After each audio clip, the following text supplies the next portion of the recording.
and he was out for 48.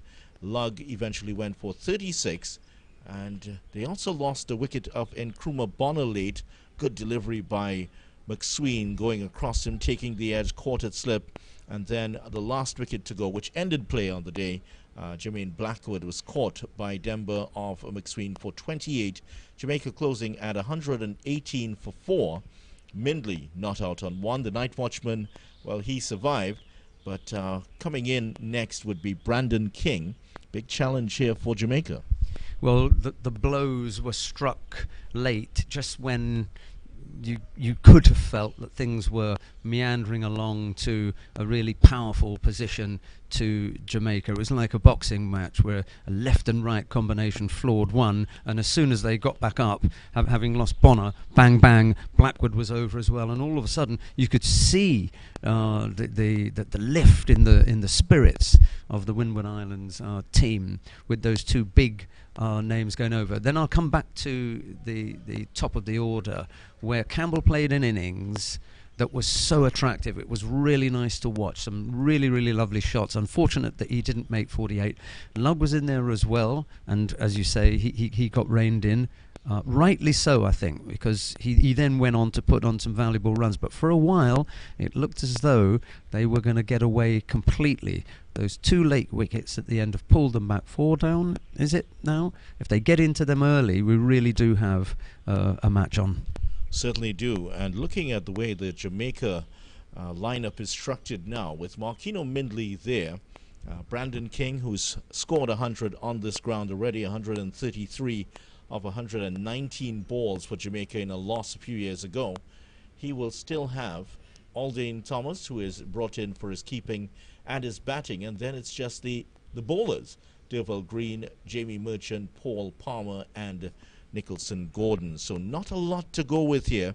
These very well could be, it could very well be in terms of just one more recognized batting partnership here for Jamaica. So it's a dicey situation, so we might see a more conservative approach from Jamaica early here.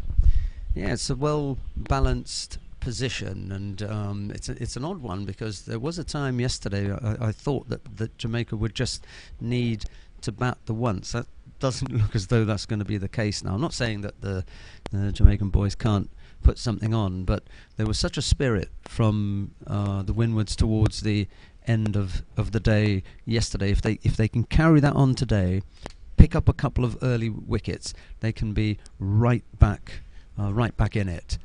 Just a question of whether we're going to see the same kind of swing that we saw yesterday. And for those who were watching, and I'm not talking about us watching here, I'm talking about the bowlers, out in the middle, those who had to face the swing and those who are about to use the ball now. In particular McSween, we've just seen him run in there. If he can find some swing and if he can maintain control, he's sharp enough. He had a couple yesterday that got up there and troubled the batsman. I can't remember who it was that we saw fending one off from high up in front of his face. It's Blackwell.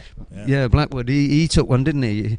And I think maybe one of them wore one as well on the side of the no, maybe not. It was just high up. In front of the face. Yeah, but that kind of pressure we're going to need. Here's McSween, 2 balls remaining in his 11th over.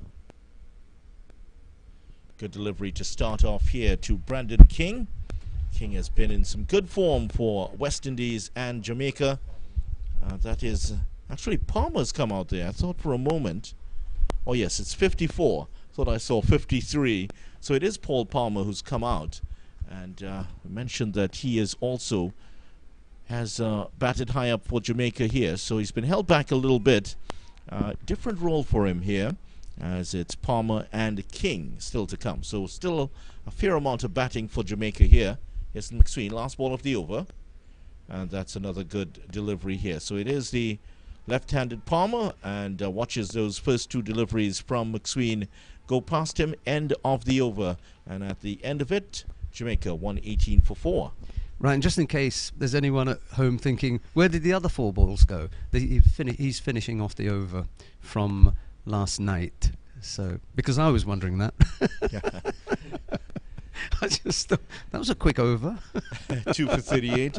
No, the rules haven't changed. It's not any less. I remember in Australia they used to bowl 8 balls and over. And, of course, with the 100, quite a change in the number of balls per over. No, it hasn't changed here in first-class cricket. This is one of the venues in which cricket is taking place here today in Trinidad. Cricket also taking place at the Queen's Park Oval, where Barbados Pride are battling against Guyana Harpy Eagles. Yes, it's a name change in case you missed it. No longer known as the Guyana Jaguars. It's now the Guyana Harpy Eagles. And then in Diego Martin, where the new first-class venue is, that's where Trinidad and Tobago Red Force are having a little bit of trouble with the Leeward Islands Hurricanes. 309 for 7 they closed that yesterday. Kieran Powell 139. That sounds like a good one there, doesn't it? Mind you, okay, so we haven't got the big scores here and anything, but this is really well balanced. I'm looking forward to it. I saw what you did there earlier, trying to drag me in to see if I remember the 8 ball overs. I wasn't around at that time. Video. First ball of the new over. It is Lewis to operate from the southern end. Did have a couple of overs from the northern end, but he hasn't done much. His figures, I'll just tell you about what he's done for the match so far. Sherman Lewis, 7 overs, 7.1 overs now. 2 maidens, 1 for 24. And he did get the wicket of Lugg yesterday, caught by Melius for 36. He's been, that's his 10th wicket of the season. Another short one. Just in case you didn't see much of the play yesterday here, this venue, there is a lot of swing on offer. There's a cross breeze that comes across the stadium from left to right as you're looking. So the right-handers usually have to negotiate for that ball swinging across them here, Rooksy, and it's presented quite a few problems for the batsmen yesterday. Well, we saw that first ball go down the leg side, and then the keeper had to come back and take it on the right. So there is still some swing this morning. Driven nicely, straight out to the fielder. 2 slips and a gully in place. There is a backward point. Kotoy is patrolling the extra cover region. Mid-off, a short mid-on, and a square leg, more of a backward, well, a square leg that's maybe about 2 or 3 paces behind where he'd normally be. Normally he'll be just off the pitch. Well, he's just outside of your view here.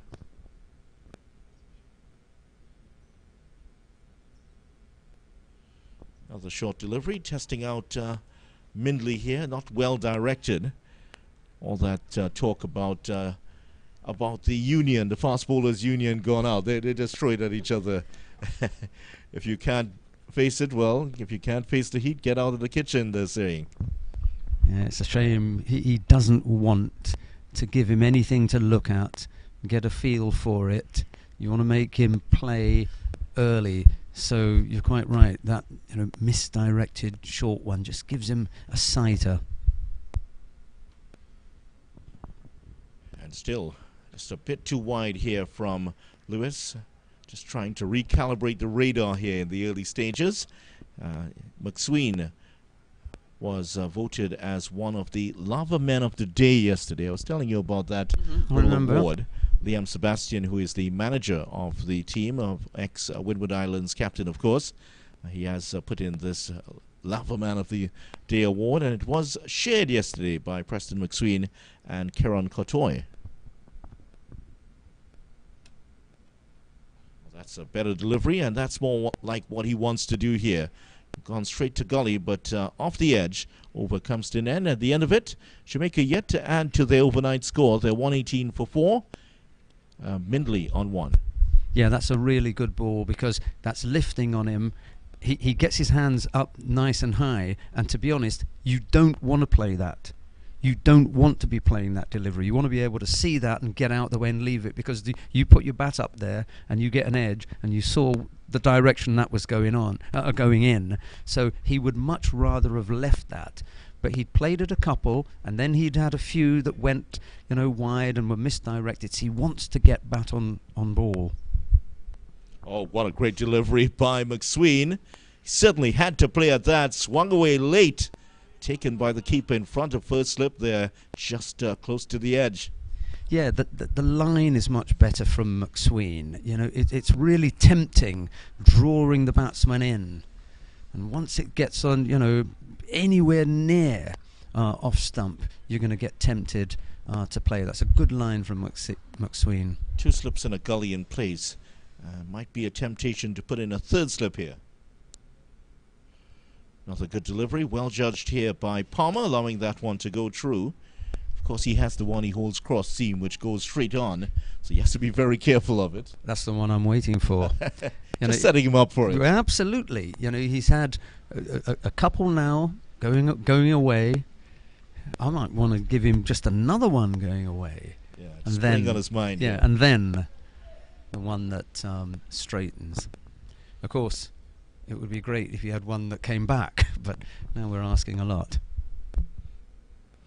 Another one that's swinging in. That one came in from maybe about the leg stump, swinging enough to have hit off stump. Defends well here, Paul Palmer. You can see just how much movement there is. I mean, as it left the hand, that looks, if it had continued on that trajectory, that's going down leg side. It comes in, and after it pitches, really does straighten up. That's a good ball. That one just a little bit wider, always swinging away. Palmer's starting on the leg stump, actually. There is a leg stump guard there, as you can see. You can see the line just in front of the leg stump. He's starting there, and as the bowler comes in, just takes a step across. So he's gone from more like a leg stump guard to a mid stump guard, trying to negotiate that swing. I don't want to say boomerang, but you and I saw the same thing there. That is big swing. You know, if that goes towards leg stump, he's going to be forced to play it because it's going to come across the body. That's one that pitched a little bit fuller. That one went on towards the stumps there. A little smile on the face of McSween. He was equal to it. And Paul Palmer, 42 matches, 1,803 runs. Batting average of 24.36, I'm seeing here. And he has 309 50s in his career for, at first class level. He played that well. Just one step back, got on top of it, punched it into the offside. Confident shot. Oh, that's another good delivery tester here, but well played by Palmer. And that is the end of a good over here from McSween. Still, Jamaica yet to add to their overnight total. 118 for 4. This is good pressure applied here by the Windward Islands Volcanoes. Right, the seating at the far end of the venue. Before anyone else gets in there, let me jump in there and say, look how well they've done that seating to highlight 375. Brian Lara's world record-breaking score. The first time that he did it, of course he did it the second time. I think it was Matthew Hayden who overtook him, and then he went on to beat him again. I'd much rather it be in the hands of a West Indian than an Australian. Oh, that's testing one outside the off stump. Essayed a big drive there and missed it completely. So Mindley feeling the pressure here. Palmer's coped with McSween a little bit better, but Mindley, who did edge one towards the gully in the last over, this time he gets one in just on his side of the pitch. Oh, that's not far away at all. Missed everything. I saw the umpire, you know, just adjusting the stumps this morning and straightening them and leaning them, and if he hadn't, he'd probably taken out that off pole. Edges and away from second slip for 4. We're talking about the possibility of putting in a third slip, and that would have gone straight to a third slip. Boundary here. First runs of the morning. Jamaica Scorpions 122 for 4. Just check the height. What happened. Just check the height on this one, though, Vidya, as it goes over the slips. I'm just thinking it's in the third slip area, but he may very well have had to have been a giant to catch that one. Well, they got some tall guys. Maybe Leroy Lugg would have taken that easily. Yeah. Yeah, it was a good bit ball. on the high side. Oh, what a good delivery again from Lewis. the man who's been called back into the West Indies side, played a couple of test matches for the West Indies earlier in his career, now called back into the one-day side and showing why he's there. So what's important here, you know, we had a few not stoppages, but 3 or 4 times yesterday we had the bowler having to abort his run up because there was a lot of talk. Now is when you need as much talk as possible. Get your guys up for this. Well, he's just going for everything right now. Marquino Mindley, there's a night watchman, came in late yesterday after the fall of the 3rd wicket. That was after Bonner was dismissed, and he was hoping to play through the evening with Jermaine Blackwood, but unfortunately Blackwood went for 28, and he was left here. So Palmer's having a little talk with him as to how he needs to approach this. Anthony is still trying to rehearse how he should have taken that catch there. Yeah, that was too far for him. He's a fine catcher, just a bit too far away from him. One thing I've noticed is just the chat between the batsmen. That's important. An important part of any partnership is that communication factor. And Marquino Mindley, of course, Palmer's been around for quite a while now, so he has those 3 centuries. Mindley is yet to get a 50 in first-class cricket, so taking some advice from the elder statesman out there. Well, Palmer's done the right thing. He's seen, you know, an attempt at a big shot. He's walked down. He's just had a word with him, and made sure that he reminds him his wicket is important. That's a bit wide this time. Last 2 deliveries not getting the batsman to play, and that is going to end off the over. At the end of it, Jamaica Scorpions 122 for 4. We'll bring Palmer back in focus here. And Palmer had, there's the Windward Islands Volcanoes hat. I think that might be Karen Cotoy's hat, because he loves to wear that broad-brimmed white hat. Yes, that is his hat, because at the moment, yeah. He's hatless. Well, don't make the mistake of one of our colleagues who said he's headless at the moment. Yeah. Well, he is hatless. He has that blonde mohawk of his. Left it off the field for the moment. Here's McSween. Oh, that one was coming in sharply, but he's played that very well, Palmer, and will pick up his first boundary. He is off the mark here on 4. Yeah, I'm not even going to be tempted to say that was a little bit too straight, because we know what McSween's doing. He's trying to put it up there. He's trying to give the ball as much chance to swing and cause the batsman some problems. That one was just a little bit too full, and he got tucked away. But I would go back to that. Just try and pull it back half a yard. Again, down the leg side, coming off the pad this time. See the umpire's signal. Did he get some bat onto that?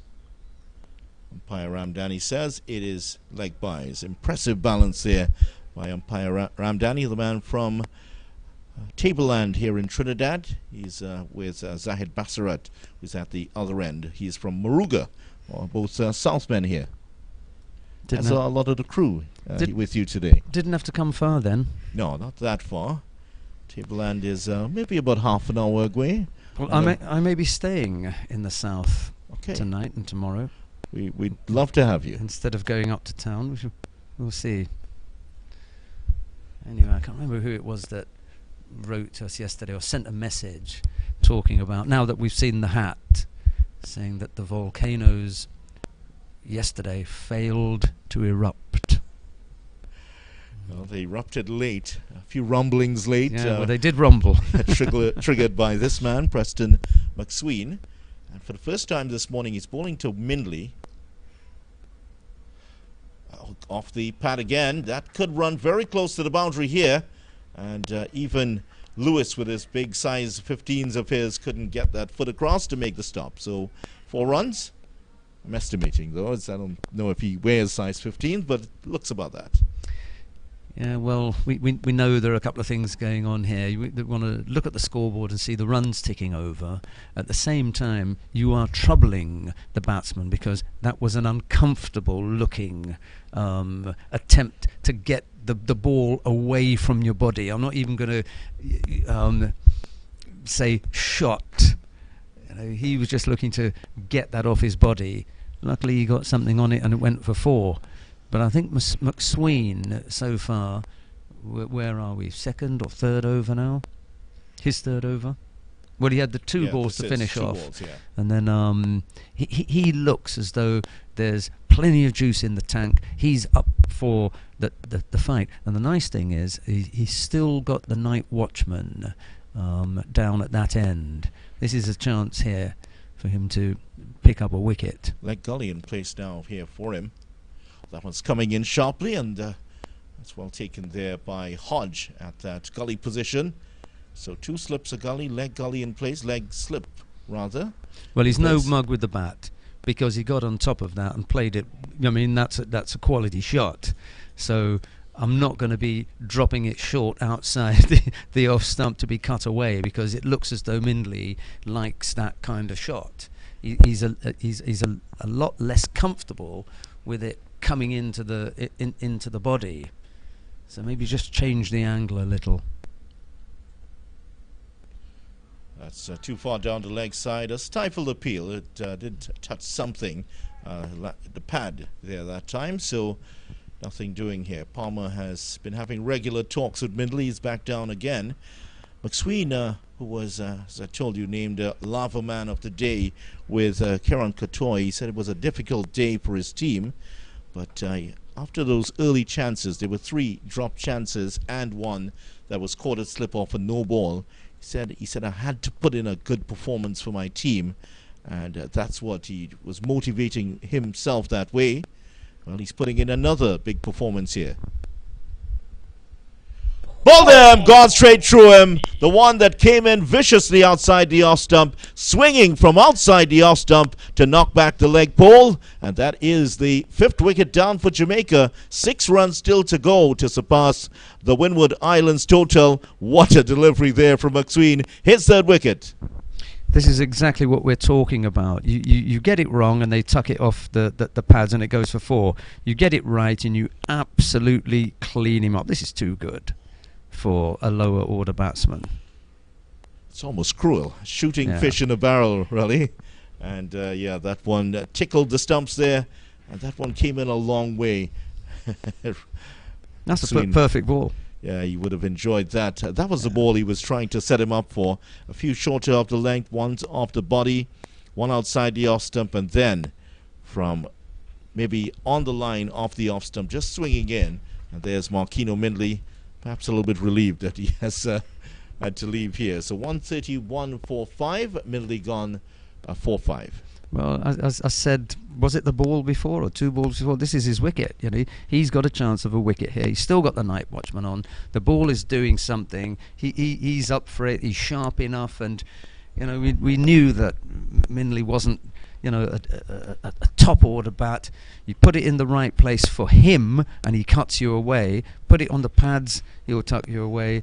You give him a good one, and he rocks back your stumps. That was a good ball. Good luck to you. 131 for 5. 2 wickets fell in the space of 5 runs late yesterday for the Windward Islands, and since then 18 runs, 3 wickets going down. So it is Palmer who's going to bat here. At the other end is Brandon King. We'll talk about him a little bit, but for Palmer, he had a really good season in that last season in 2019-2020. He actually averaged 43.2, 432 runs, 2 centuries and 2 50s during that season. Hasn't been quite as good, but he's gotten a 50 for the season so far. It's an important innings for him.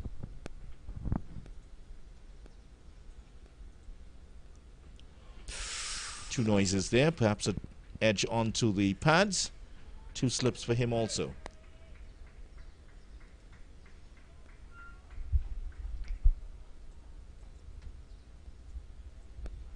Lewis and McSween in tandem when they're both at full speed and full power. It can be quite a handful.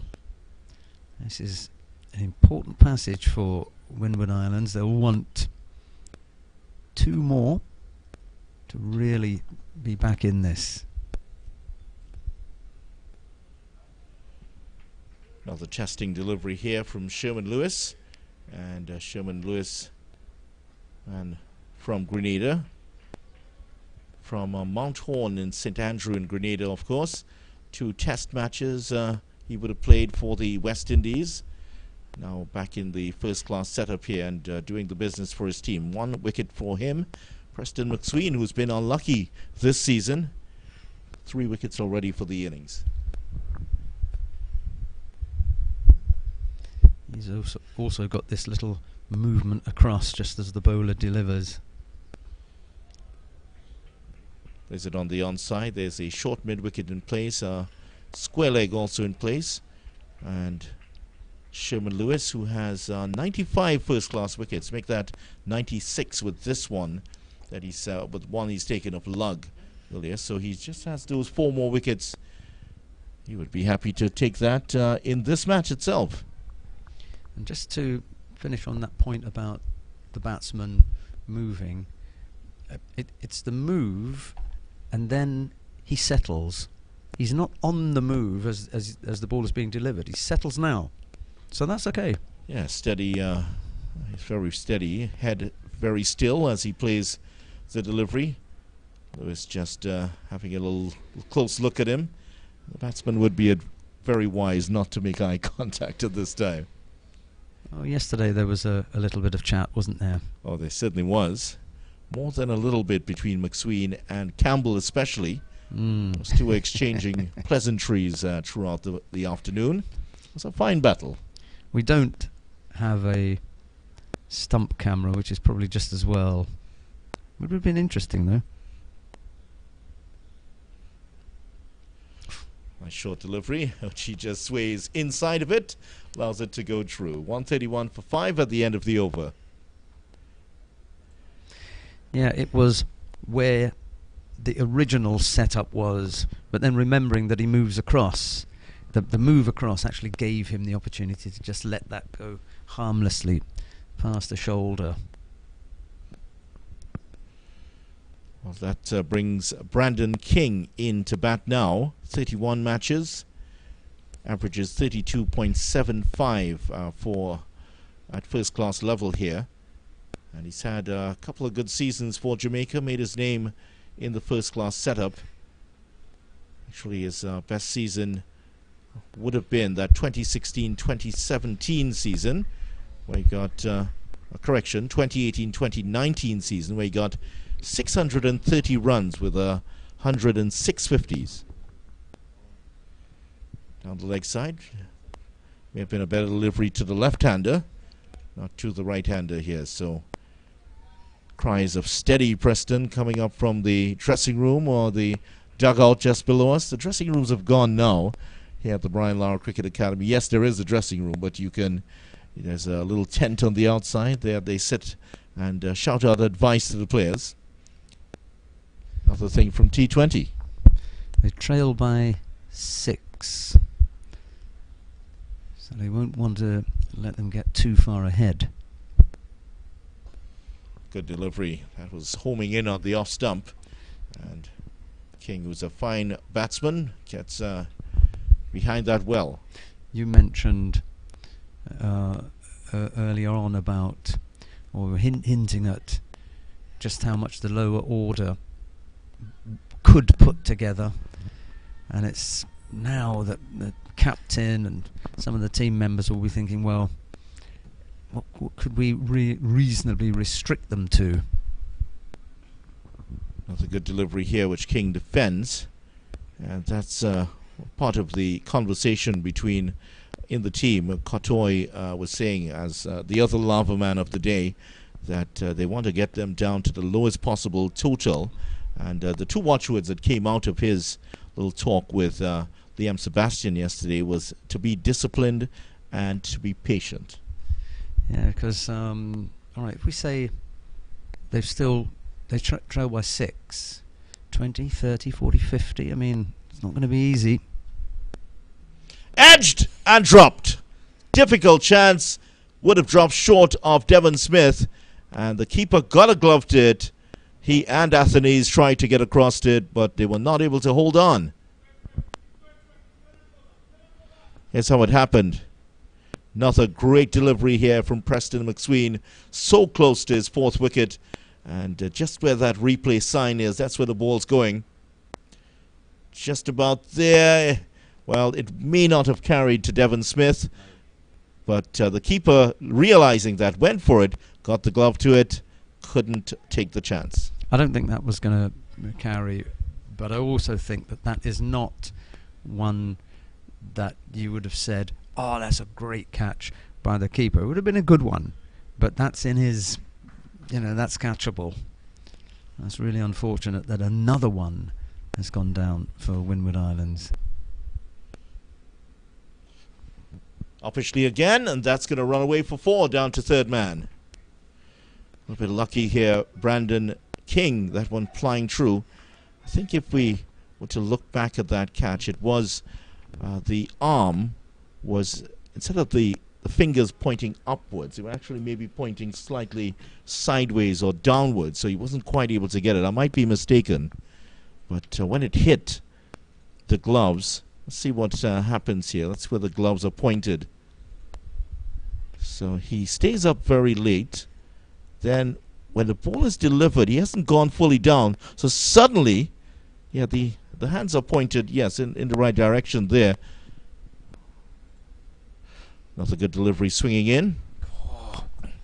Just bouncing past the man at mid-off. They only get 1 to Lewis. But what's interesting there, he goes down very late and he doesn't stay completely down. So all of a sudden, he's rising up to take the delivery, and then the ball comes, so he's forced to dive back down. So that's where the error came. 136 for 5 at the end of the over. Just 1 behind now.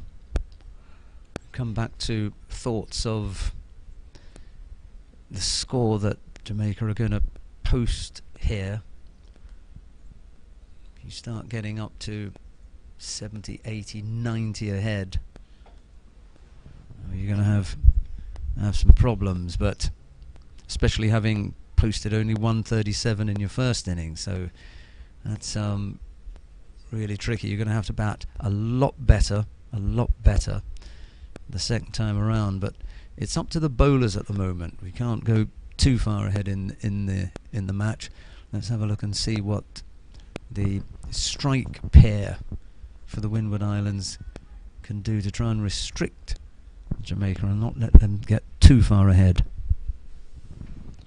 Well, Thomas back on, 1 for 16 in his 8 overs yesterday. Pretty tidy yesterday, Josh Thomas.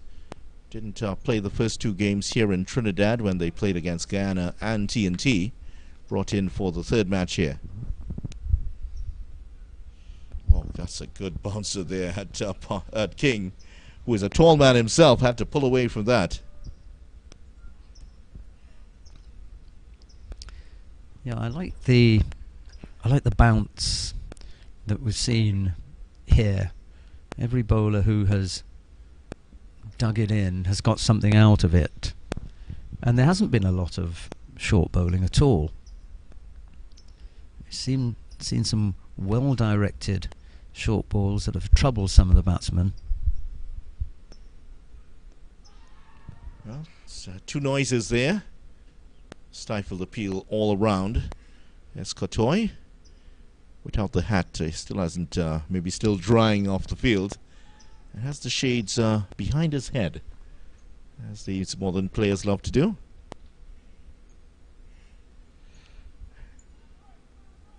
Lewis and Palmer just discussing the weather here. There's been a lot of discussion about the weather, actually. Yeah, well, I suppose that they see each other enough, don't they, to know each other well. Down the leg side there from Thomas.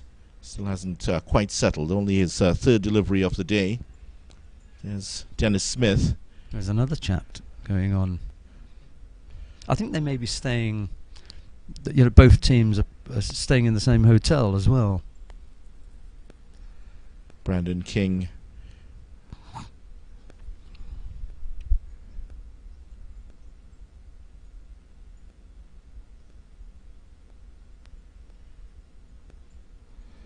That's that one goal this time. And Brandon King has made a real name for himself in T20 cricket, especially that season with the Guyana Amazon Warriors, where they went to the final. And, well, they won 11 straight games. The only team that has bettered that would be the 2020 Trinbago Knight Riders that have gotten there. And here's another little chat going on. I think Lewis is explaining to him exactly how I'm going to get you out. He said, "You're mine," he says.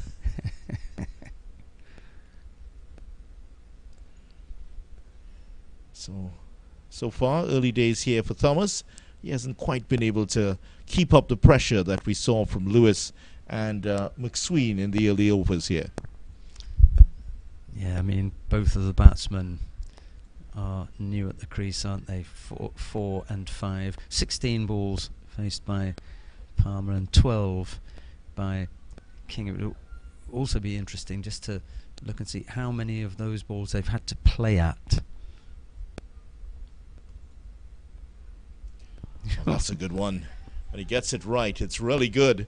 And King escapes once again. 5 years, Palmer's 4.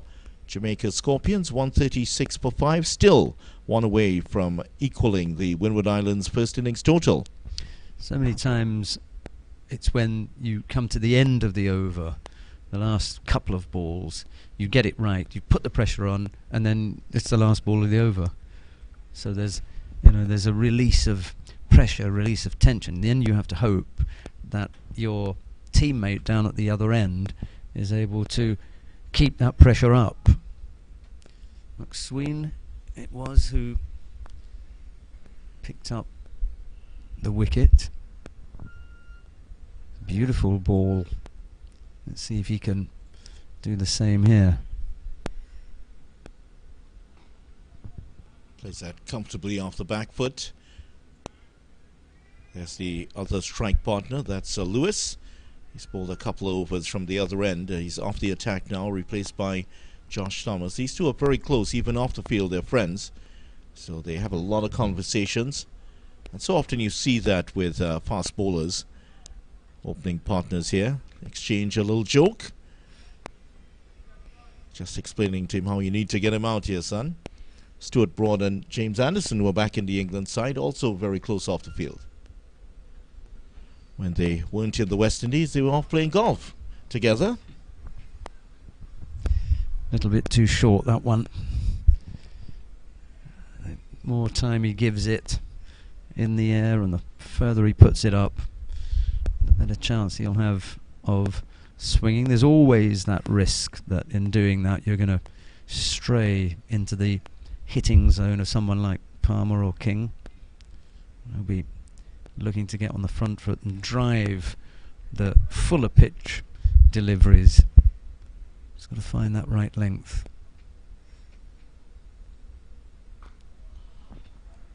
Fuller delivery again, and that one may have kept a little bit lower than Palmer was expecting. Came down on it suddenly. But these two have been under pressure here. Palmer 4 of 20, King 5 of 12. King has also been dropped by the keeper. Fairly difficult chance that was going across him and in front of first slip. In fact, I think it was been maybe between first and second slip, but it would not have carried. Edged again and just short of Athenaeus. Just before that ball came in, the last ball, Athenaeus, as you may have seen, was rehearsing taking a catch like that. So he's expecting the ball not to carry to him and almost had to put the plan into action here. See how far this drops away from him. What a great ball that is. Well, yeah, not close enough for him to catch it, but he did very well to take that and prevent it from going for 4. I know that we've been talking about the swing so much, But that really came into play there. He had to play at that ball. That's a good short delivery. Setting up, he was just locked on the back foot there, expecting one that was coming in swinging. Well, McSween surprises him with a short one. And you can see the bowler is pleased with himself as he walks back. Yeah, I like the look of McSween. He's taking a while to get back to his mark, but he's bowled well.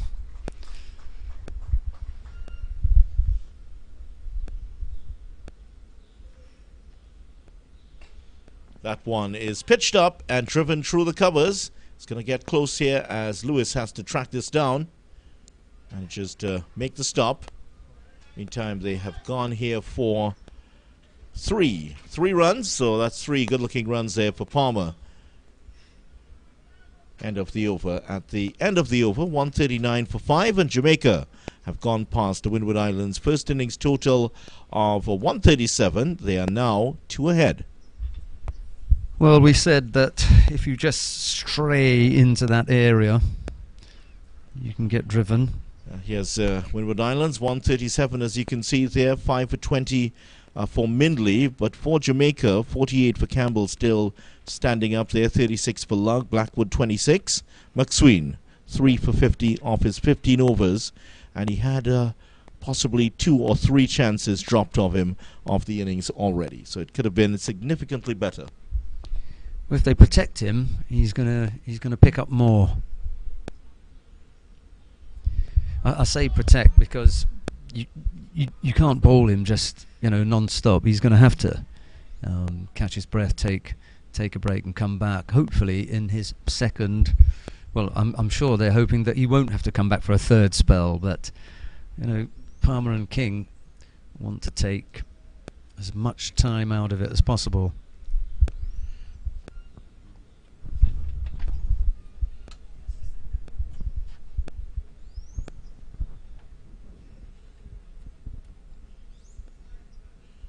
Way down the leg side, and Dennis Smith pulls out the dive here, does well, just enough to slow it down from getting to the boundary. They do cross for 2 here, so that's 1 dive to the right, 2 dives to the right already for him today. So Josh Thomas here not quite doing the business just yet, hasn't bowled a lot of deliveries that the batsmen have had to play at.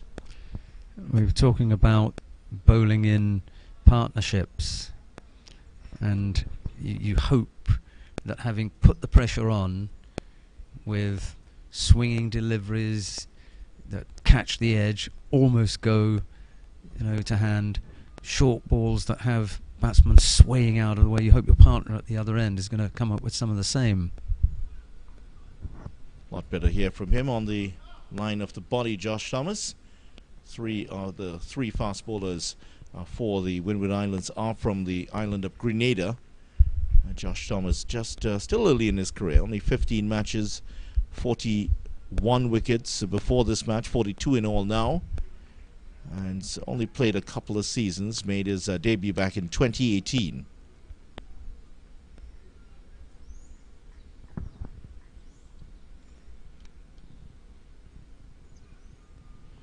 Again, not asking the batsman to play.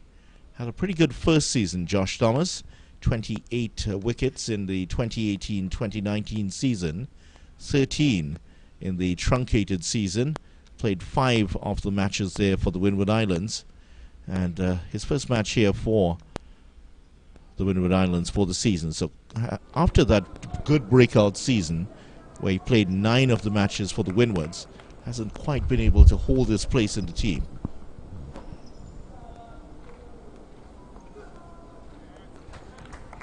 It's getting bounced, maybe not as much swing as you're seeing from McSween and from Lewis, but a bit inconsistent here.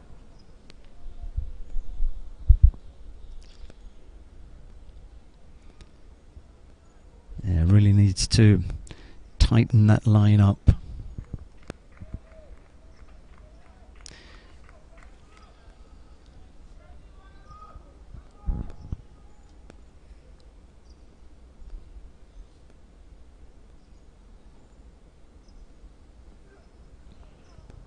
Down the leg side again.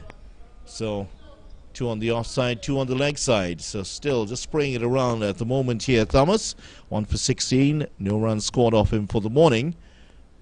And yeah, Shall there were. Yeah, go ahead. You can take this one here, Rixie. Just to the right of the seating that says 375, there's another number, magical number for Brian Lara. It's 400. I wonder if anyone thought that when Hayden surpassed the 375, it was always going to be possible that someone would come and beat it. However, how many people thought that it would be Brian Lara? 10 years after he first broke the world record. There's McSween. King thought about playing at that one. The remarkable thing about it is that he had actually called, according to the story, called Matthew Hayden to congratulate him, and he was apparently told by Hayden that he didn't have time to talk to him because he was celebrating with his colleagues. And that certainly stirred up the competitive juices a little bit. Because within 6 months, the record was gone. I'd have made another call. Say, are you busy? Did you see that? Yeah. Hope you're not too busy to take my call.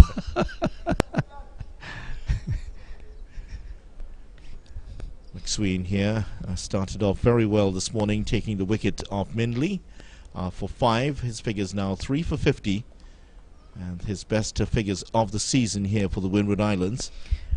Just very, very quickly, I know that the vast majority of people who are watching are going to be either supporting the Windward Islands or Jamaica. But so we're not always going to say things that both viewing groups are going to agree with. Hang on after this ball. Going down the leg side perhaps there. Swinging a bit too much.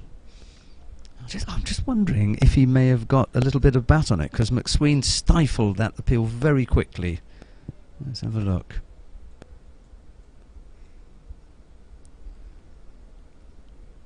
No, as you say, just going down the leg.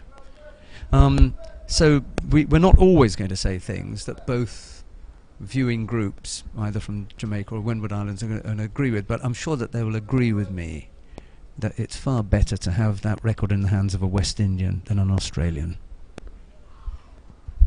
I think they're unanimous in terms of the agreement with that statement. I'm sure that if you're from Jamaica and if you're from the Windward Islands, we're going to say things that you don't agree with. But having said that the record was recaptured by a West Indian, I'm sure that both of those groups are going to say, yeah, we're glad. None of those are going to say, no, it should have been in the hands of an Australian. Exactly. Well, that's something we all can agree on. There are 1 or 2 Australian supporters lurking around us here. Goodness Might me. have to have a talk with them. Fuller delivery driven. Good stop. Good stuff there by Demba. And that's exactly where he took the catch to dismiss Blackwood, yesterday. Just in that area. It was driven straight to him by Blackwood. Am I mistaken in this sort of generalisation when I think that Australia are the team internationally in cricket who are most disliked? I'm not, am I? Ooh. Lucky to stay on the square, that one. That one was a full toss. Well, stopped there by Melius, the young St. Lucian. Overcomes the net, 141 for 5. I had visions of that being collected at the deep mid-wicket boundary, that one. 45 minutes into the day's play. Let's update you on what's happening elsewhere here in Trinidad. Guyana versus Barbados at the Queen's Park Oval. Guyana 219 for 4. Tejan Chandapal on 64. And Anthony Bramble on 21 there, so he continues along. Does it say how many balls Chandapal has faced for that? I can actually tell you that. Let me just go back to that scorecard. I'll tell you. Maybe you don't want to. It was can you count that 224.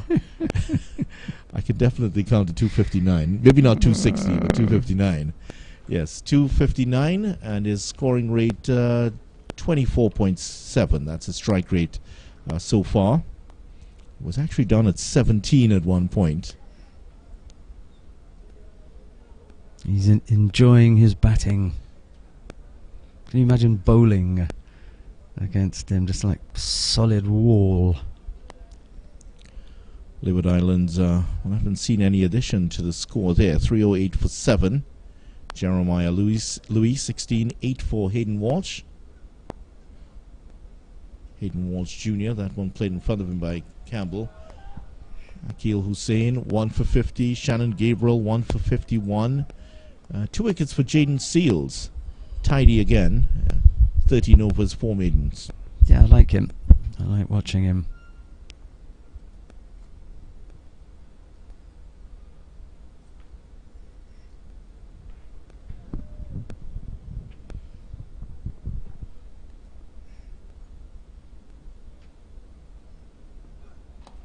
Cuts that one over the head of Courtois. It's not going to go to the boundary. Still should get 2 here. Yeah, they get 2. Elsewhere in the IPL, Gujarat Titans 64 for 3 after 9 overs against the Royal Challengers Bangalore. And Zimbabwe 122 for 8 in their T20 match at Bulawayo against Namibia. Namibia won by 8 wickets, actually. Good win for them.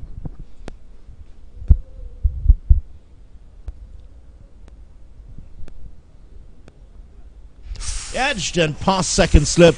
That's going to go to the boundary for 4. Another edge extracted here. This time by Thomas. Did not carry. Need to plug that gap between second slip and gully.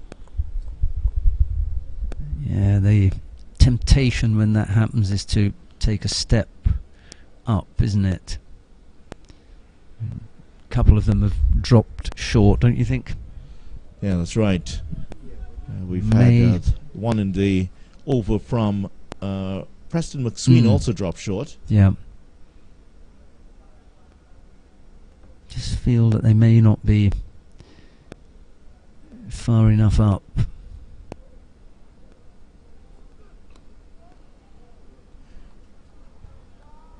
So Palmer's gotten a chance here. Well, technically a chance.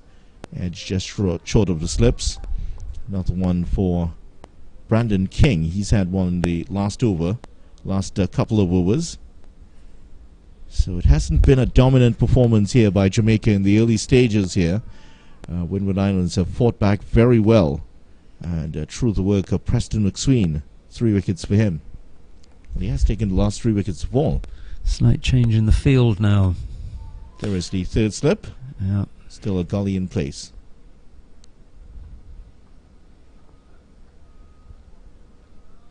Palmer decides to let that one go, but still we're not seeing Thomas up and at the batsman every ball. He's got a bowl to his field now. As a batsman, you know now that anything on the leg side is pretty much a gift. So you should be expecting everything on the offside.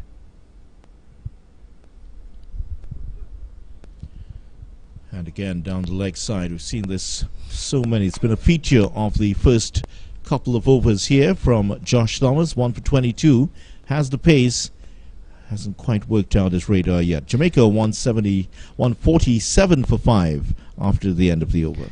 When your skipper gives you 3 slips, a gully and a backward point, he's telling you something. Bowl it there because that's where we've got our men. You know, test the batsman on that outside off stump line. You then can't go and return the favour by bowling it down the leg side.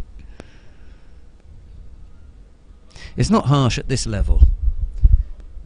When you're a club cricketer, then you know you're expected to get 2 balls right in every over, because that's your level. The others will go astray. At this level, it's 4 balls that are absolutely right in every over. And then at the next level up, it's 6 out of 6. Right. There's no room for error. Okay, and when you do stray, that's what they're called. That's an error.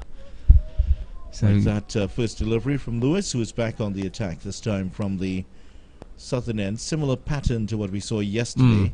Couple of overs at the start, then he switches over. McSween, by contrast, is just bowled from one end. Yeah, I like that as well from McSween. Stick to the end that you feel most comfortable at. Edged again and short of the slip. Well, I don't think you can put a slip that short. No. Yeah, that certainly wasn't carrying. And maybe change in the character of the pitch itself. We're not quite getting the bounce that we had yesterday. The edges certainly were carrying yesterday. This time the batsman perhaps playing with softer hands here. And Athanaze does well again to take that one. That was bouncing awkwardly in front of him. Yeah, I think that's part of it. He didn't push hard at it. He didn't flash at it. It was a defensive shot with soft hands and maybe not as much pace on. Another edge. This one goes through the gap for 4. Well short of the fieldsman, and that runs away for a boundary, which has taken Jamaica past the 150. 151 for 5. And there was the difference. He did have a good push at that. Was a nice thick edge. And when it left the bat, there was only one place it was going to hold up, wasn't it, when it hit the boundary. These players are competing for places in the test side, the West Indies test side, which I'm sure everyone would agree that there are places that are still not nailed down by some players. Some news coming out here. West Indies' next opponents will be Bangladesh. And some news coming out of Bangladesh. Their left-arm quick bowler, Shoriful Islam, has been ruled out of the current series he's playing in. Good delivery here from Lewis. Ruled out of that Sri Lanka series. A right hand injury on the 4th evening in Chattogram. X-ray revealed he has a fracture. He'll be out for 4 to 5 weeks, and he's not going to be available for the first West Indies test on the 16th of June. Don't think that's what they're talking about, though. Nope. Paul Palmer and Danish Ramdani.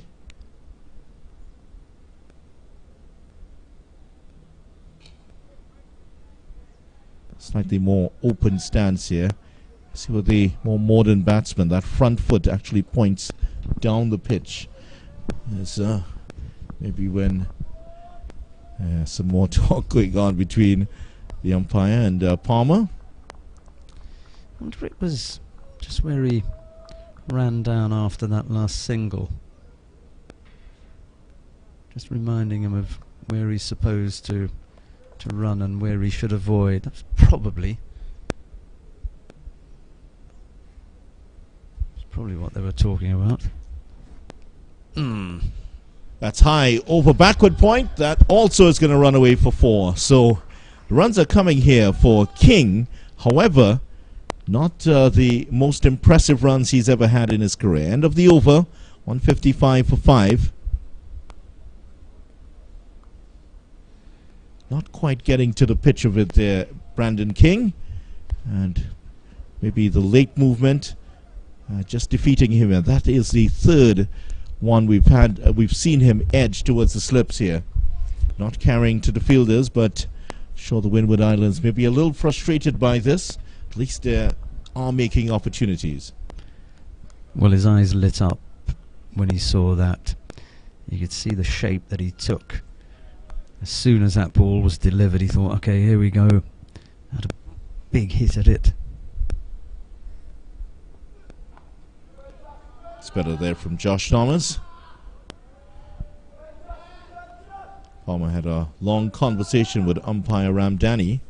Umpire Ramdani is from Tableland in Trinidad. Know if you've ever been to Tableland? I haven't. There's a place in Tobago called Table Peace. That reminds me a little bit about that, but no, I haven't. It's famous for its very large expanses of pineapples. A lot of pineapple cultivation going on in Tableland. Pyram Danny calls it the pineapple capital of Trinidad.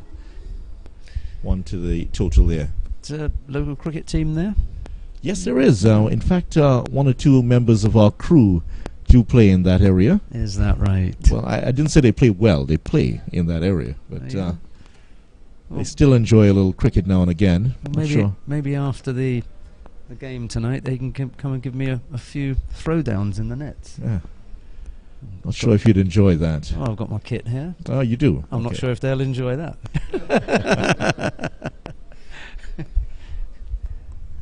We shall see.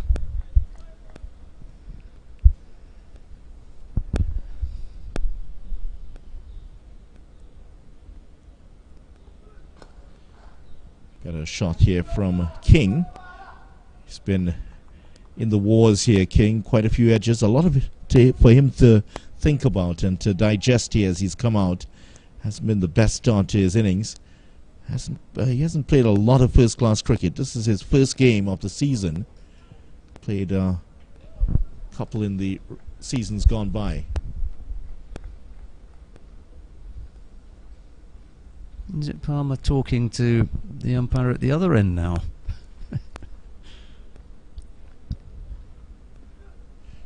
King going for a little waft here. We'll give him the benefit of the doubt that he pulled out of that pull, realising it wasn't on. I think you might have to give him a few throwdowns at the end of the day.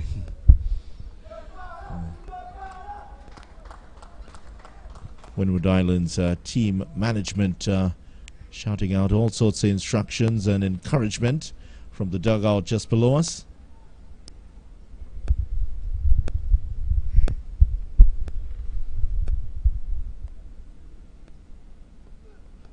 Oh, that's not going to carry to the fielder. Just short of Melius, who was coming in from that cover position. No chance of him taking that catch, but another good delivery. And Thomas now starting to make the batsman play a bit more. Finally settled into his work here. That one nipped back at him, didn't it? Possibly also had him a bit surprised for the height that it got up.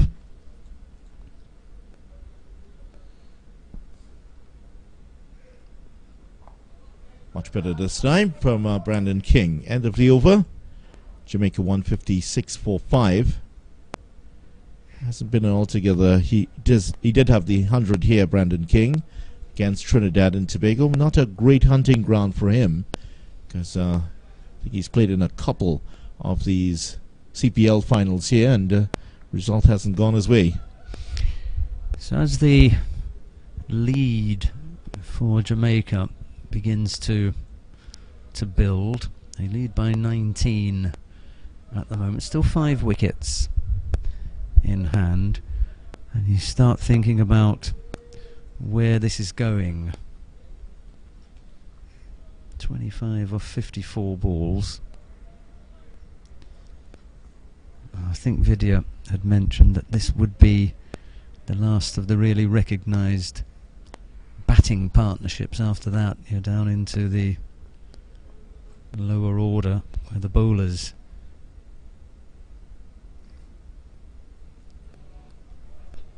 Yeah, beating the bat here again, Lewis. Yeah, Alden Thomas is still to come in, and he can bat pretty well. So he might argue, yes, there's still one more. Right, okay, yeah. Then there's the bowlers, who might also argue less convincingly the same. So shall we extend that to the lower middle order Lower then? middle. Lower middle order. I mean, it's a recognised term, but you really, if you have any designs on being a batsman, you don't want to be classed as a lower middle order batsman. Lewis. Yeah, just sipping away from Palmer, who's on 14 of 38 deliveries. just as it left the hand, there was a hint of something, and then, on pitching, just went straight on. Yeah, Palmer's just talking to himself. He likes to walk away to the leg side, just gather himself. But he's probably lost any chance of continuing the conversation with the umpire. He had that the last time round, didn't he?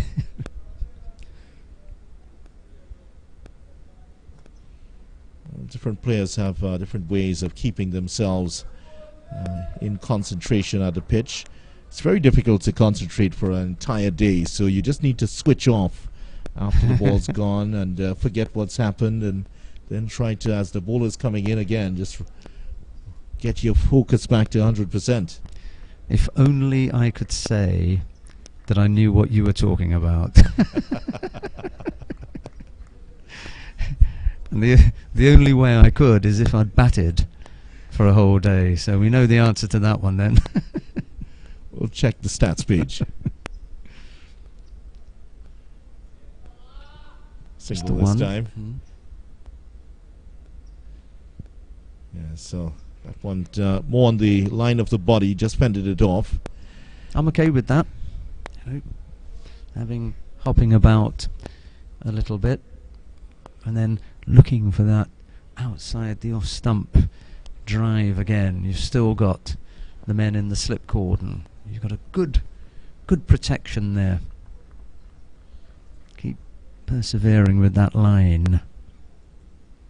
There have been more than enough edges to suggest that that is a good plan.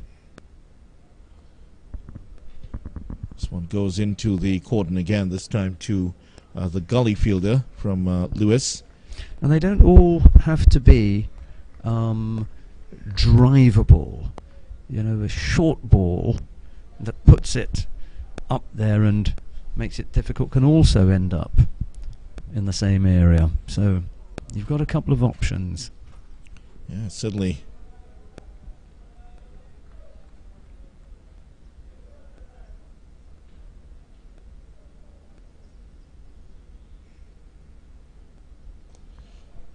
Flicked away. That's a boundary. On the leg side here, this time from King. Very strong on his legs and puts that away well for a 4. That will end the over. 161 for 5, and that's also the end of the first hour's play here. And at the end of the first hour's play, Jamaica 161 for 5. They resumed at 118. So 33 runs and the loss of the wicket. So session really, you have to say, belonging to the Windward Islands. Yeah, and there's the card for you to take a look at whilst the players have drinks, and I think we're going to do the same here.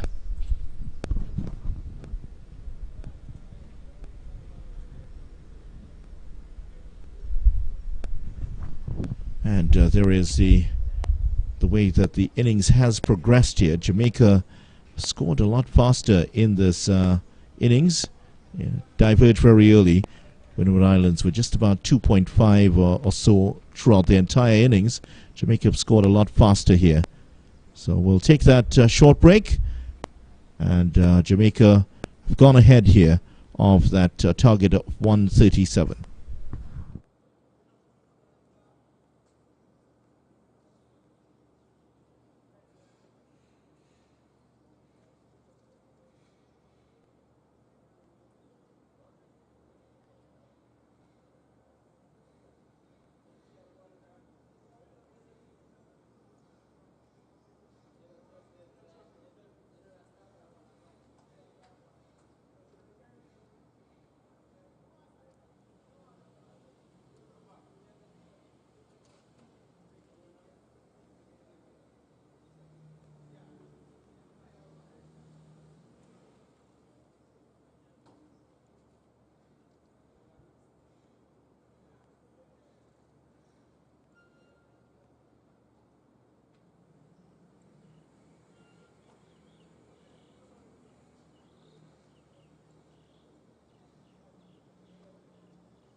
So we're back after the water break. First water break of today, second day's play. Round 3, West Indies Championship match. Jamaica Scorpions versus the Windward Islands Volcanoes. Paul Palmer out there for Jamaica. And he is on 15 not out. With him, Brandon King, 17 not out. Hasn't been a dominant start here by these two. Here is Josh Lewis to, actually, Josh Thomas at the other end to continue. So 33 runs scored in the first hour, wicket falling, definitely the fortunes going with the Windward Islands for the moment, but there was a drop catch and several of those edges falling short of the fielders. So another frustrating session for the Windward Islands in that respect. Yeah, just the one wicket going down. And has been a little bit inconsistent from Thomas. Every now and again, just pushes that one down the leg side, and he's given the keeper a lot of work skipping around to his right.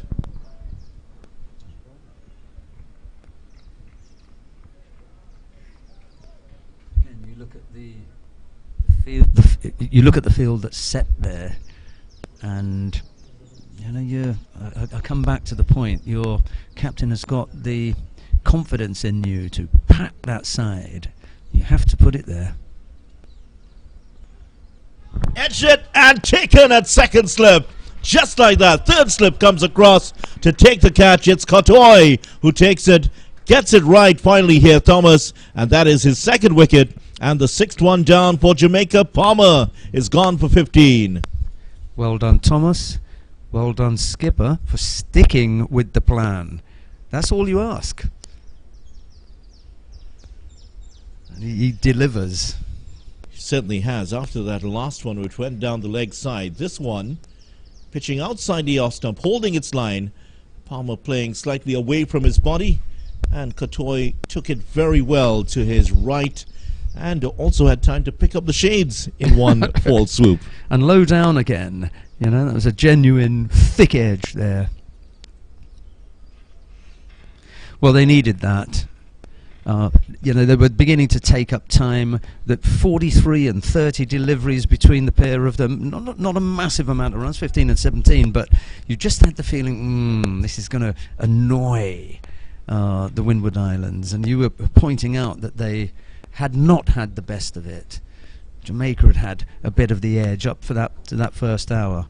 But now with that wicket going down, things have turned round. And as you pointed out before, the last of the recognised batsmen. Oh, there's someone else coming now instead. Yeah, we thought that we'd now see Alden Thomas come out to do battle for his team, but it is Durval Green who's coming out. So the all-rounder, yeah. Green is an all-rounder. Right-hand batsman, right-arm medium fast, and 33-year-old Green. Well, he'd better be an all-rounder because they're only 6 down. So hope he's not a tail-ender. Anyway, next delivery. Oh, no, not quite yet. You know, tails up now, Windward Islands. 3 slips, and the gully in place they wait. Pulls the bat away from that well. That should encourage Thomas here. He stuck to the plan and gotten the rewards. But what a good catch that was by Kotoy. He's a fine fielder. He is, you know, there are leaders on the side. There's the captain, of course, who is the political leader, as you want to put it that way. But there are also emotional leaders on a team, and he's very much that emotional leader. He's always talking, always encouraging the players. And there's plenty of reason to be talking now.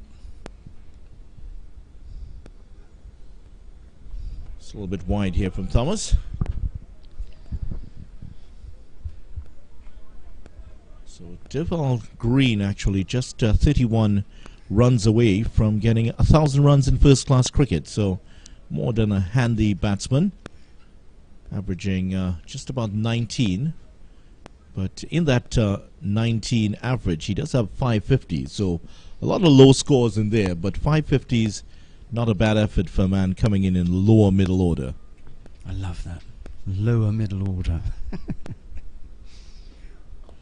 Driven straight to the field, and he's gone. Wickets tumbling here for Jamaica. And the Windward Islands have taken another one. And Green, with his first aggressive shot, finds the hands of Kimani Melius. That is 6 down, and Thomas has 2 in the over.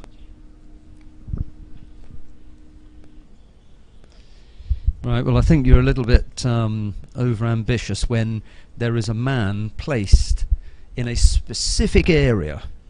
You know, that's not your regular fielding position there. He has a man in there, and you look to drive him in exactly that spot. Oh dear. So Green's gone for 3 here, and he's gone ahead of Thomas. Thomas is now out there. So that third wicket has proven to be critical here for Jamaica. 113 for 3, that's when Bonner went.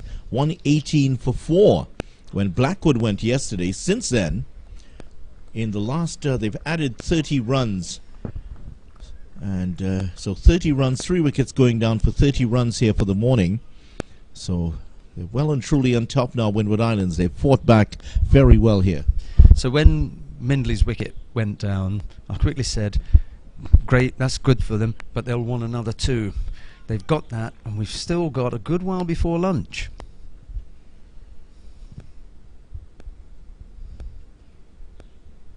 Lewis continues from the other end. Preston McSween at mid-on. Sure, he must be, knowing him, he must be chomping at the bit to get back in. Four more overs from this end, and McSween will be back to wrap it up. He's very, very fit, McSween. Very popular here with the Trinidad and Tobago crowd. Really took to him when he was here the last time. Saw a few of them taking pictures with him. They had a little talk with him. They were having drinks, he was talking. And a few offered congratulations to him of the edge, outer portion of the bat this time.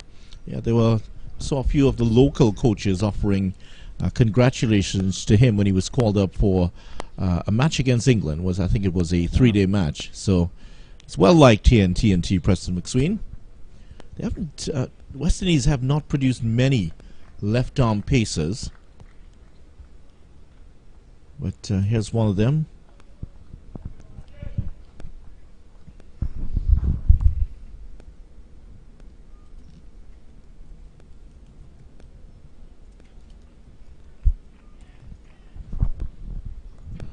So doing the battle here is King.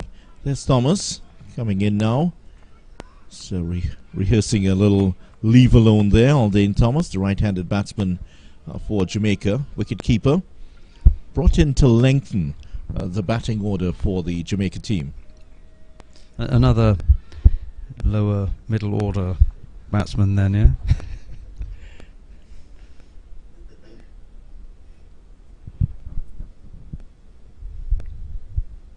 Edged again, and that's short of the fielder. And they're in business here. The slip fieldsman not carried to him that time.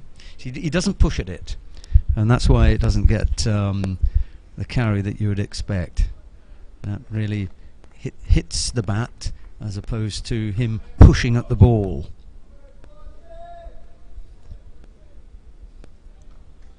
And as you said earlier, you couldn't really have someone any further up, because when they do go at it, then it will fly over their head. So that one, softer hands, not pushing hard at the ball.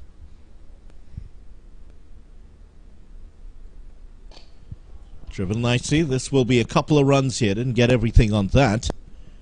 Out to the bottom portion of the bat, and there was not a lovely woody sound there. Sort of a crack more than that lovely thud that comes off of a sweetly timed shot. Yeah, didn't quite get the middle. Picks up a couple. He goes on to 19 off 35. The score on 163 for 7. You wouldn't say that Jamaica have gotten away at this point. There was the possibility, but it's the wickets that have tumbled. 3 today so far. That's kept Windward Islands in the game. Nice on drive, and this is better here from King. Still pull it in. Will chase this one down. That's just a couple there for Brandon King. And that is going to end off the over. 165 for 7. King moves on to 21. It'll bring Thomas on focus now.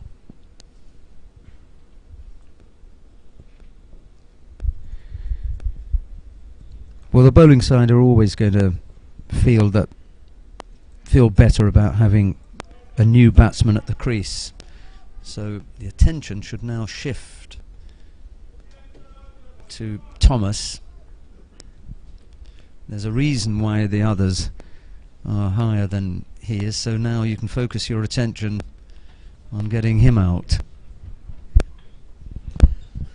And with number 75 on his back, there are the bowling figures. McSween 3 for 50, and Josh Thomas, despite being a bit inconsistent here, 3 for 23, the best figures of the innings for him. Yeah, that's what we're talking about, inconsistency. That's what we mean. As for Alden Thomas, made his debut for Jamaica back in 2016. So that's 6 seasons or so. Just 13 matches, so he's played an average of about 2 matches per season. Hasn't quite been able to iron out his place in the team. Just 293 runs, averaging 15.42. No 50s. So we can look at the 3 for 23 off 13. I'll finish on that after this ball. Yeah, we can look at the 3 for 23 off 13.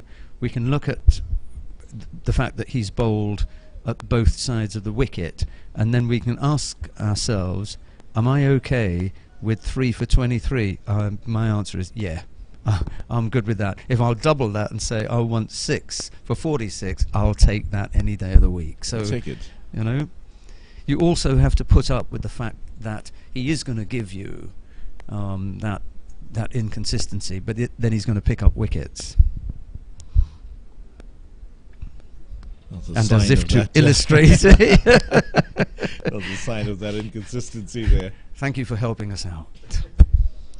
And we don't want to either make fun of Thomas or you know, draw attention to it. But if you're watching cricket, then you're going to see that he's not got it quite right. And at the same time, if he's taking wickets, that's just what you're going to have to accept, that sometimes it is going to go astray. Edged and just short of third slip. Katoy was in motion again there. He did well to make the stop there, Katoy. Are you sure he's not listening to us? Because he's just doing exactly what we're talking about here, which is, you know, spraying one wide of the off stump and then coming back with an absolute beauty there. Just short of Katoy. It'd have been 4 for 23 with X number of bad balls. You just forget the bad balls when you've got 4 for 23. Anyway, let's see if he can pick one up. Yeah, there he goes again. It's a little bit wide this time. Well, he does get it right. If he could get maybe a couple, 2 or 3 more deliveries right in the over, he certainly could be a real handful. That's why he takes a lot of wickets, and his economy rate is not bad. It's under 2 and over for the innings. That's because when he gets it wrong, it's just too wide to interest the batsman.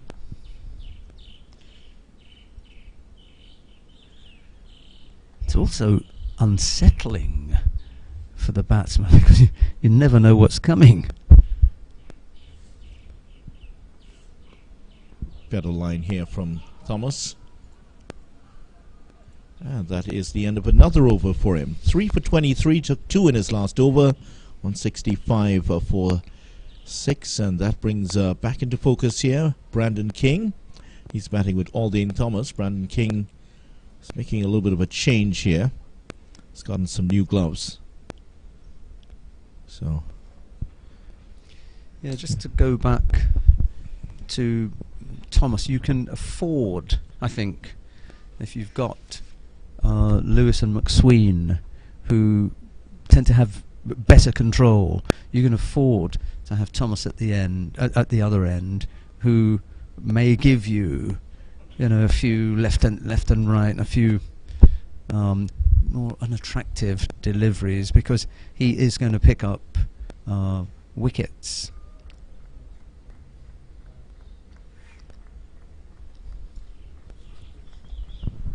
And we mentioned McSween, and here he is again. Yeah, here he is.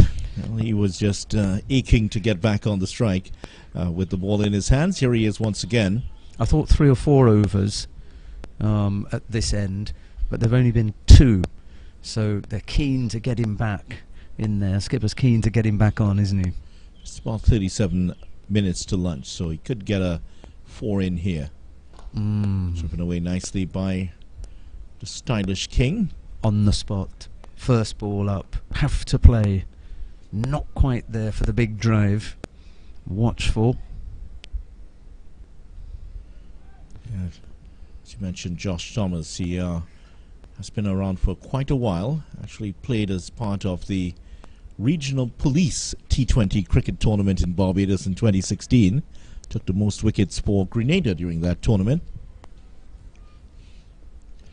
He's gone for a big drive here. That's beaten him outside the off stump. So quite a few policemen on this team. Maloney, Darius Martin, Kenneth Dembo also in there, joining the police force. Oh, held its line. Perhaps thinking that one may have come back in at him, as he's seen earlier. Didn't come back in at all. That's the one he gets to hold its line and go across the batsman. That's the one that comes back in, but King deals with it well, just past mid-wicket and between him and the mid-on for 4. Uppishly also, but he gets it in the gap. McSween with the full teapot after that one. How did he get that through? Yeah. There are 2 fielders exactly for that. Just got it exactly in between them. Not a lot of space in between those 2 fielders. I'm going to have to explain to one of our colleagues in the commentary box about the full teapot. He's looked at me quizzically as if to say, what noise are you talking about? Well, it's when the bowler feels a bit aggrieved. Stands with both, and full again, and stands with both hands on his hips. And then the half teapot is when he's only got 1. That was the full teapot that time round. These English things, I suppose, I can't help but bring them out. But I'll share them with you. I'll share them, you know. Well, yesterday when Windward Islands were on 111, you did have your feet up, didn't you? That's right, I did. That's a good delivery here from McSween. I was mentioning earlier we didn't see too many left-arm pacers from the West Indies. Of course, Dayton Butler, who is now an umpire at first-class level. He also played for the Windward Islands. And Pedro Collins, yeah. Pedro Collins. Yeah. Is a name from the past, yeah.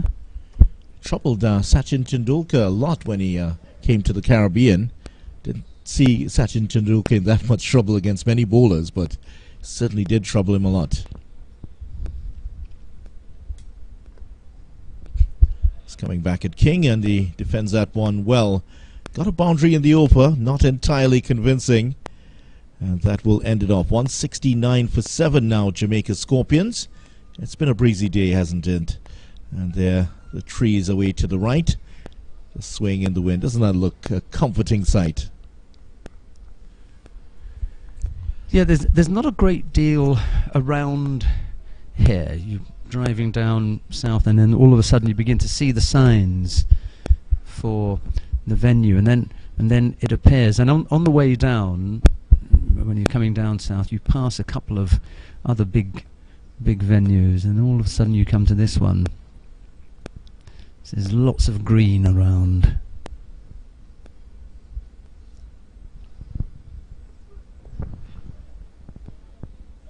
Couple here for Jamaica Scorpions. Fielder finally gets around to it. There's a little slip there for him.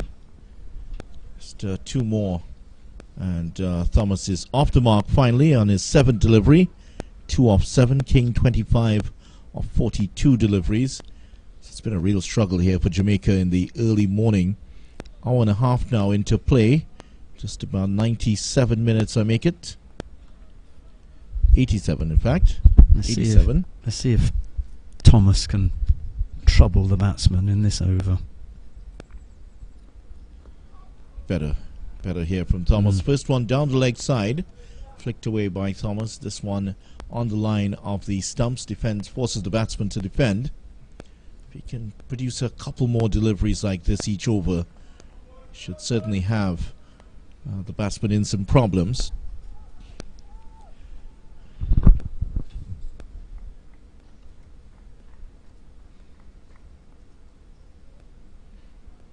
Full slip cordon now.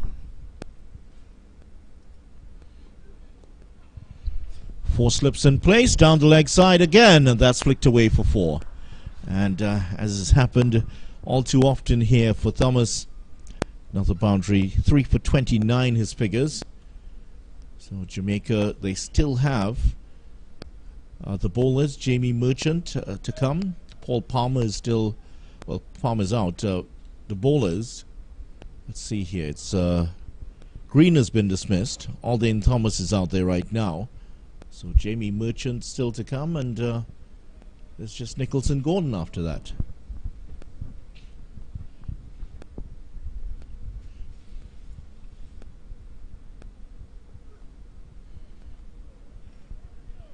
So I feel this has got to be a partnership. If Jamaica can get 50 plus out of this partnership, that would certainly shift the balance of this game back towards them. Long way away from that. 6 runs in the over already. That's the most expensive for Thomas in his spell.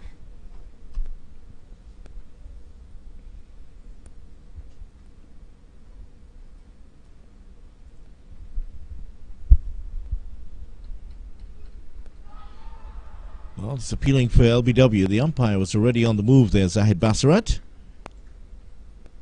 Likewise, he says he has the counter that the umpires use in his hands there to make sure they get the right number of balls in the over.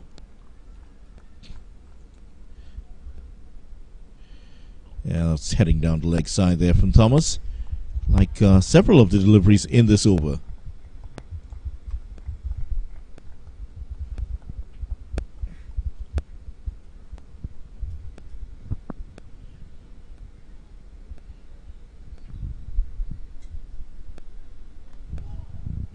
One maybe keeping a little bit lower than King anticipated. Chopped it down into the gully. End of the over. Fairly expensive one in the context of Thomas's performance in the match. Jamaica 176 for 7.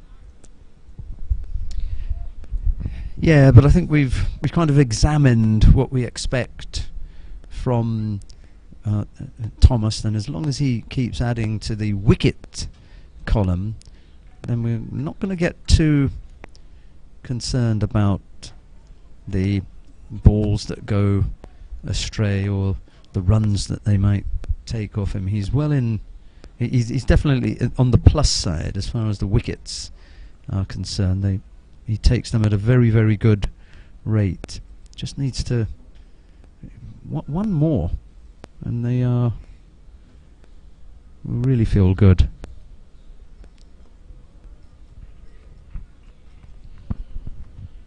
Between second over of his new spell starting here. There is Alden Thomas coming back into the side, his first game of the season. You start off the season and there's somebody else who's been in the position. You get your chance. You does have to ramp up the pressure on you to perform, because you want to make sure that you can make the shirt yours.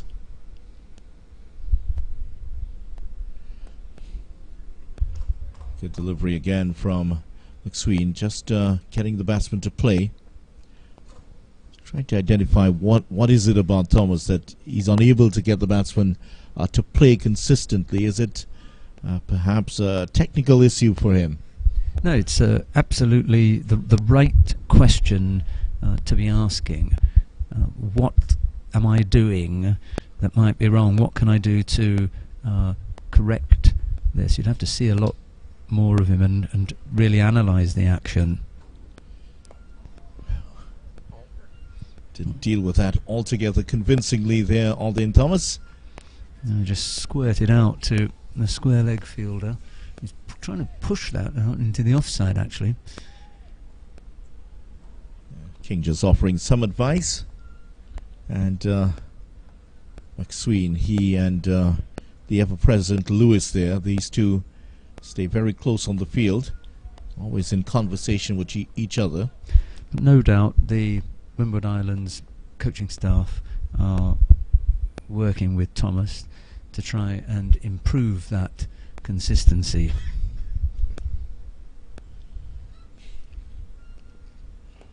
Well, that one just boomeranging in late there. Got behind it well, Thomas. They did have some assistance recently from Andy Roberts, Sir Andy Roberts, was there as part to lecture, work with the bowlers. It certainly would have been a great addition for them. Sure, they would have gotten a lot of great information from him. And just look at the consistency that we've seen from McSween, for example. Yeah, but when you look at the figures here, you've got 3 for 20 odd and 3 for 54. So his wickets have cost him almost double his teammates. But as you quite rightly pointed out, there's another good reason why he does go for as many runs. Some of his deliveries are unplayable in as much as they just can't reach them. You know, they're so far down the leg side and so far that they're just left alone. And with McSween, you get a lot more deliveries that you're going to have to play out, and therefore, you know, some of those are going to be in the zone, in the arc, and they're going to play and score runs from. He's at you all the time, McSween. That one, Thomas just pulling the bat away. That's the one that he holds cross seam and just goes straight across. There he is.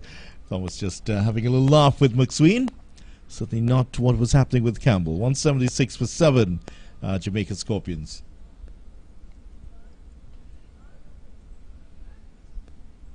Almost got him to play there. That's the Jamaica scorecard.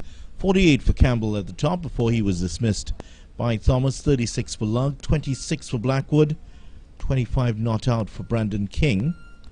King coming in a little bit later than normal because of the decision to use Marquino Mindley as a night watchman.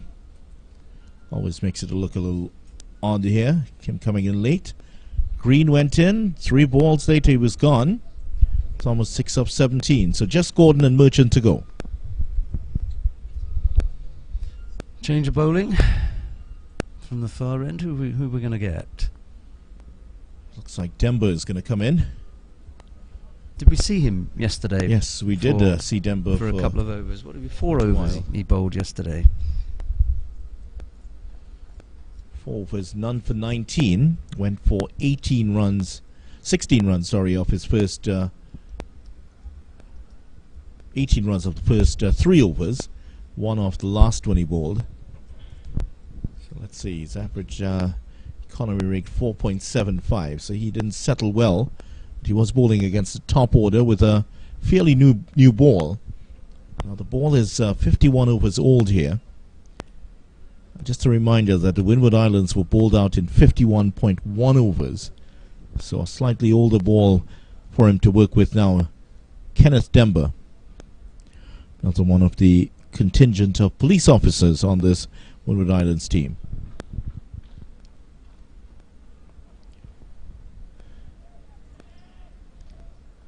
On the spot. Good start for him. Forward short leg in place. There's the leg gully and the first slip also there.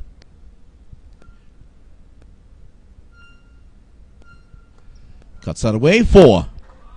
Too wide outside the off stump, and a quality batsman like Brandon King is going to put that away every day. Yeah, not missing out here. Just pulls this down a little bit as well. Actually, it's not that short. He just manages to see it early, gives himself some room. Steps away and cuts that nicely.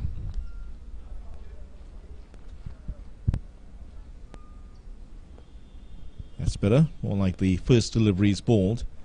It's a very unusual gather here. Demba just makes this big jump before he comes in. As you can see, might be able to pick it up here. There he is. And that's swept away for 4 runs down the leg side this time.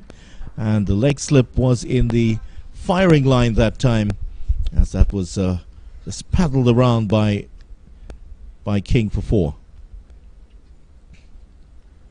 Is that John Eugene, the assistant coach for the Windward Islands, mentioned big change for them. Shirley Clark coming in as coach earlier this season. John Eugene. I spoke to him yesterday. Yeah, you were. I saw you were chatting with him. Nice chap. First man to score a T20 100 in the Caribbean. That was in the Stanford tournament, if I remember correctly, many years ago. That's a stat they can never take away from him. Chris Gale can score as many as he like. I got the first one.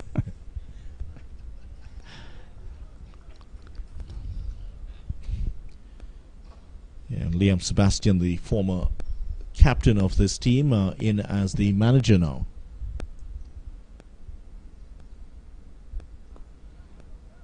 Oh, that's a great stop. There is Katoy again. And those sunglasses, which he doesn't wear very often, they are the back of his head, and flying once again. 185 for 7 at the end of the over. Couple of boundaries in there for King. It's now on to 34. Well, there's smoke, there's fire. So there is a fire just away to the left of the picture there. That's on the southeastern side of the ground. It's a lot of open ground there, so I think there's a dump there, if I'm not mistaken. Were we chatting about a game where a fire or smoke from the fire blew across the ground? Yes, that was right here at the Brian Lara Cricket Academy. It was on the northern side of the ground, so it was coming across. At one point, the umpires were actually considering stopping the game. There's McSween again. Shortens one up here to King, to Thomas Early. And he mentioned that Dennis Smith had to get the inhaler out there, and we do want to remind you that the Sahara dust is very much with us again. We both had some problems with that yesterday. In fact, I had to ask Ronnie to check if the pyramids of Giza are still in Egypt, with the amount of dust that's been flying across here. McSween is he's chatty, but it's not malicious, is it? Because I noticed that all the batsmen have a little smile with him, so it must be pleasant. Oh, that wasn't too pleasant, that delivery there to King. Not sure if that got up as high as he thought it would. Just 1 run resulting. Let's see what the signal is. It's byes. Yeah. Dropping short of Dennis Smith. Well, they're lucky to get away with just the 1, because he's bowling at the kind of pace that when it gets past the keeper, it's going to go all the way. So you must have... Well, it was a bye. It didn't touch anything, didn't it? So...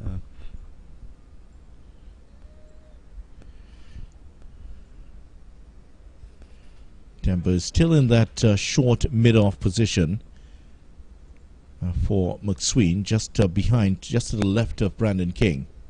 Here he is coming into your picture. That's a chance at a run out here. Well, he was stranded. If that had hit the stumps, he would have been headed back. So these two batsmen, a little bit of miscommunication here. Let's see what happens.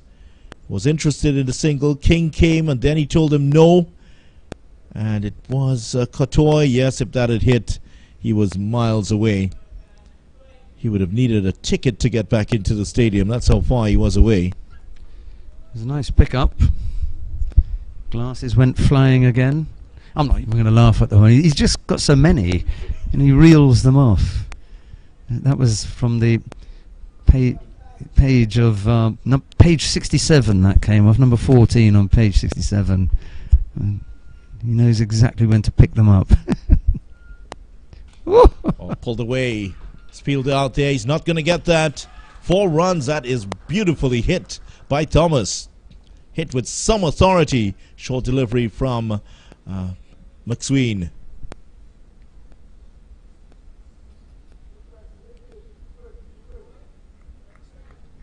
Yeah, no need for the footwork there. He just leans back, swivels, and pulls that really well. Didn't really trouble him, did it? Not at all. There's not quite a lot of pace here in the wicket. Here's McSween again. Coming off the outer portion of the bat again. Got him this time. Jamaica's lead is now up to 53 with that boundary. So that's a psychological mark there. Yeah, it's uphill from here on, isn't it? Even if you come and wrap up the remaining lower middle order batsmen or tail enders, you're still going to have that deficit to clear off before you even begin to set Jamaica a total. Oh, that's a good delivery. White outside the Oster, swinging back in. McSween with a big smile on his face as the over comes to an end. Jamaica 190 for 7, and they lead by 53 runs, as you can see. Yeah, he's managed to keep that ball swinging around, even though it's, what, 53 overs old? That's right. A couple of the Windward Islands reserves there. Sure, they're enjoying their time here in Trinidad. They've been here for a couple of weeks earlier this year. Now they're in for 3 weeks. 3 matches here for the Windward Islands Volcanoes in Trinidad, as with all the teams, all 3 matches being played here in TNT. There was a similar experiment tried a couple of years back by the West Indies board to have the full round of matches being played in TNT. But now TNT with 3 first-class venues, so that certainly has helped. Actually, I was looking, there's a story on the Cricket West Indies site about the first match being played at the venue in Diego Martin Sporting Complex. The acting Prime Minister was there. That's a significant event in the life of Diego Martin. Driven away for 1, Colm Imbert, the Honourable Colm Imbert, Minister of Finance here in TNT, the acting Prime Minister in the absence of Dr. Keith Rowley. He was there at the venue yesterday. Described it will get a single here. It's pulled back from attempting the throw. Yeah, it was described. He described it as a first-class, world-class venue. Is his exact words. He said the sky is the limit from here.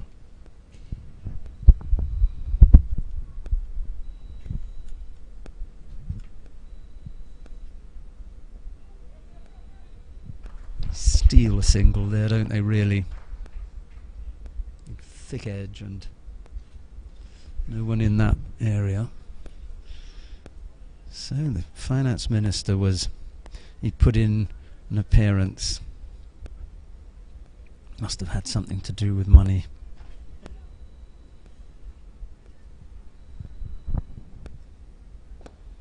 Driven powerfully past the ball. They got a hand to it, but it's not going to stop it. Goes all the way for 4, and King showing off some of that power that made him such a hit with the Guyana Amazon Warriors. Really put something into that. Very, very full delivery. Mr. Denberg got the left hand across it, but couldn't stop it. He's going for a few here, I'm afraid.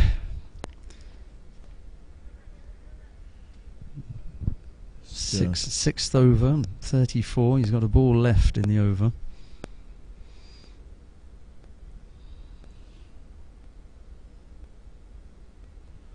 Goes for the sweep shot this time, and that's another boundary.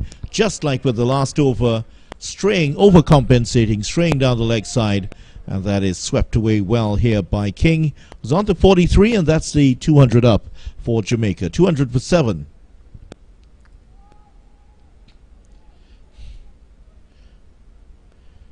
Certainly was there for the paddle sweep, and he played it very well. Just going back to that story in Diego Martin, the acting Prime Minister was there. Rajendra Mangali, Chairman of Selectors here in Trinidad.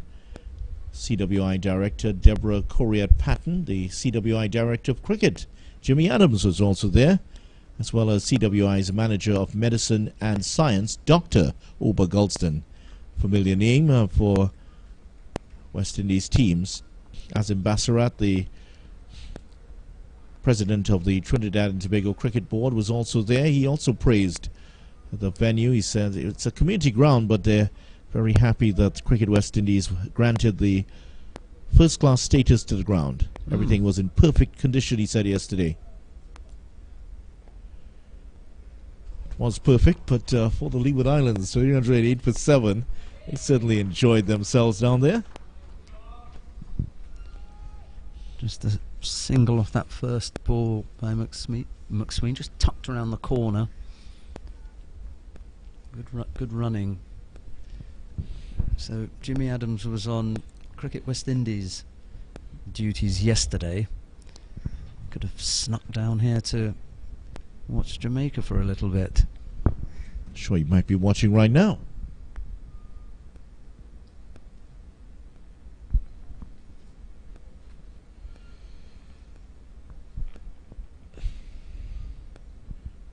Former West Indies captain, of course, Jimmy Adams.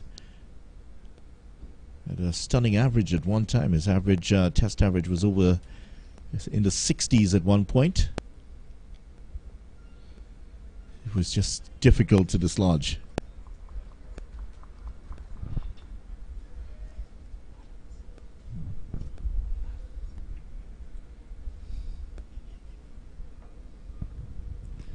He played some club cricket in the Surrey Championship as well. I mean, once in a while you'll have a high-flying test player playing club cricket if the club can afford it. It's like Brian Lara turning out for Queen's Park Cricket Club. More in swing, but played well this time. He's just getting the bat out in front of him.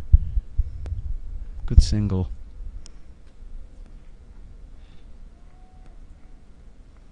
Just a push into the offside, and they come through for one now. They've had a couple of singles just to rotate the strike and keep the scoreboard ticking over.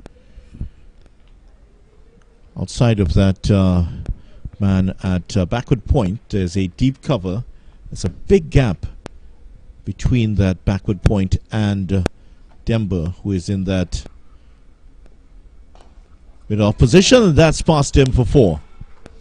Well, it's the first really poor delivery that we've seen from McSween with that full toss. That was a real gimme there, although he did bowl one earlier on and he got away with it, but this one he pays the price, doesn't he?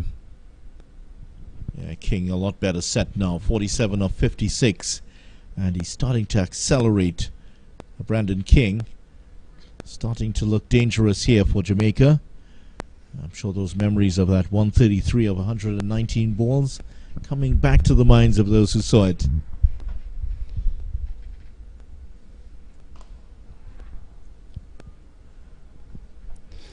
Yeah, this partnership, 46, 47 now of 53 balls. Look at that. It's, I mean, really in good time. This is the one that's doing the damage. When they took their third wicket for the day, things began to look bright. But 47 runs later,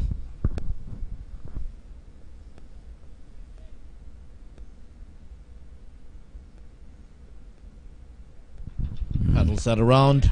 That's going to go for another boundary. So a flurry of boundaries in the last couple of overs. Demba was introduced, and he's given up 4 boundaries in his 2 overs. Now McSween starting to go for a couple here. So it's all starting to go against the Windward Islands now. Jamaica 212 for 7 at the end of the over. Yeah, all indications are now that Windward Islands are going to be chasing down more than 100, I'd have thought, as a deficit. That's going to be a very, very tall order. 50 partnership up for Jamaica. These two batsmen, King 48, Thomas 18, 51 of 54 deliveries, and delivered in very quick time. King has done the majority of the scoring, but credit also to Thomas, who rode his luck. Jamaica leading now by 75, so all sorts of milestones coming across here. King close to 50 now. They're going to continue with Demba video from the far end.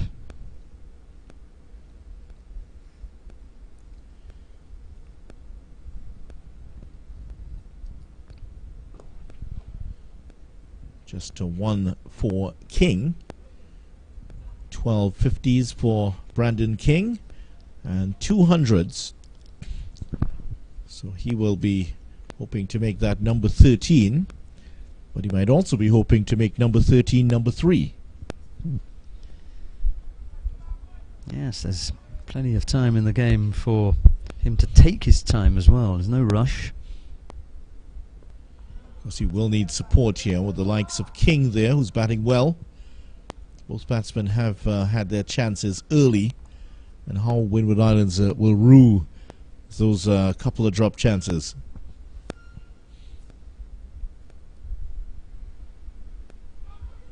That comes off something. Not taken cleanly here by Athenaeus there. Sort of blonde hair. There are two of them with that similar hairstyle, so I had to make sure it's the right one before I call the name.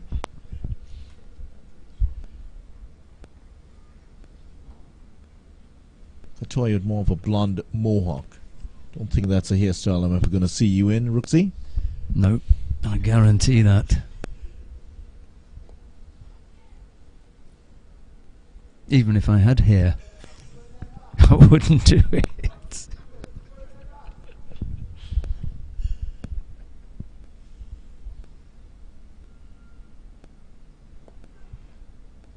Straight to the fielder. There is the man with the blonde mohawk.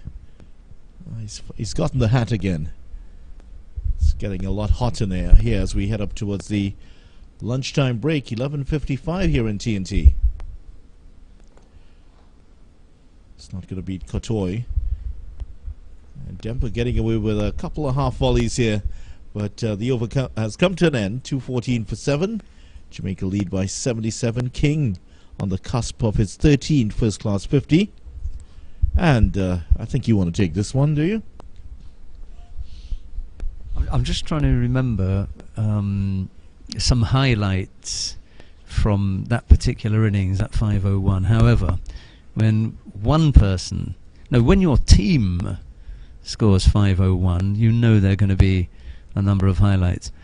When an individual on your team scores 501, well, you might be here all day describing that magnificent and memorable knock by Brian Lara. Came a couple of weeks, maybe more than a couple of weeks after his 375, that 501. Talk about a purple patch. That was the purplest of purple patches ever in the history of cricket. Well, he did score 6 in a row in the English county season, didn't he? Was it 6 or 7 back-to-back hundreds? Someone will tell us. I lost count somewhere around but there. But remember, the vast majority of people watching are from the Windward Islands and Jamaica, and it's unlikely that they're going to want us to wax lyrical for any length of time about Brian Lara. Yeah, he was innings that should not have been. He was bowled off a no ball in that 501, and then he was dropped when he was 12, actually bowled off a no ball and dropped by wicketkeeper Chris Scott an 18. And the exact words were, "Oh dear, he'll probably go on and get 100." Prophetic. Chris Scott has a chat circuit, doesn't he? And he goes around and talks about that makes money out of it. He made him. He made Lara famous, didn't he? I did that. He played for Warwickshire, didn't he, Lara? After... Who came after him? Was it Sean Pollock that Warwickshire had after that? And before that, I think they'd had Alan Donald. They had a few good picks, didn't they? Donald, Lara, Pollock. Certainly did. I know you enjoy hearing about that 501. Let's just give the stats of the innings. Lara faced 427 deliveries, 62 fours, 10 sixes. And on the final day, he had only 174 runs before lunch. he scored that 174 before lunch. My goodness. And in answer to your question, he's the first man to make 700s in 8 first-class innings. And the first of those 700s was actually 375, which is also here, as we've seen earlier. So those others, then, that was when he came back from that tour in the West Indies, and he went to play his county cricket, and then he scored all those hundreds. And I saw one of them. I was at Lord's, Warwickshire and Middlesex, I think that was, and he scored 100 there.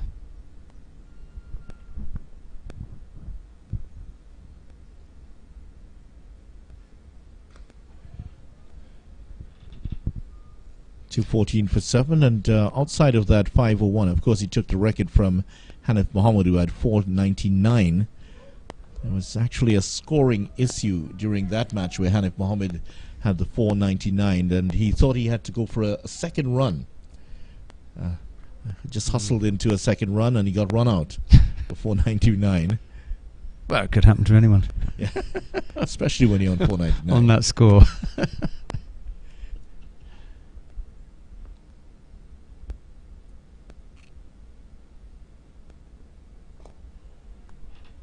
Should get one here. Fielder out in the boundary now. It's good fielding. Wow. That's the youngster Auguste.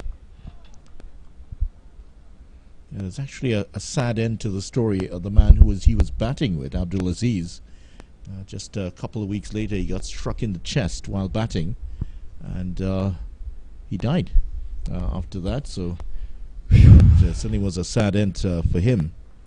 He was a very young man, actually. I didn't know that part of the story, actually.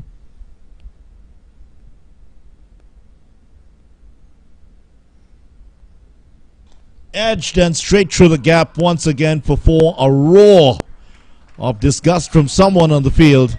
And that has flown away. And there is the 50 for Brandon King. 53 not out he is. And that is his 13th first class 50, and it comes just as we're about to take the break for lunch here. So he's gotten rid of that milestone before he goes in. Jamaica go in at 219 for 7, a session that started poorly for them and now has improved with this partnership between King and Thomas.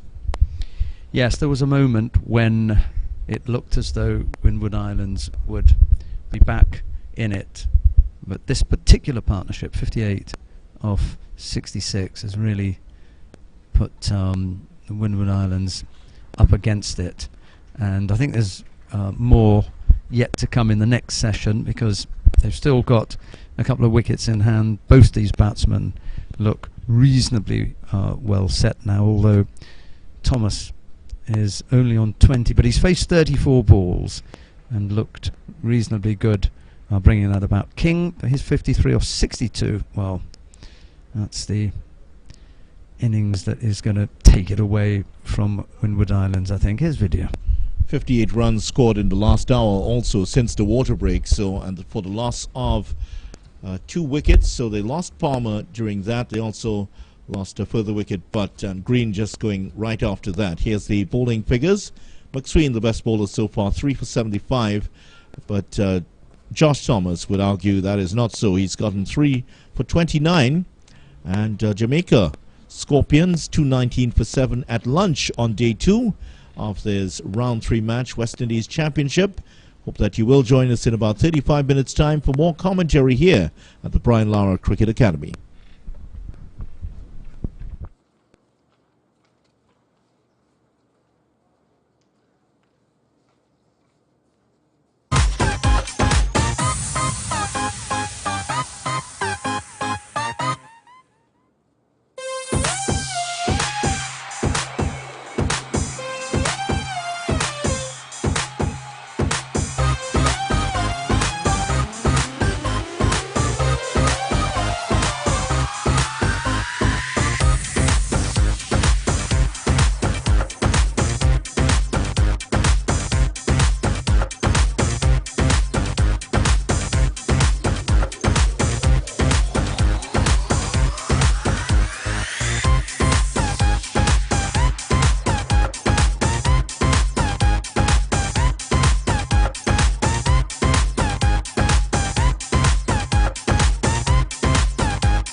The second innings has started off with a boundary here of his first ball.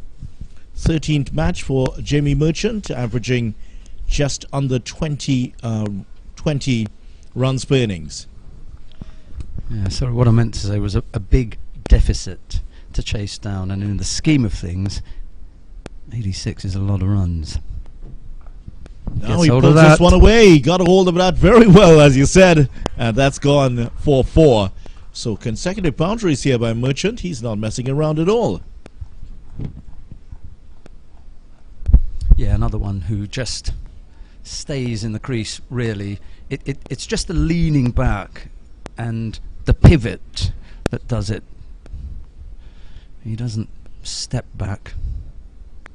He's able to play that pretty much from where he was set up. Merchant has been around for a long time. Made his debut in the 2012-2013 season for Jamaica. Just played a match and played in the season after that. Then there was a 5-year break for him before coming back in the 2019-2020 season, where he played 5 matches, the most in his career for Jamaica. Speaking outside the off stump here, actually had a 50 during that 2019-2020 season, his best so far. He's had 89 runs for the season, but at the end of this over, 227 for 8. Successful over there for Lewis, 2 for 53. His figures now, and Jamaica leading by 90 runs. Just still a very healthy lead here for them. Yes, a couple of things are going to come into play now. At this point, all options are still open. A win for the Windwards, a win for Jamaica, or a draw. Lots of things can still happen from this point. You then have to ask yourself, the really big question that Windwards are going to have to ask themselves is, how can we get ourselves in a winning position from here? You already trail by 90, and the likelihood is that you're going to go over the 100 mark. McSween gets another edge coming round the wicket this time. 2 second slip again, but one bounce to Athanaze. Again off the bat of King. He's quite a few edges. One carried, which was dropped by the keeper. A few have dropped short, so he's lived a charmed life here, Brandon King. So, are we going to be able to put on, Windwards that is, are we going to put on enough runs to overhaul and set a big target? Well played. Yeah, played that very well. And if so, how long is it going to take, and how much time will be left in the game for Jamaica to score whatever it is that you put on? All of these things are now going to come into it. What's the best option for us? First of all, you have to knock over the remaining 2. That's the first thing. You do that as quickly as you can. Well, he has to go back quickly and got back in time. Merchant. Was Katoy again coming in quickly. He's a real live wire there, the number 43. Likes to field in that point position. Thank you very much. Point or cover. That's where you want to be. That's where all the action is. Well, yes, a lot of action there, but he couldn't get his hands on that one in the air. But enough distance between himself and the ball for that to go away for 4. That's a good shot.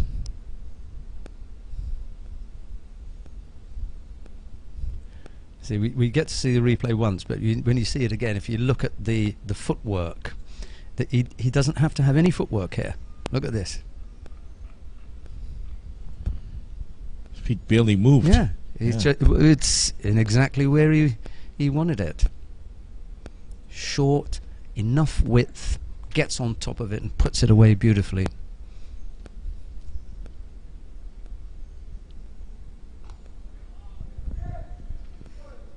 McSween has bowled all of his deliveries outside of this over from over the wicket. now going round, so just a period of adjustment for him.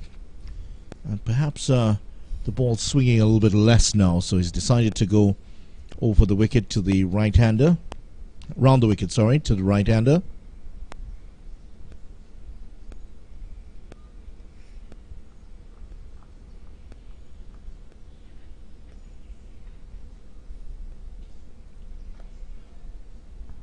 It's a good single. Gatoy is quick, but even he couldn't get up to that. Well played indeed. So the over comes to an end. Jamaica, 232 for 8. Merchant on 8 of 3 deliveries. King retains the strike. Yeah, we're only on day 2, halfway through the day, and all outcomes are still available, but the one that in theory is looking the hardest to achieve is going to be an outright win for Windward Islands, because they are already in the position of having to overhaul, what is it, is it a 90-run deficit already? 95. It's a big ask. Well, that's driven beautifully here by King. He's into the 60s now through the extra cover region for a boundary. Lewis over pitching this time, and he was onto it in a flash, so that lead up to 99 now. Didn't get the front foot a lot towards the line of the ball. Again, you know, all hands. Just threw the hands at it. But it was a good strike. Nice clean strike. Never aerial. All under control.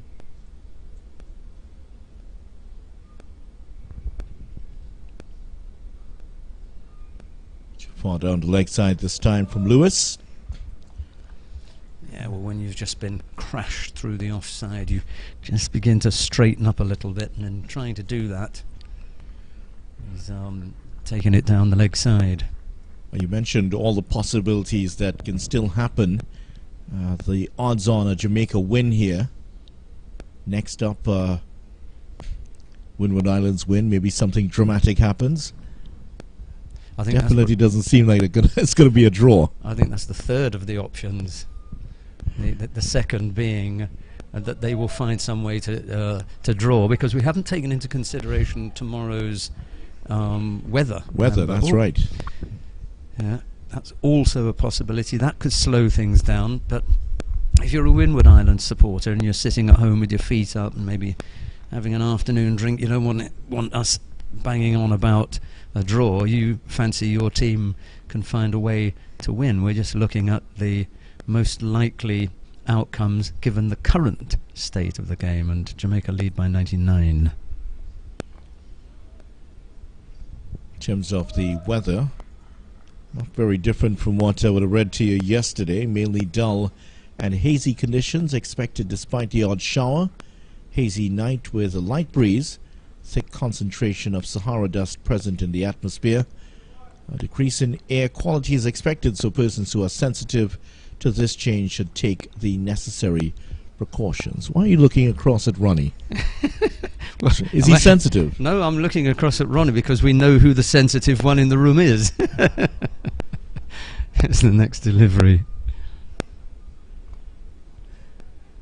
That's angling back in, and that's well defended by King. Looking good on 62 and looking dangerous for Windward Islands. He's the man now, without any shadow of a doubt, that they've got to get rid of. You can't afford for King to hang around for too long, because he's already had a look at the scoreboard. He's probably thinking, with the tail, if I can put on another 20 or 30, I'll be happy with that. Our lead will be up to 100 and 130, and we'll feel comfortable with that. So it's absolutely essential that they get rid of King.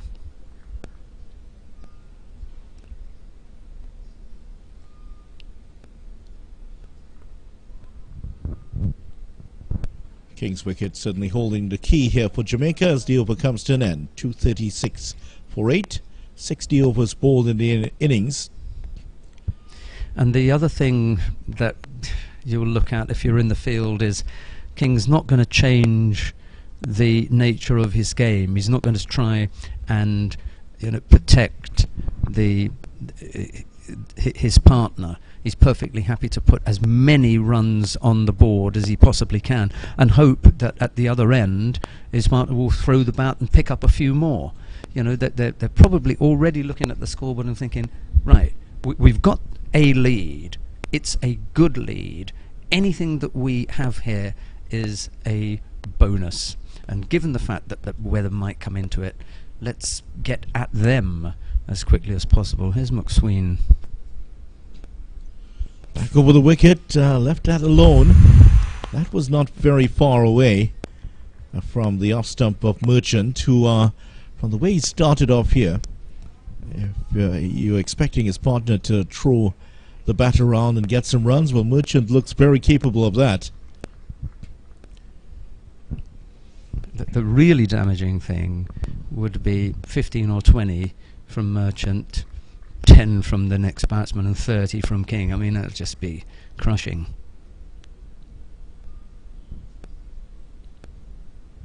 Oh, that's a good one there from McSween. That came back in, and the batsman doing well. Yeah, well played. We're looking at, we're not even going to call lower middle order now, we're just going to say lower order batsman, and looks well organised. Batting at number 10, Jamie Merchant. Well, at the Queen's Park Oval, one Tagenarine Chanderpaul has 100. 104 not out he is. He's gone for a big hit here. It was swinging in towards him and gets a 4. Smears that onto the onside for a boundary. He's a distance away from 100 here. Merchant on 12. Tagenarine Chanderpaul 104 for 332 balls. And the strike rate has gone up to a stratospheric 31.3. He's out of the 20s then. Wow. Yes, finally.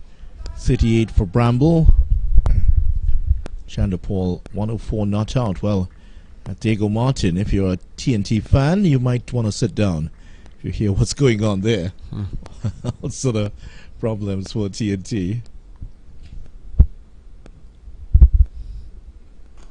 Oh, what a shot that was. Very, very Caribbean. Poses for the cameras. Smashes that away through the covers for 4, Merchant.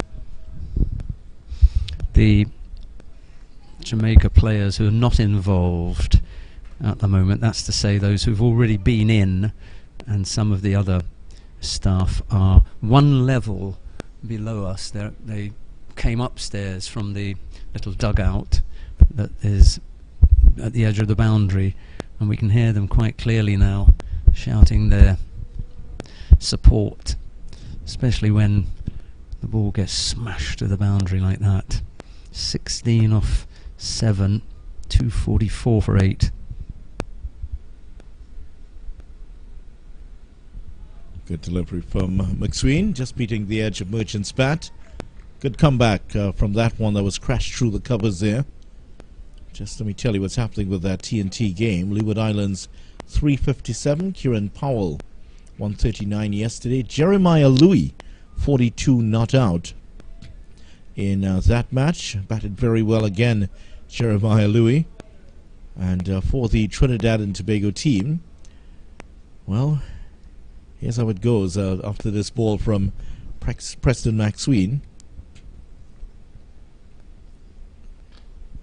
Already 3 ducks to report. Jeremy Solozano caught Django bowled Louis without scoring, 244 for 8 at the end of the over here.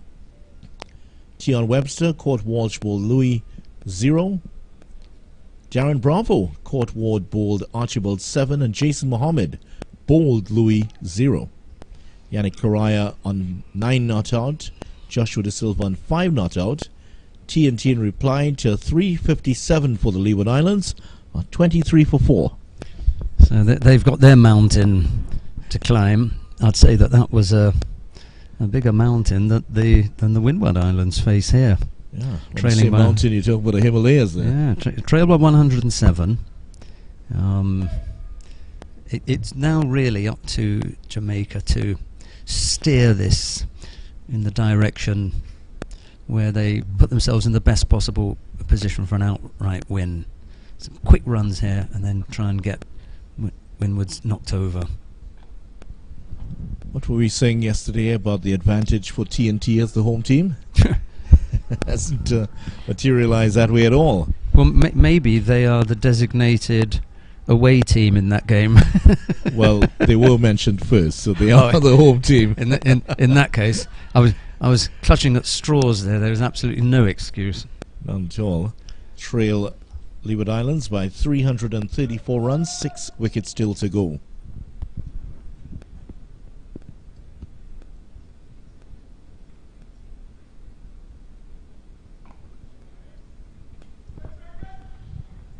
So Brandon King 62, Merchant 16 already of 9 deliveries. He's been going along really quickly here, so another partnership blossoming between these two.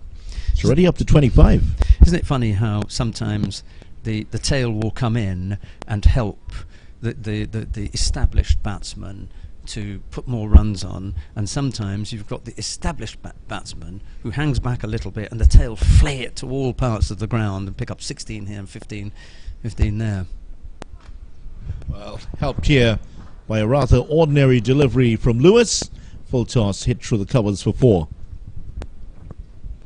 Well, from time to time the tails have been up, but this is the kind of delivery that's going to put heads down. Not just a full toss, but swinging gently towards the offside, and easy for King to just swing the arms through that, and a boundary, big space between backward point and extra cover also.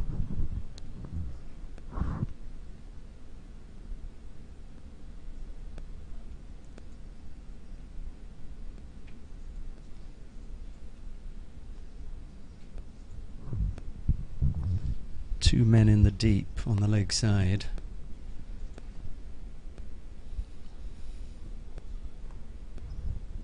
Straight to backward point. O'Geist is there. Yeah, there are 2 men, as you mentioned. One at square leg on the boundary, but he's now asking if he should be going somewhere else. And there is a long leg in place there. Preston McSween is there. The square leg now asking if he should come in. He has come in to the left of the square leg umpire. We're going to see a short one coming here.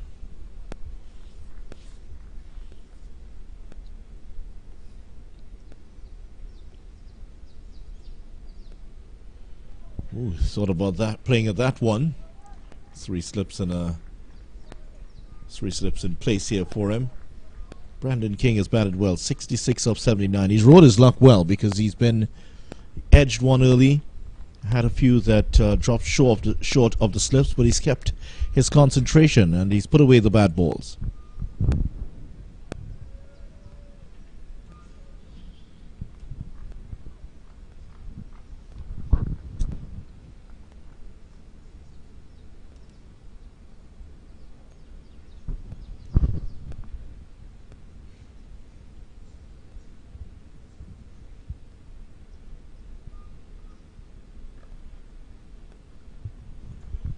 End of the over, 248 for 8. Yeah, it really is a situation where Jamaica are in the driving seat. They've got a good lead. Still a couple of wickets to go. I don't think that they will be that concerned about how long they take for the, to put some more runs on the board. They've got the time. Time is on their side, and having rolled them over for 137 in the first innings, they'll be confident of limiting them to a similar score. Maybe 160, 170, 180, but they've got time to work with here. McSween back round the wicket here for the Windward Islands Volcanoes. And Merchant hit him through the covers in the last over. See what he tries here, Merchant. Well, he's pulled that away. There's a fielder on the boundary, and that has gone all the way for 6. Wow, that one cleared the boundary by some margin.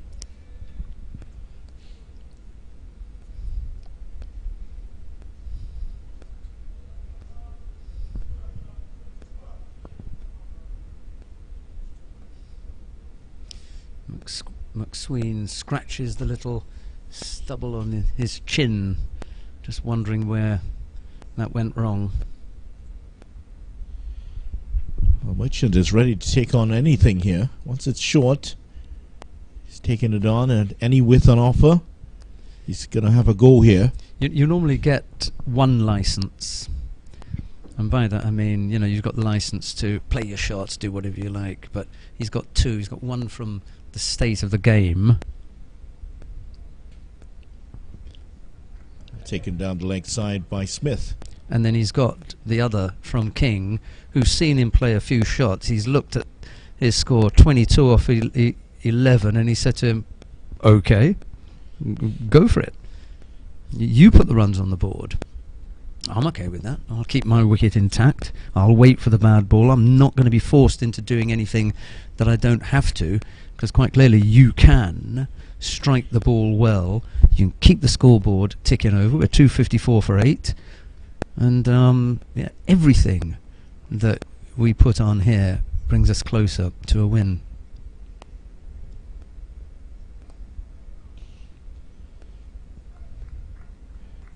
He has defended anything coming towards the stumps well, though. Hasn't really given a chance here, Merchant. 22 off 12 now. And that is the type of batsman that's going to be very frustrating for this Windward Islands team. The lead King at the other end, who has been solid, and he's just playing everything. Sorry, the lead is 117. There's no guarantee that Windward Islands will fold as they did in their first innings, but you will have the suspicion that even if they were to do better, how much better are they going to do? 150, 160, 170, 180? Well, the first thing that they've got to do, they'd have to knock off that 117. Well, that doesn't leave you very many then, does it? Just by comparison, in their first innings, they were 117 for 8, which is not, as you said, a guarantee the same thing is going to happen, but they were 117 for 8 in their first innings, bowled out for 137.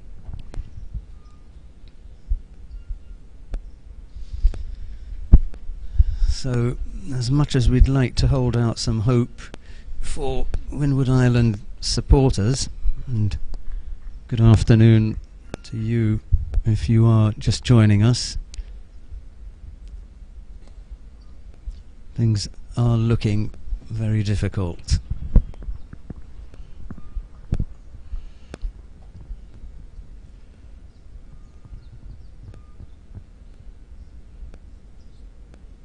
So in terms of this match definitely Jamaica in control here. Leeward Islands in control at Diego Martin, and Barbados are yet to bat at the Queen's Park Oval. That one certainly shaping up to be what could be a draw up there. The other two, well, looking like there may be results, who knows. And if TNT are to go on to lose that one, I think the chances of a first regional title in 17 years might be gone. Just one this time.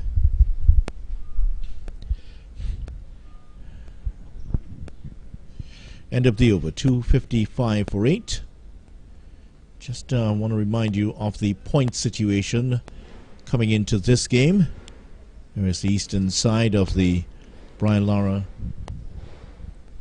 Cricket Academy. King 68, Merchant 23.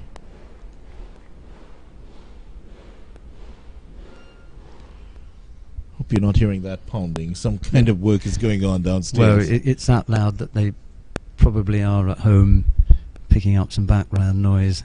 I think they are repairing a wall in one of the downstairs boxes. Oh, there we go. Just at the top of that hill that you were seeing away to the left there, during the 2020 Caribbean Premier League, where no spectators were allowed, there were actually people up on that hill watching with their binoculars, sitting in their cars. Some had their beach chairs out and they were watching from there. Yeah, I'm not out, officer. I'm in my car. Was congregation though? Is it Denver again from the far end, or Hodge this time? Actually Hodge this time, left arm orthodox. Did he have one over? Or? Oh yes. Yeah. It was that one. Yeah, that over. I think he wants to remember that. Yeah, so the point situation, Barbados in front, 42 points, TNT, second place, 38.6.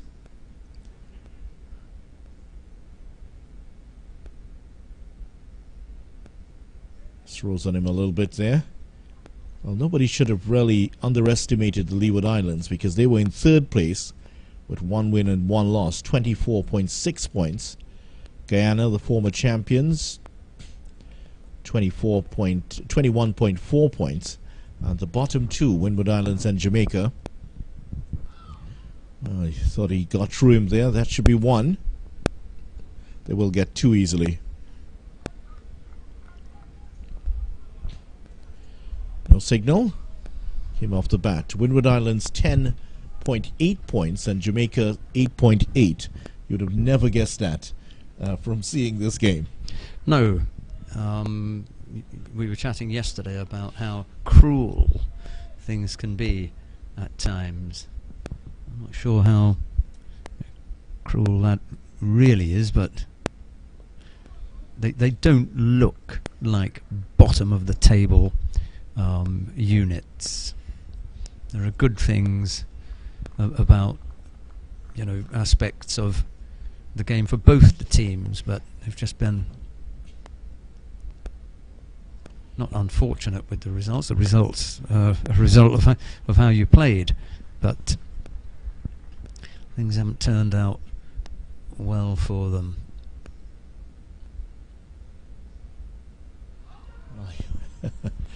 Forward short leg was getting out of the way. Athanaze didn't get any contact. 257 for 8 at the end of the over. Let's go back to the points table as Merchant does some adjustments there. If that Barbados-Guyana game ends in a draw, I could see, and TNT, well, unless there's some major fight back, if Leeward Islands get ahead of them, we could very well see Leeward Islands getting to the top of the table, if not close to it. And that would make it very interesting. TNT's challenge might dissipate. Of course, we haven't seen Barbados bat yet. This game, Jamaica, if they win here, could rise as high as third place. And the coach was saying that he was hoping to get at least in the top 3. Yeah, the longer format of the game calls for a completely different set of tactics and a different a different approach. You know, if it's a straight win-lose, it's fairly simple, but it gets a little bit more complicated in the longer format. What a shot that was by Brandon King.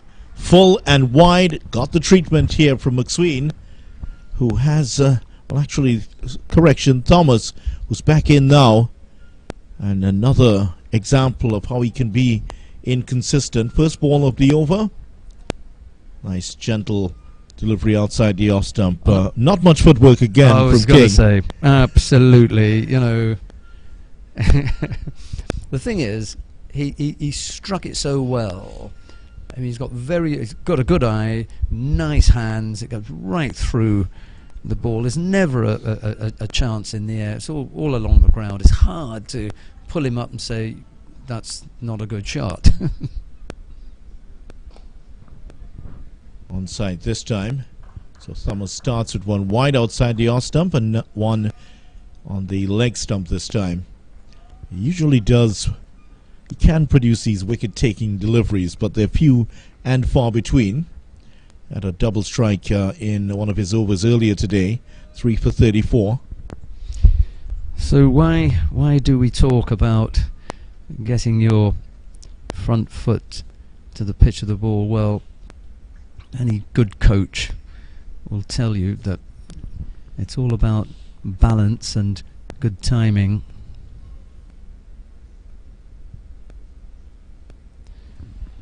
Swung in late after it passed the batsman. And I remember one of my first coaches putting down a cricket ball a few feet in front of me and asking me to pick it up. And I put my foot forward, leant over and picked it up. And he said, okay, now try it without moving your front foot. And of course I fell over. So that's what they're trying to establish when you're learning. You know, be balanced, and from that balanced base, you've got a much better chance of striking the ball cleanly. That flashing cover drive that we saw earlier on is from a high quality player. You know, he can get away with that. But as you are learning your craft and growing up, you know, don't get tempted into looking at someone like King and think, oh, I'll do that. He didn't move his feet, so I won't. Well, he's a high class player. You can get away with that. Well, not for the first time down the leg side. Chris Gayle also didn't move his feet terribly a lot, but his figures do suggest that he was a high quality player. And then very good eyesight. The odd thing is that if, you know, when King wraps up his playing days and he's in the nets coaching someone, I can guarantee you that he'll be telling them, hey, foot to the pitch of the ball. You know.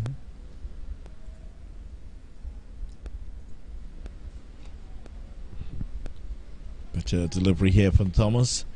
A couple outside the off stump, a couple down the leg side, and the last one forcing the batsman to play. 3 for 34 Thomas.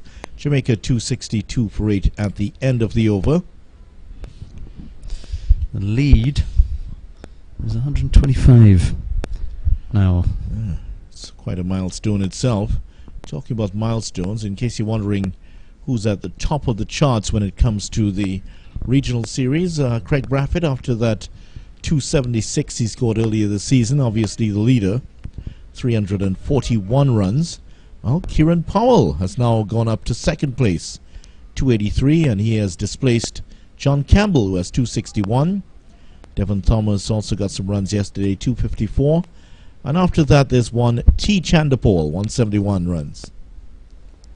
Mainly because of that 100 today. Is there another stat that shows who leads with balls faced? I don't think we need to worry about who that is. Chanderpaul's up there. I'll give you a hint. He will have faced more balls than anyone. 487 he's faced for the series, and counting, by the way. But not even close to one Casey Braffett. On try for one. Craig Braffett, for his 341 runs, has faced 596 deliveries in those 3 matches for Barbados this year. Time at the crease. Certainly is. 100, no 50s for Brathwaite for the season. Straight back to the bowler. Among the bowlers, so as you would expect, Markino Mindley now at the top of the charts. 13 wickets for him. 12 for Anderson Phillip. Brian Charles still up there on 12, and Sherman Lewis has now gone up to 11. Also on 11 is Jaden Seals. Hodges made a really good comeback, hasn't he? He went for, what was it, 18 the first over. He's got one more ball in this over. It's played defensively there, and he He's gone for 21 off 3 now. Yes, ended the over 263 for 8. He's not bowling to Campbell and Lugg. That's a bit of a relief there. Yeah, mind you, King fancies himself, doesn't he, on 72, and Merchant's already shown us that he likes to hit a long ball. But really, that is a very good comeback by Hodge. 1 over for 18, and then the next 2 overs have gone for 3 runs.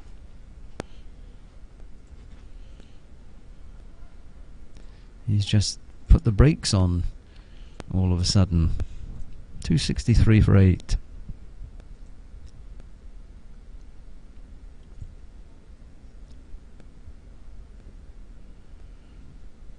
Too far outside the off stump. Kings has only scored 2 first-class hundreds, the last in 2019 during that 2018-2019 season when he scored 630 runs at 48.46. So the successive seasons, because of his success in T20, he's only played 2 matches for Jamaica since then, one in 2019, one in 2020. So it's been a... Well, if he gets 100 here, that will certainly be great for him. It's only his 3rd first-class 100. He came back for 2, I think. Cotto lost his floppy sun hat and the sunglasses, or? Do you have to mention that? He's always dropping them. He never wears it. Well, I'm just wondering whether he dropped both the hat and the sunglasses. I haven't seen the sunglasses since they came out after the lunch interval, so maybe it's just a hat now. Never seen him wear them. Yeah, they just were all seems at the to have back. Yeah, fashion accessory. Oh, that is paddled around. That could go, well, it's gone straight to the fielder. Auguste got around smartly to keep it down to 1. And a good throw as well. Does seem to have a powerful arm. Good fielding, gets the ball quickly, get it up and in the air, kept them to 1. 129 the lead now. I think the other psychological milestone is if they can get the lead past 137. That would be painful. 1 this time. There is a fine leg in place. Auguste out there on the square leg boundary. There's a emergency fieldsman going out to get some water to him. It's been a hot afternoon. Maybe not as hot as some of the days we've had here in Trinidad and Tobago, but it's hot. It's the Sahara dust around. It's also the threat of rain over the weekend, so that may also be playing in the back of the minds of these cricketers here for Jamaica.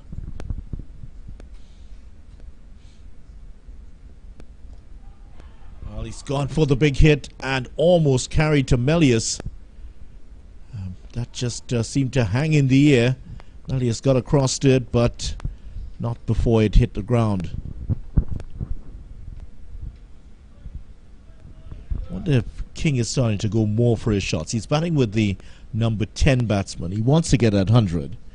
And possible thinking about those weather conditions coming up. Might want to get on here for 2 reasons.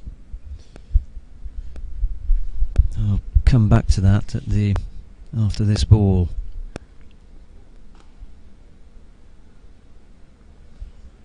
The important thing for him to take... Well, sorry, it's the end of the over.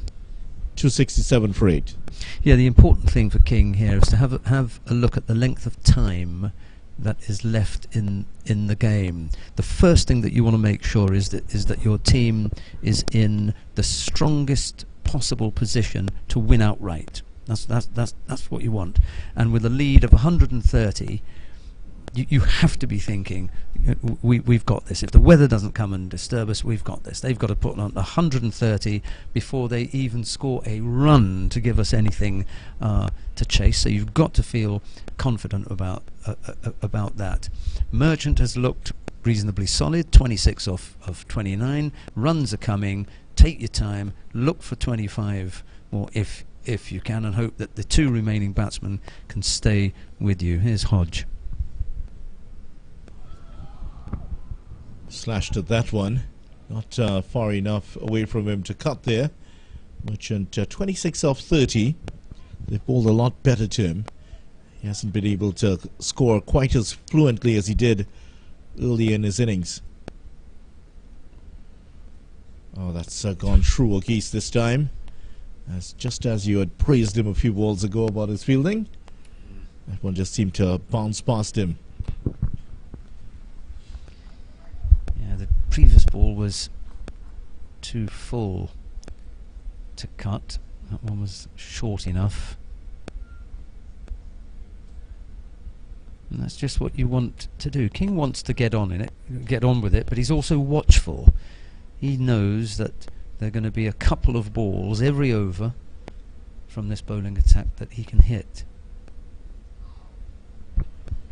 He will just wait for them. 75. 13th first class 50 for Brandon King. Hoping to get that third first class 100. Sweeps that away. And there's a fielder coming around. He didn't get all of that. So that's just going to be one. McSween's out there. And just beyond this game, IPL score here. Gujarat Titans 168 for 5. Royal Challengers Bangalore 138 for 1. 31 runs needed in 25 balls. That should be easy. Go for it. Past the bowler this time, just one. There were days gone by when a runner ball was a difficult chase. Now with T20, it's so different now. There was the points table. Barbados still on top, 42 points. TNT in second place. How long that remains to be seen. There's Windward Islands in 5th place on 10.2 points. They and Jamaica losing their first two games. 8.8 points for Jamaica. We feel that's going to change a lot. Yeah, well, Windward Islands not only up against the table, they're also up against the match here. The state of the match is against them. 133 is the lead that Jamaica have at the moment. And again, I come back to the amount of time that they can take to keep building that lead.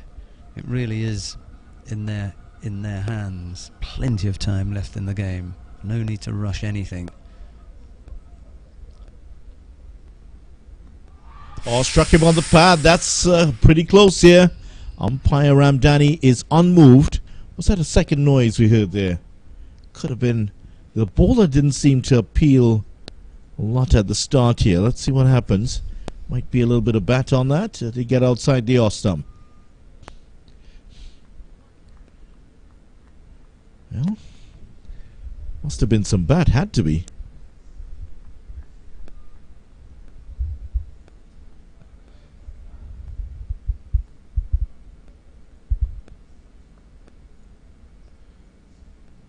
Could be height though. Yes, possibly just that little bit of bounce, maybe taking it over the top of the stumps. I don't think so again. Now that we've seen it again, he slowed it down there. Thanks very much for that, by the way. There was no run off that last ball. Yeah. Then I come back to video.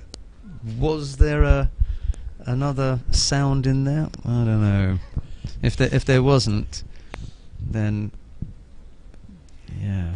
The umpire has very clean ears. We move on. We move on. 133 the lead.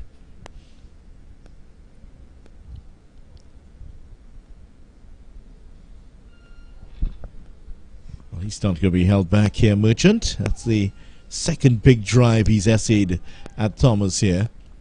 I haven't got a problem with Merchant, throwing the bat at it, because he's connected a few times, and we look at the score, it's 270 for 8. He's on 28 off 36. The lead is 133. So, you know, all of those things are in the plus column for Jamaica. Merchant gets hold of another couple, you know, big shots. I think he's hit 1-6, hasn't he?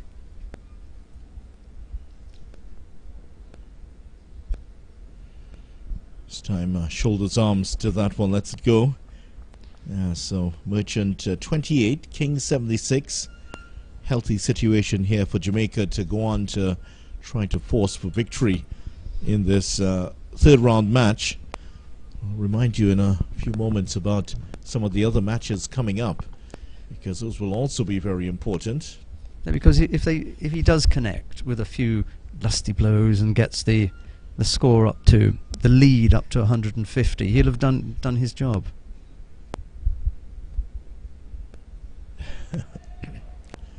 End of the over, 270 for 8. Just tell you what's happening next week. Of course, round 4 is on next week. Jamaica will be in action in Diego Martin. Might be looking forward to getting up there and batting first. They'll be playing Guyana at the Diego Martin Sporting Complex in Diego Martin, the northeast of Trinidad, here at the Brian Lara Cricket Academy. The TNT Red Force will be down here. They'll be playing in that big clash with Barbados. That's always going to be interesting. And the Windward Islands and the Leeward Islands. That's always one that is going to be eagerly followed. In the islands, they'll be taking place. They'll be clashing at the Queen's Park Oval in Port of Spain. King should get 1 here. And just 1. Of course, the last round is also going to take place here in Trinidad, June 1st to the 4th. Leeward Islands will face Jamaica at the Brian Lara Cricket Academy. So Jamaica will be here once again for that. Guyana will face TNT at the Queen's Park Oval.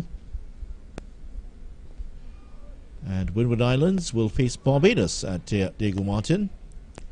No, they will enjoy themselves there. Of course, every time TNT come up against Guyana, there's a certain meme that comes up. Nice looking on drive, but well stopped with his right hand by Hodge. Of course, that meme, curry chicken versus chicken curry, comes up. I don't know if you've seen that. Does that make much sense to you? I have heard that, yeah.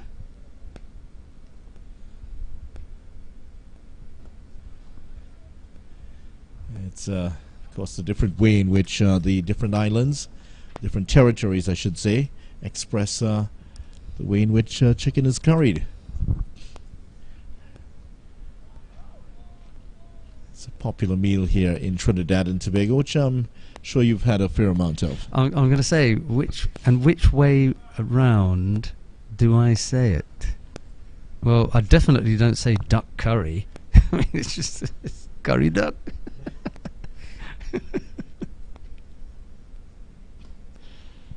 Well, that's hit very well wide of the fielder at long off for 4 runs. Off the back foot also, hit that very well. Merchant hasn't scored for a while, but he's gotten off that little trough that he was in. He's up to 32 of 41 deliveries. The over also has come to an end here. 275 now, 275 for 8. I said when Merchant came to the crease that the danger would be that he would come out and score a quick fire 15 or 20, and then you'd have another lower order batsman to come in and throw another 15 or 20 in there, and that would really frustrate the Windward Islands and make things very, very difficult. Well, he's on 32, so he's already done what one of the other batsmen could have done. This is a really good score here for Jamaica. Went very hard at that there, King. Partnership is also up to 56 here for these two. And 56, Merchants has dominated the partnership. So King has just sat back and allowed the number 10 batsman to dictate terms here. He's also hit some good shots during this partnership. They're going at almost, well, you can call that 4 and over, can't you? 3.92. So scoring at a really good rate.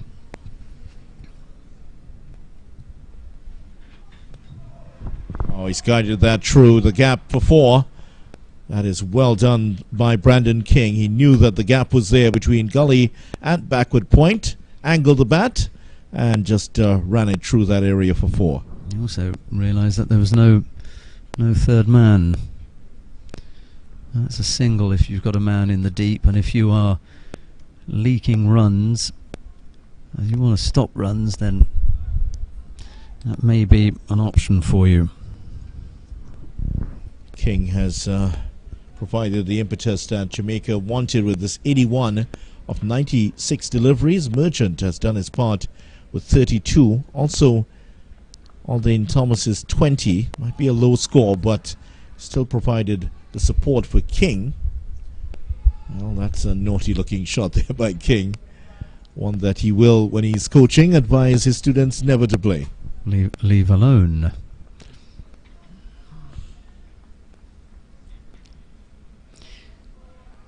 Well, they haven't. I don't think that ball was part of a tactic, but when you think about it now, we were talking about bowling at the batsman and doing this. The situation's changed here. You want to take away scoring opportunities from them. King has hit this high over extra cover. 1 bounce and a couple more bounces, and it hits the ropes there for 4. It's a frayed end of the rope that it hits, and the attack is looking a little bit frayed itself here. Very well done. That was on page 64, number 12, that one.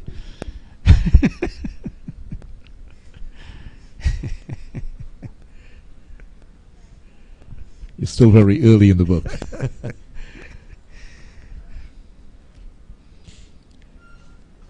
McSween was getting some advice from 1 or 2 of the groundsmen just behind him, and seems to really love his cricket. McSween might be offering some advice here to young Thomas. Overcompensates. That is well taken there by Dennis Smith. Just about that lovely height for the keeper, but he made it look a lot easier than it was. He's got to be the shortest on the team, hasn't he? He's just slightly shorter than his uncle, who's standing next to him. You should know that every time we mention first slip in this match, we mean Devon Smith. Yeah, because he has moved he's not going anywhere. From first slip all the way through the match.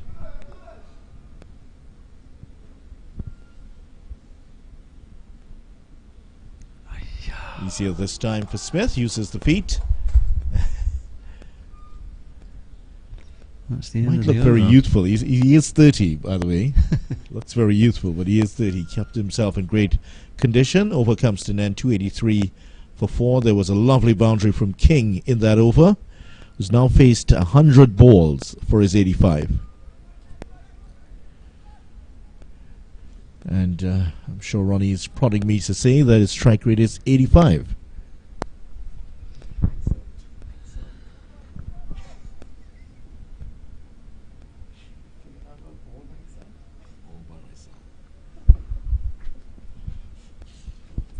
The lead is 146 now.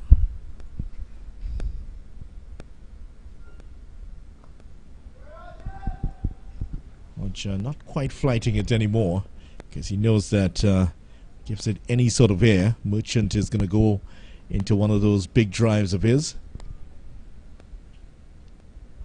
Sweeps that away. There's a man out on the boundary. It is McSween, and he does the fielding. Nice strong arm.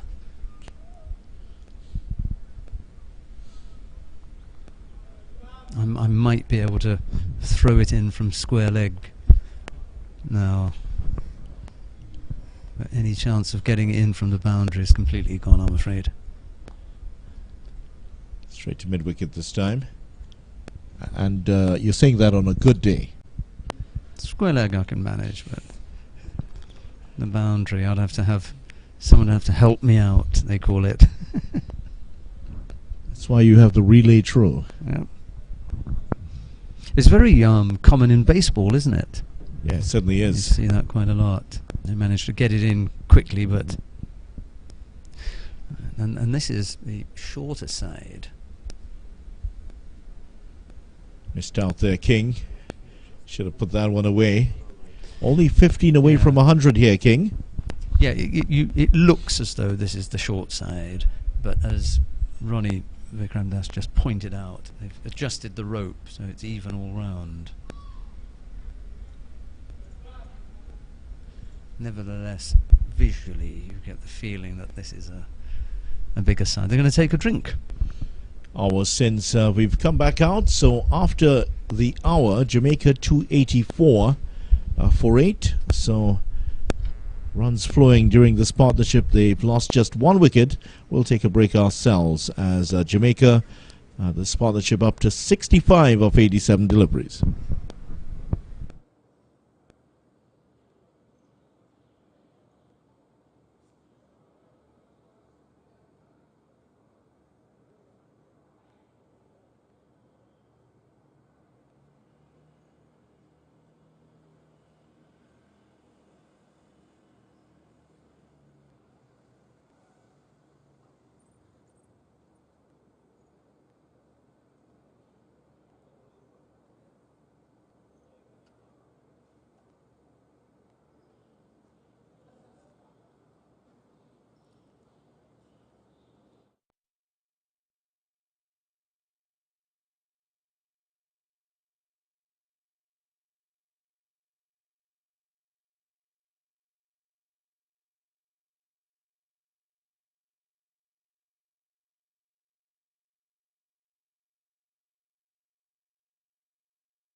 Welcome back to the Brian Lara Cricket Academy, where the Jamaica team, Jamaica Scorpions, lead by 147 runs over the Windward Islands Volcanoes. Here's Sherman Lewis back into the attack, 2 for 61 off his 16 overs. And he is facing a partnership here developing between King and Merchant. Very quick, 65 of 87. The last two partnerships for Jamaica have taken the game away from Windward Islands, especially through the batting of King, who's been the common denominator, 85 of 104. Merchant has also been there, 33 runs for him. Almost had run 34 there, looking to thread the gap there. Yeah, offered him up a nice full one, didn't he? Yeah, not able to put it away. What have we got here then? Just the two slips. I'll say that there is a gap at third, and then there's a fourth slip. There's a man on the backward point boundary, extra cover, mid on, mid off, mid wicket, and deep backward square.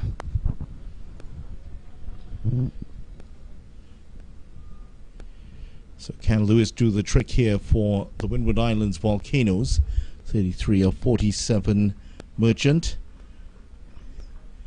I'm not sure about the batting qualities of Nicholson Gordon, but the way Merchant has batted, surprised that he's coming at 10. I guess with Mindley batting at number 5 yesterday, that would have pushed him down. That was an aberration, wasn't it? Wouldn't normally be there. Oh, got away from that. That was the one he was hoping to get. That missed it completely. Well, oddly enough, he'd given him one in the first ball, and he kind of patted it back. Well, no, he didn't. There was a fielder that kept that from going for any runs, but there was a full tossed first up. He got back on it second ball, and then the third ball he gave him another that he wasn't able to connect with.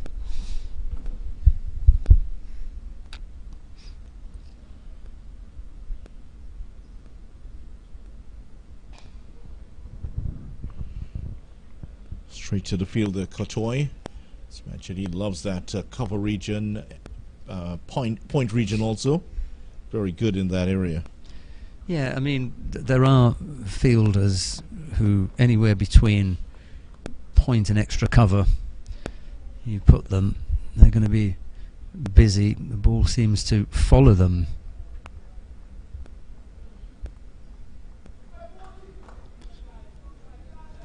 Some fielders are a lot better with the ball coming straight off the bat at them as opposed to behind. So slip fielders like to specialise in that area.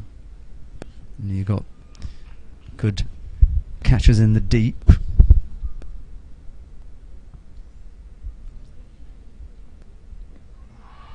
Oh, it's a big appeal here from Lewis. Height, do you think? It could be height.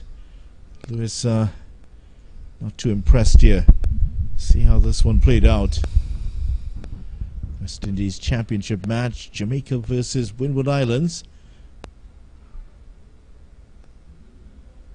Well, that it's hit. He's in motion. He's moving across his stumps. When that one hits him, maybe the doubt for the umpire is that he was outside of the off stump when it struck him. Definitely on the back pad. All right, we'll go with that then.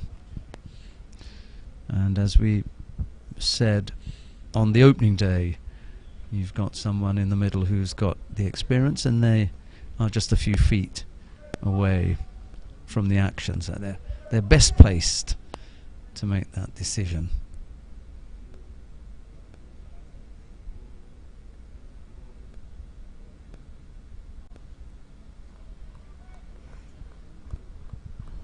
See, Merchant fancies his chances as well of a big score. Sorry, it's the end of the over. Yeah, he certainly does. Sherman Lewis still having a conversation with the umpire. 284 for 8 at the end of it. 85 here for King. And a chance for his third first-class 100. He's still... Does he have something's wrong here, or is he still feeling the after effects of not getting that wicket?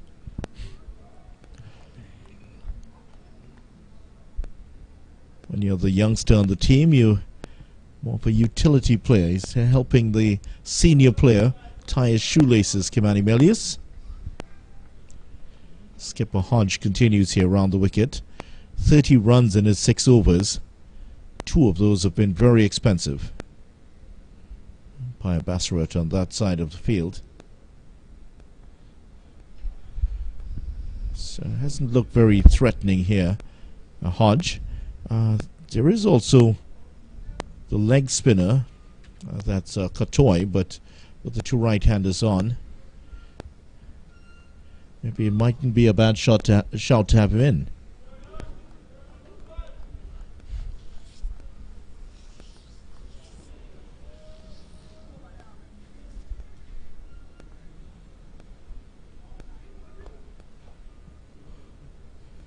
Straight back to the bowler.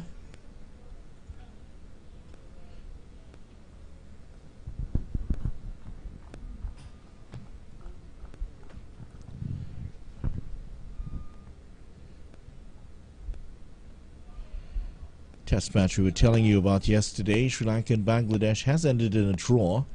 Sri Lanka 397, Bangladesh replying with 469. Sri Lanka 260 for 6. That's ended in a draw. 199 for former captain. And were you saying that Namibia defeated Zimbabwe as well? They did. 1-1 in that series, T20 series, which is now, it's 5-all, so it's 1-1 after 2 matches. 199 for Angelo Matthews, that's the name I was trying to remember. Tamim Iqbal, 133. 105 for Mushfiqur Rahim. It's a lot of centuries in that game. Over comes to an end here, 284 for 8. Of course, the chances of a draw, we've pushed down to the end of the continuum.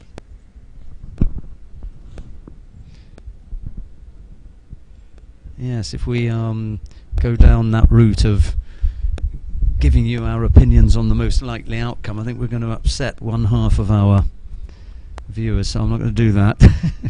Stay with us, there's always a chance. This is still a good match here. We want to see how this is going to turn out. This one's hit high over the mid-off fieldsman for 4. And Merchant is also eyeing a milestone of his own. He's up to 37 now. Exactly. No reason why Merchant has to do anything silly here. He's not going to get a better chance in a hurry. If you bat low down, your chances for good scores come very seldom.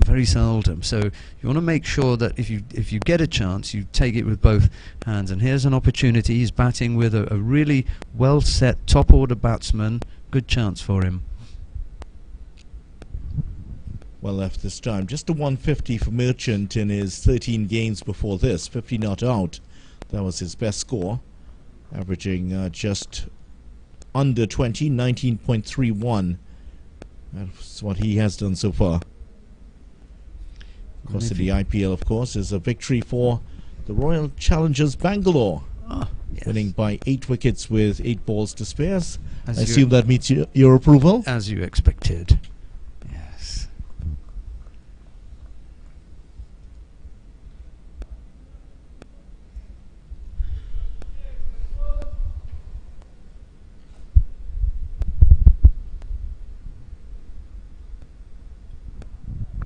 No run this time. There were some runs though for one Virat Kohli, who got 73 of 54 balls. Says he's going to take a break after the IPL. Melius was in there quickly to cut out any chance of a run. They've had a couple of fielders who are busy and look very good across the ground. They've got some useful bowlers. Be interesting to see where it was they fell short in the games that have left them languishing at the bottom of the table, and how those losses came about. But they're staring down the barrel here, I'm afraid. 151 is the lead. Just wants Lewis to wants to change here.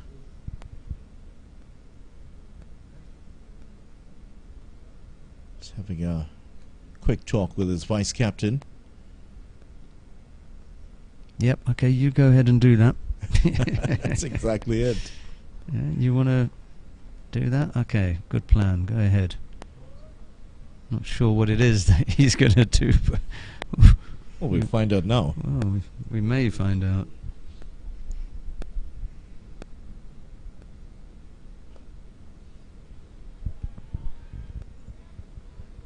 Might be coming up the next ball, though.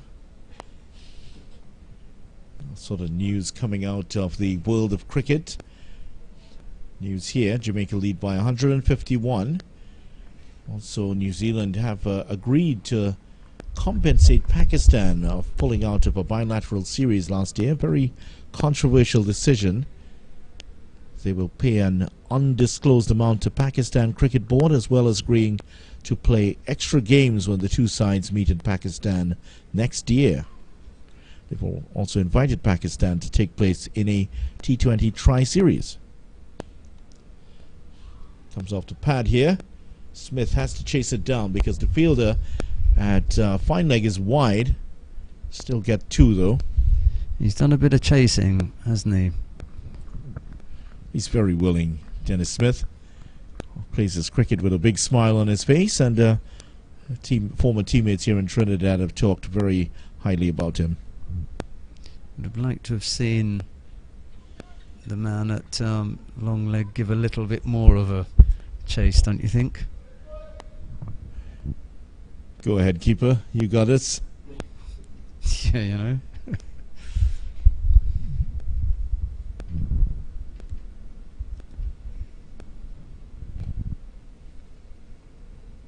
Rock solid is Merchant in defence again.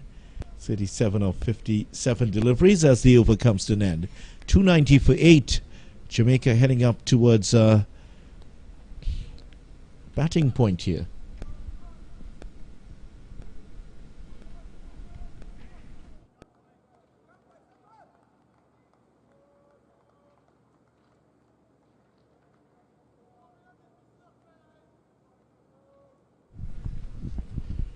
So the batting points at 250, 300 and going along. So yeah, they're in sight of another one here, Jamaica. In case you were listening and wondering why they were 0.8 of points, that's about the batting points. And of course the bowling points. You get points for wickets taken by fast bowlers.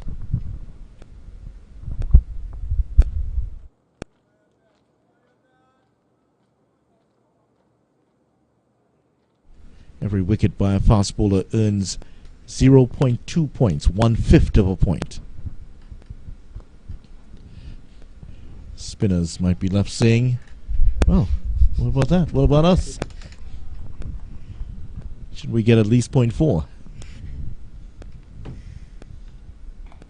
Oh, he's hammered that true mid-wicket for 4, and a wise decision by the man in that short leg position to dive out of the way, because that pass just over where he was. Take a look at this. Kimani Melia saw it coming immediately. When he saw the batsman get into position, he was down in a flash, and that was pulled maybe to his left away for 4. And a good decision. I mean, on a more serious point, Jeremy Solozano on his test debut copped one to the head and was out of the test match, has not regained his place in the West Indies test side since then. That is the 90th run for King here. Now in the 90s for the 3rd time in his career at first class level. Can he carry it on and get the 100 now? Nice strike down the ground for 1, all along the ground. That was very, very close. Down the leg side this time. Not the shot that coach would have been telling Merchant he should have played there.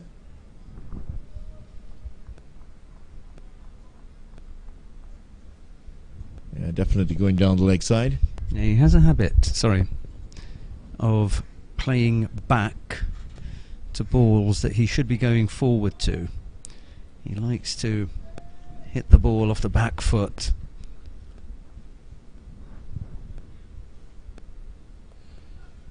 Swept that one. There's a field out there, and well, he had to adjust very quickly. Yeah, good pick up and a nice throw as well. Yeah. Yeah, nonchalant, just the swing of the arm. I'm so jealous. You would be doing that from square leg. Look at that. Yeah, 296 for 8. 30 years ago, maybe. Goodness.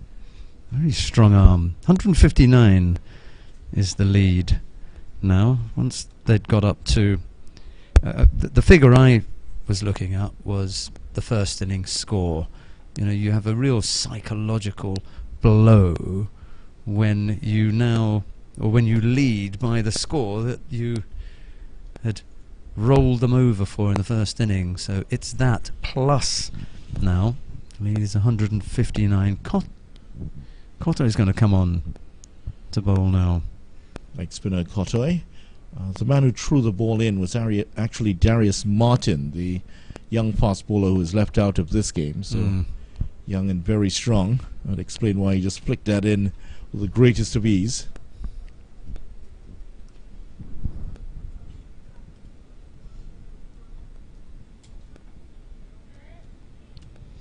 And with some accuracy as well. Keeper hardly had to move.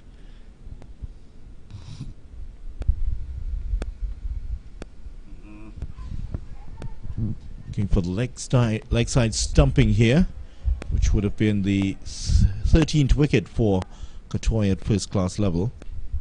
It's normally a ploy by the keeper in one-day cricket to avoid having the ball called wide, but it really doesn't matter here. But I think that was just a natural reaction.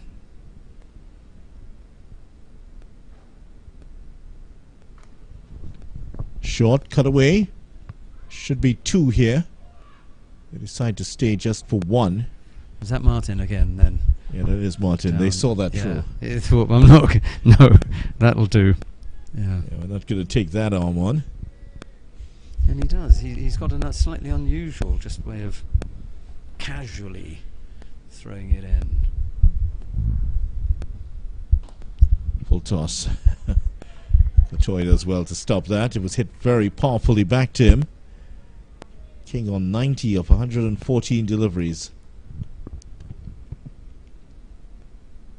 Yeah, he's been all over the shop here, Cottoy, in his first over. Hasn't bowled a huge amount of overs. 298. And the lead's up to 161 now.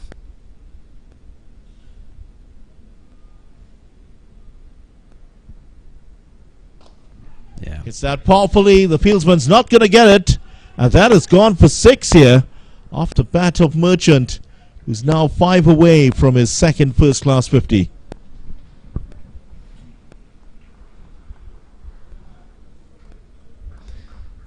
Well, Windward Island's in danger. Video. I'm not sure if you agree, but they're in danger of being batted out of the game completely here. For a while this morning, it didn't look like Jamaica may bat once in this game. Looking more likely now. Oh, he's dropped him. Straight at the fielder. Hit very powerfully to Auguste. And just could not hold on. That was hit with some venom there by the batsman. Merchant, who's up to 47 now.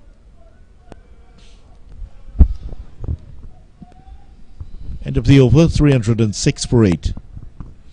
I don't know if you want to, just as you've given us the score here, over the 300 mark now, lead 169, just quickly give us an update on what's happening on the in Digger Martin and maybe at Queen's Park as well. Let's start with Queen's Park. Digger Martin one might just have to ease into that. Well, that's why I asked for that one first. I've had enough ribbing. Come on, we'll do it at the end of this over. Yeah. Can give you the Barbados one now. Guyana 399 for 6. They're batting on. Chanderpaul 122 off 385 balls. And he's found a partner in one Gudakesh Moti, 67 not out with 8 fours and 3 sixes, 73 balls. That's some innings there. Virasamy Pamal got 34 just before that. And good to see him back out, especially after losing his mother. Sad. Very, very sad circumstances earlier, just a couple of weeks ago.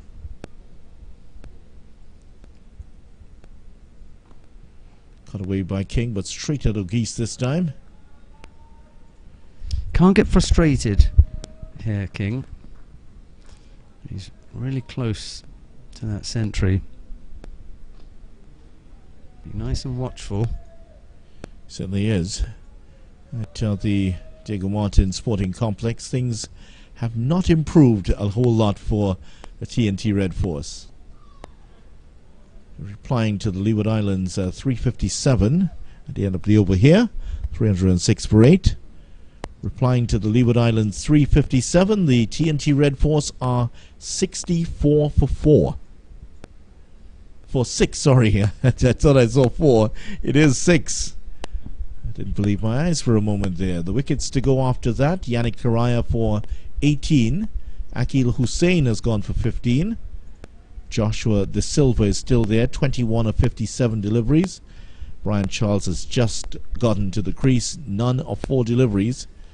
TNT trail by 293 runs. Goodness me. Yes, Kotoy once again. That's a full toss. Missed out. Yeah, Merchant, that would have been his 50 there. There's a field out on the boundary in that forward square leg position. He wouldn't have been needed. That was going to sail over him.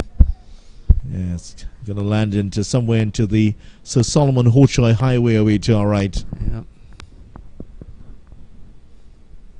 Oh, this time it's going to go all the way for 6 runs. He didn't quite hit it, but it travels over the boundary, and that is his second first-class 50 and his highest ever first-class score.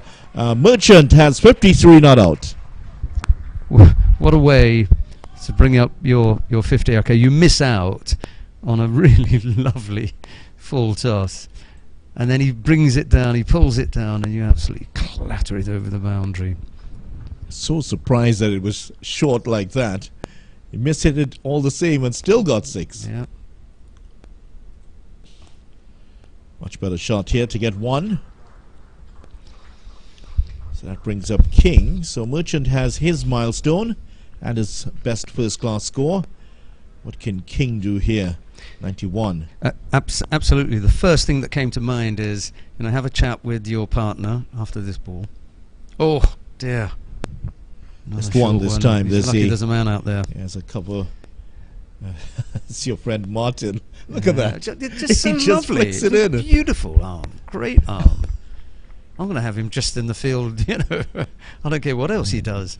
I'm sure he can throw the deep. ball from one side of the field to the other with the greatest of ease. Another one that's short, dragged down here by Kotoy, just one. It's okay because we get another chance to see Martin. Look. Amazing. And when he throws it in, you see the keeper.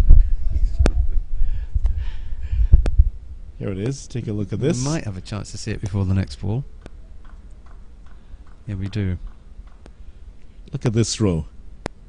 Yeah, he just flicks it with the wrist and it goes right over the stumps. Amazing. From Martin. 1 run off the next over. Next ball, in fact. That's the end of Kotoy's second of his 2 unthreatening overs. None for 20, 316 for 8. Right, so, they're going to meet in the middle now, both batsmen, and Merchant can rightly be, have a pat on the back up to 55 or 68. That's great. And what they should do is to look at 2 things here. One, you very rarely put yourself first. It's the team score that you want. But I think you've already got it. You lead by 179. You are not losing here. Now you want to make sure that you get your century. King pulls that powerfully away. Stopped. And stopped. Now, yeah. Now you want to get your century through the wide mid-off position for 1 here for King. 93 becomes 94. Keeping in mind, what I'd be saying is, keep in mind, there is absolutely no rush. Skipper's not going to be upset with us. We've already put the runs on the board. We've got 180 lead. You know, we've done this. Let's knock it about, get to it, and then we can really thrash it, throw the other wickets down, get them in, roll them over. Still a lot of time in the day. Merchant gets another single, so he continues to add to his highest first-class score. Now King just 1 shot away from his 3rd first-class 100.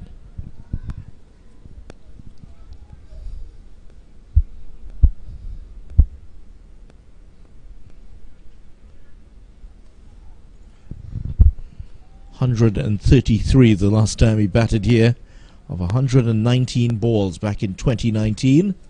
It's taken a bit longer this time.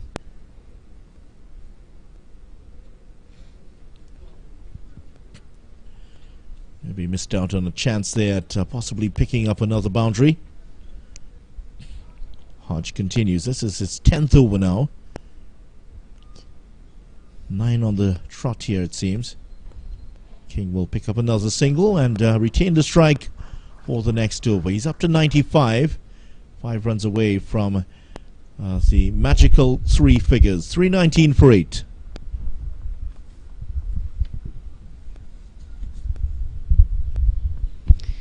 Yeah, that lead. There's the 100 partnership. Yeah, there it is. 100 up of 135 deliveries. It's come up in very quick time also. That's been the demoralizing part about it here. This is the one, isn't it? This has really changed everything. If we use that old adage, this is the straw that broke the camel's back. Katoy is going to continue. None for 20 off his 12 balls bowled. He'll be bowling to King here. For the delivery, King just blocks that one. That was almost temptation, wasn't it? He's got 2 men out in the deep. Long on, long off. Andy yeah. forwards, square leg in place, full toss. Straight back at Katoy. He's just almost a mini shell here. Just wants to get this 100. Yeah, we might see some fireworks. It's for the type of delivery that he's bowling that these 2 men are set back here in the deep. Off the back foot this time, King. 1 more to the total for him. 96. Nice and easy here for Jamaica. Fight has gone out of the Windward Islands team for the moment. Yes, it's a different fight that they're going to have to undertake when it's their turn to bat next.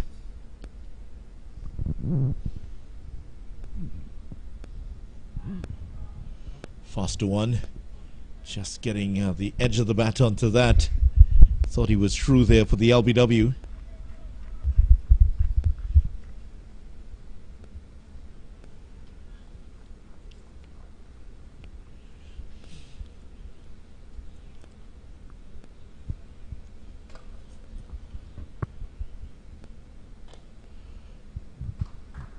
It's just looking so easy now. A shadow of what it was like yesterday when the pitch just seemed to have ogres everywhere. Yes, Brandon King, 96 of 131 deliveries. Hit away from his 3rd first-class 100. Oh, that was a wretched delivery there from Katoy. Got away with that. King, was just unprepared for that one. How short that was. 321 for 8, Jamaica Scorpions. I was going to ask my colleagues if they could come and bowl a few at me in the nets tomorrow. Maybe I'll ask Katoy after that one. If you'll come and bowl a few, I fancy that.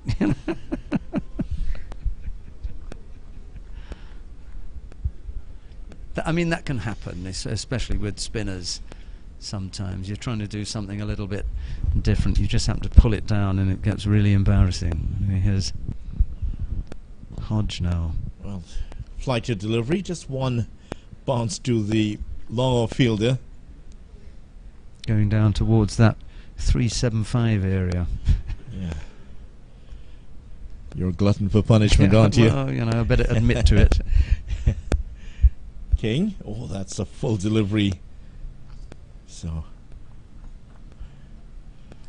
just no addition to the score here. 96 of 133. What does he love batting here? King's doing the right thing. You can just knock them off in singles, and then after that he can free his arms and think about the team score.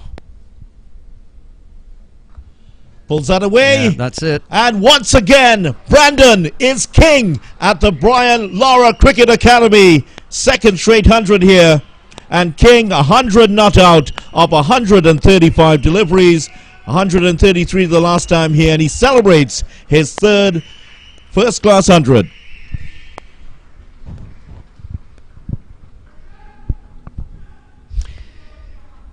Yeah, well, he took his time in the back end, didn't he? I think there was a little bit of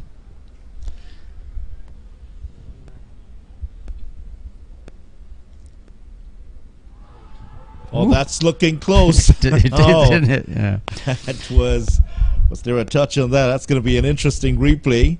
I think there was a little bit of wanting to work with Merchant to get him up to his score, then wanting to get his own score, and now I think you're going to see a change for the pair of them. Certainly will be. He's coming back onto the wicket here. Well, that's well, he's way back on the wicket. That's we couldn't see. We didn't have the best angle, yeah. so I'm going to leave that one as well. Leave number 5 to the umpires. That is 327 for 8 here. Right. So now, if I, we're leading the Jamaica team. I've got 190 on the board. I'm really not interested in anything to do with the weather. I don't want anything outside of my control getting involved in stopping me from going for the win. So I want to have as many on the board as quickly as possible, because I want to put I want to have a go at Windward Islands tonight, a good long go at them. How long have we got before tea?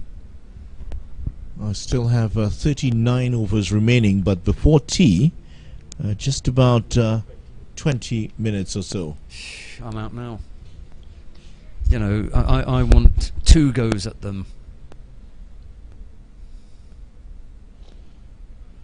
You lead by 190. You have a go at them before tea, a go immediately after tea, and then before the close of play you get that nervous period. So you've got 3 chances here to have them nervous. It's going to be 1 for King, man out there in the deep. So not a great situation here for the Windward Islands Volcanoes, who started very well, so close to winning against Guyana. They fell apart against TNT, and now backs to the wall. Oh my God, that's a very short delivery, and he could get a wicket up, and yes, he has. Well, perhaps not one of the best deliveries you'll ever see, but Kieran Katoy won't care. That is the wicket that he's wanted, and Merchant has pulled this one straight down the throat of the man McSween. Well, that almost landed in the bowler's half of the pitch. He's drowned in honey here, as we say in TNT, and he's caught for 58. His best ever first-class score. Well, it's not the first one that we've seen him pull down, is it? He's bowled that same poor delivery a few times. But I would have liked to have had 20 minutes at the Windward Islands before tea. Another period immediately after tea of 10 or 15 minutes where you're a little bit nervy, and then you haven't got that long before you begin looking at the close of play and you're trying to hold on. That's right. So, ninth wicket down, 109 runs that partnership between Jamie Merchant and Brandon King. 58 runs he got off that 100, and so dominated. Well, it's about half of the runs there he got. Merchant was given a good round of applause on his way off as well. That was a damaging innings and a really damaging partnership. Nicholson Gordon, is the incoming batsman. I say he's the incoming batsman. He's already out there.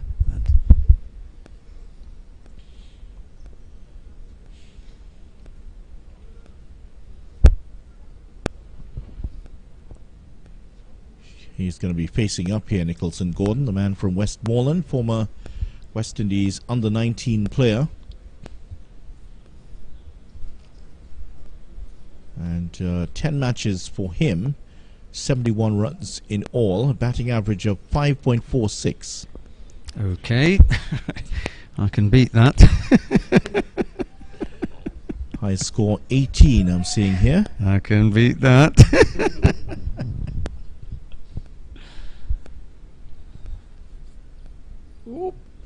Full toss to start up here. Nice and gentle full toss, which he gets a single of. I'm definitely going to introduce myself to Katoy and ask him if he'd like, a little practice in the nets, just to get his arm over.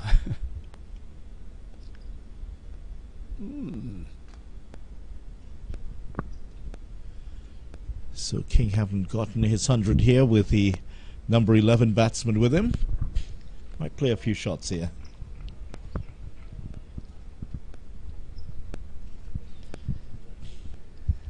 If he gets a chance, that is. See how Gordon's going to go about his innings. Gets another full toss, just pats it back to the bowler. Light giggles in the commentary box after that shot. People haven't seen Gordon bat before. They want to see how he shapes up, and I think that one shot was enough.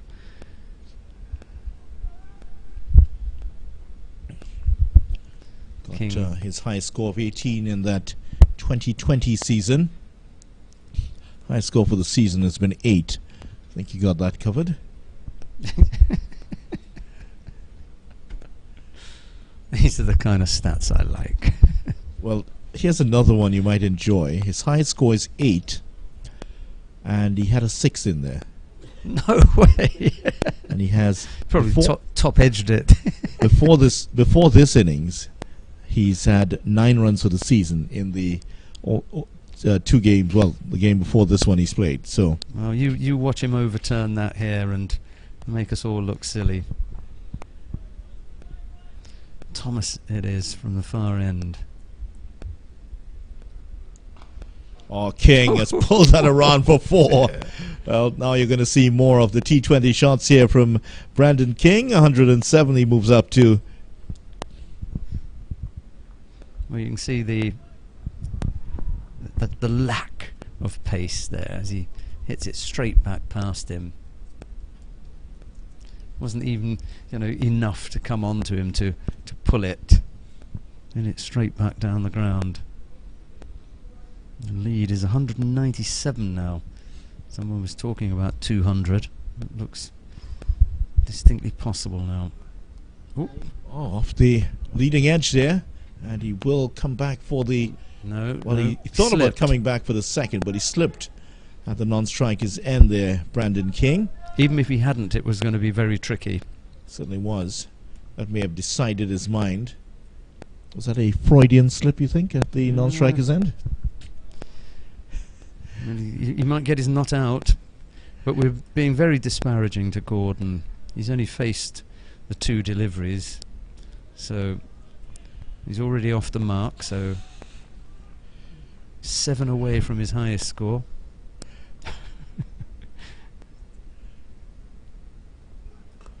Good delivery, well handled there by Gordon. Sorry, what was his highest score? At 18. 18. Okay, highest so for he's the got a way to season go. is 8, yeah. Sorry, he's got a way to go. So Brandon King does have the highest score in the history of the CPL. 132 he scored for the Guyana Amazon Warriors against the Barbados Tridents. Punishing innings, wasn't it? Certainly was. Still look at the highlights every now and again to remind myself of it. Yeah, leave that one alone. We'll give him the benefit that was a leave. By Bassarat just ensuring 2 runs to go in the over. 2 balls to go, sorry. That's okay, we know what you meant. Just also thinking it's 2 runs away from the 200 lead here for Jamaica. Oh, okay.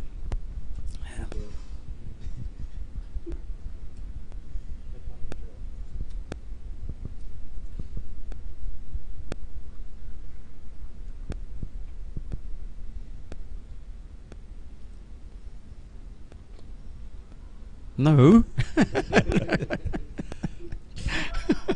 Always a lot of fun when the tailenders are around. Apologies from Kotoy, who hit Gordon with the ball there. I like the different types of no that you get from the non-striker. There's the deliberate and absolutely clear no, and then there's no, like where are you going? It was almost quizzical. Are you kidding me? That was the latter. Yeah, that was the latter. No.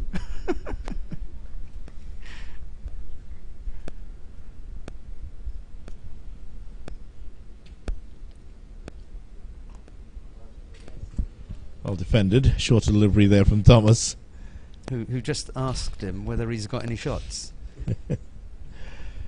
End of the over. Jamaica 335 for 9. The lead 198. Brandon King has now achieved his target of that third first class 100 and second here. Doesn't he love batting here at the Brian Lara Cricket Academy?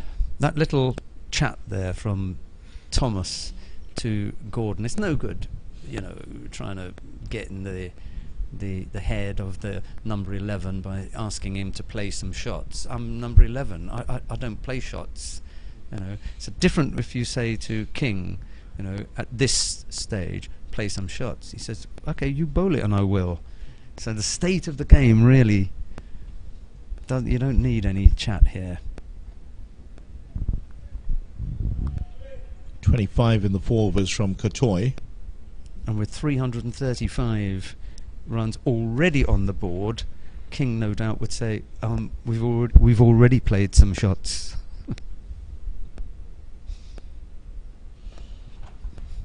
That's a fielder out there. A couple of bounces to him. Decides not to go for the run.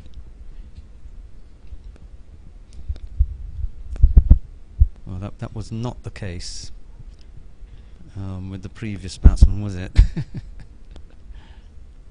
Oh, he's hit that powerfully past the umpire. And that has gone into the ropes for 4. Umpire Ramdani showed off a fine pair of heels there in getting out of the way of that one. King 112 now. And there is the 200 lead up for Jamaica. 202 now. So this is Jamaica very much in control here. There's no way they can lose from here.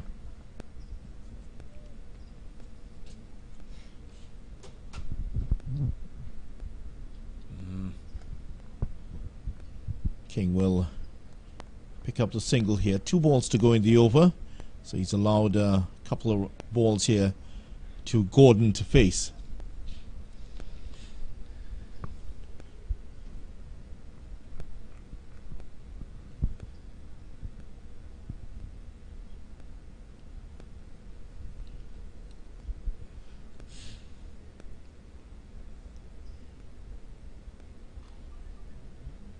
Bad little shot. Just one more ball to face. Problem for Gordon is that he's not, well, you don't expect him to be a batsman at number 11, but Kotoy is finding the length that you would have hoped that he would find to King. But that's too good for an 11, I'm afraid. 340 for 9 at the end of the over.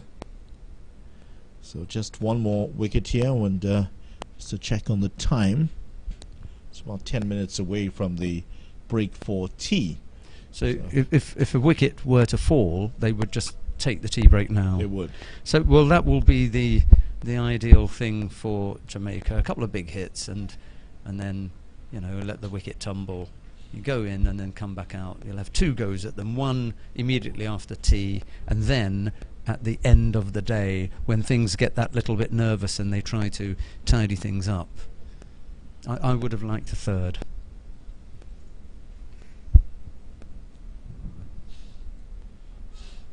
Edge by King over the keeper's head, and that has gone for 4. That's the first of the lucky blows or lusty blows that I was talking about. Yeah, I think the declaration, even if they don't get dismissed before tea, could possibly be a declaration. Don't come back out. Yeah, you may only come back out for 1 ball.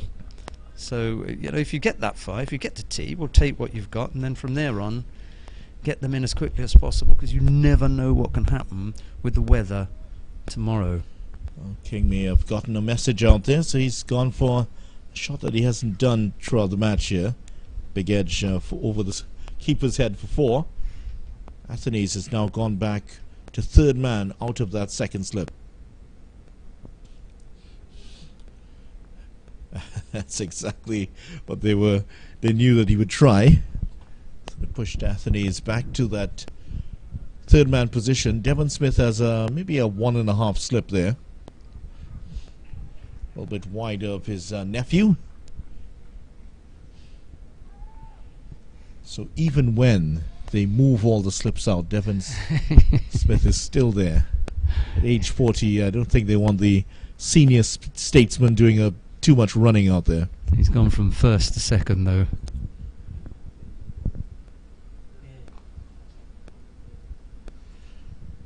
Yes, there's a discussion around Devon Smith as to whether he still should be playing. Hasn't done a lot with the bat for the series so far, but he's had such a good record over the years. The other thing is the replacement for the position that he currently occupies. You may not have, the strongest of replacements, and you don't want to juggle people around. Very, very true. In terms of who will replace him. Getting up to 118 now. Just 2 balls to go in the over. And first class career. 220 matches. In fact, the innings where he was dismissed for a duck, that was his 400th innings at first class level. High score 212, averaging just under 40. 38 hundreds and 64 50s.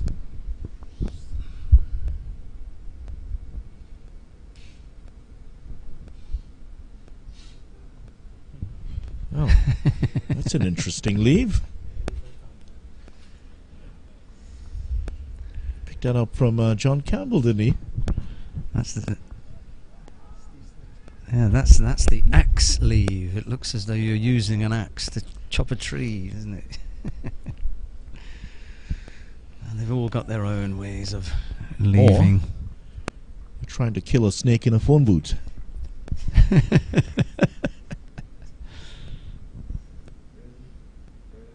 Oh! Dropped again. Smith was going one way, it went the other, and there was the opportunity to end off the Jamaica innings. And that is the end of the over, and Gordon survives.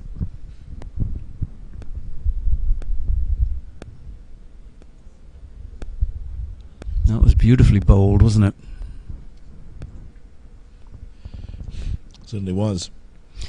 Going up over 4 and over. Yeah, not surprising.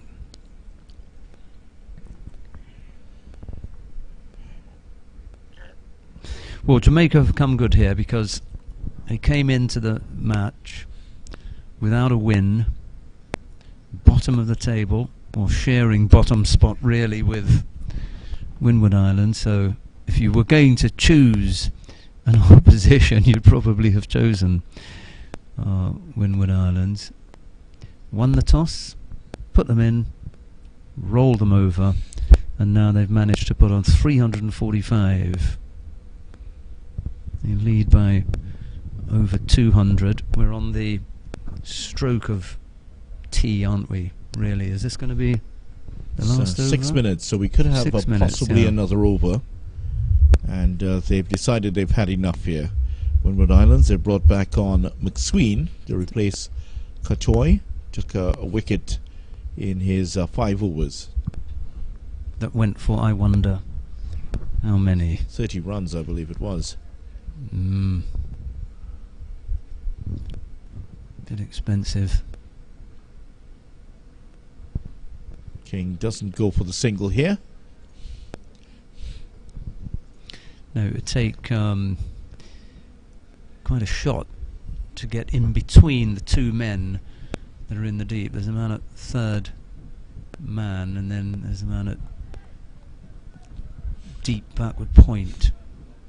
So to squeeze it in between those two, I don't think that's going to happen. You're going to have to cut it hard. The steered is only going to get you one, and he doesn't want one. Well, he's just leaning away, trying to play that one, square the wicket. Yeah, he was anticipating something a little bit closer to him, and he still wants to put it in that gap. He thinks that's his best bet, or cutting it hard through the cover area. There's an unusual field here because the extra cover gives that massive space here, but they're really only wanting him to take one. He doesn't want to.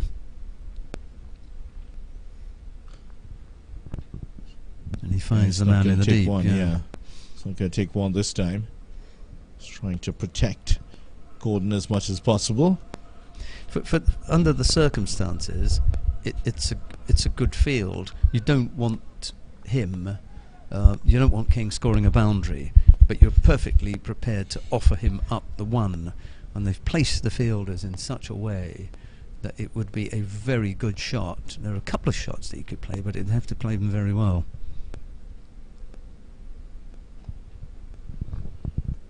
Now he takes the one with 2 balls remaining in the over.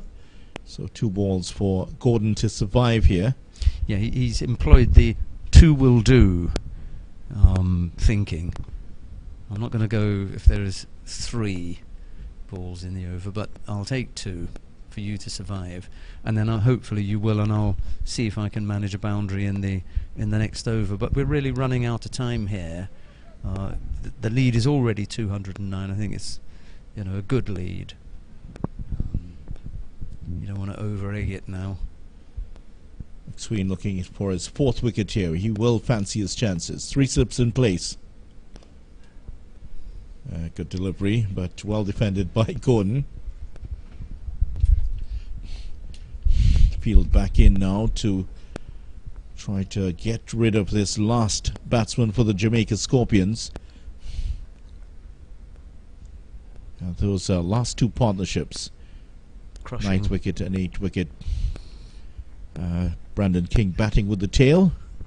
You have to say the King, the sting has really been in the tail here for the Jamaica Scorpions. On page 45, number 17. Yeah, that's point 1.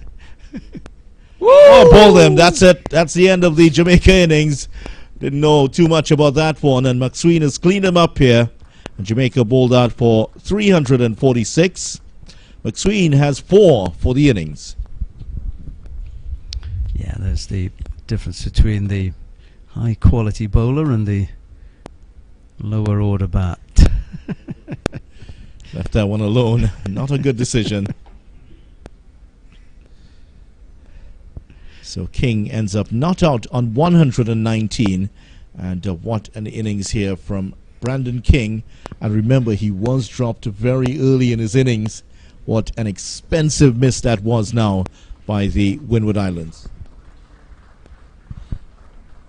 So gets a nice round of applause here, Brandon King, as he's out for the Jamaica Scorpions. And the Windward Islands have Jamaica lead by 209 runs.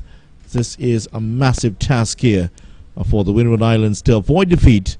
It's just, well, they should be taking tea at this point. So we'll take a break also. So the news is Jamaica dismissed for 346. They lead by 209.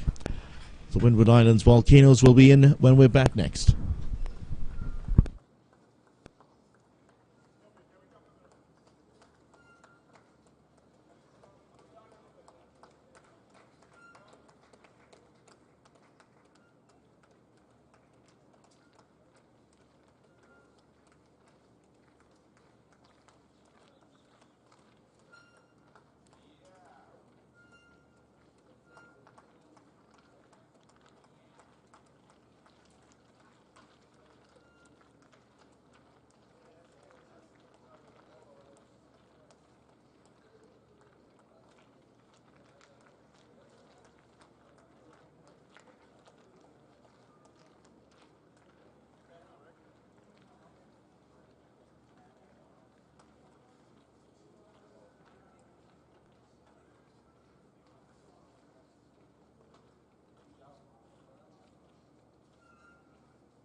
Welcome back to the Brian Lara Cricket Academy. It is the start of the post-tea session, final session of the day on day 2 of this West Indies Championship match between Windward Islands Volcanoes and Jamaica Scorpions. And as you can see, that tells you this match has advanced significantly here. Windward Islands 137, Jamaica 346, and Jamaica lead by 209 runs.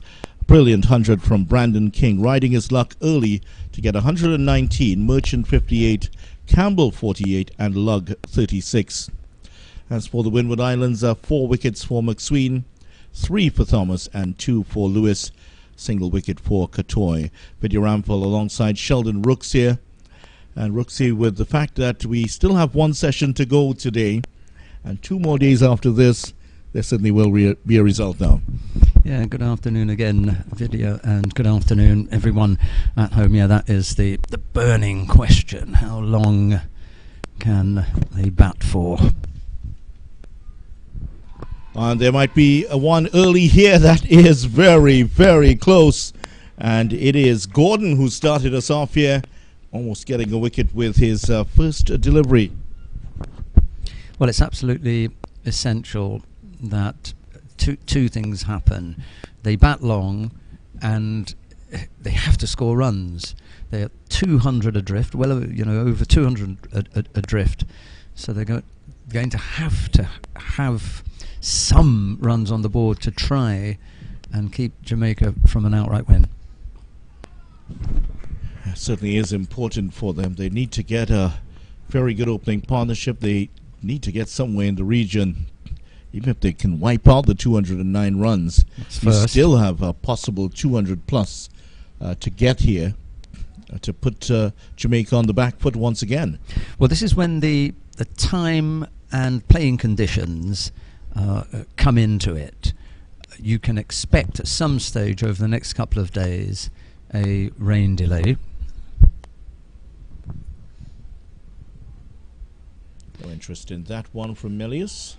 Because they have spoken about some rain around, and if that is the case, you begin to take that out of the game. So your ability to bat long and keep wickets intact is vital. If you are going to lose time from the game, then the runs don't really matter. It's the fact that you cannot get bowled out in the game. Edged all along the ground here. From Melius, fuller delivery from Gordon. 35 wickets for him in his 11 matches, just to remind you. And certainly for this session here, at this first hour, I guess they have to break it down into sessions. This first session before the water break at around 4 o'clock, these two would love to be still there. The runs really wouldn't matter at this point. Absolutely. At this point, it's wickets. You keep your wickets intact. And deliveries like that, you just allow to go through to the keeper. And then that's the next thing, your shot selection. The shots that you decide that you're going to go for, you pull those back a little bit. You can't be over-ambitious now. Over-ambitious, risky shots only puts Jamaica in a stronger position. It's not nicely. It's not going to beat the fielder. That's some good bit of fielding there by Palmer coming across to make the stop. First over in the books here for the Windward Islands in their second innings. Yet to add to their score. Jamaica, remember, leading by 209. So that last shot there is a really good illustration. If it's there to be driven, then you drive it. You know, those shots you have to play, but you can't go searching for them. That's right. Melius, who made his debut back in 2019, playing his 7th match here for the Windward Islands. And it's going to be very important to see how he approaches this.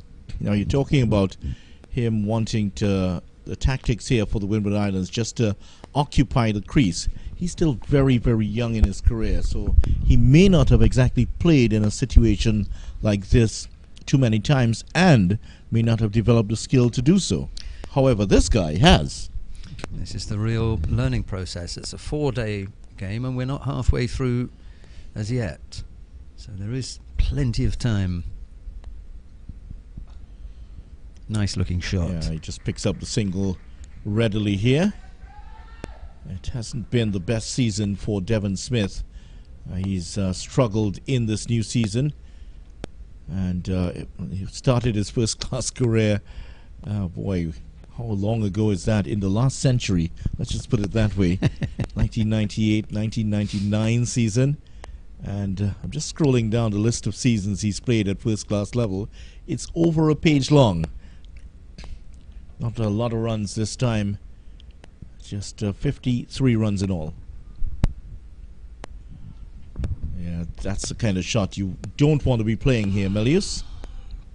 And what will be what should be uppermost in a batsman's mind is what has gone before.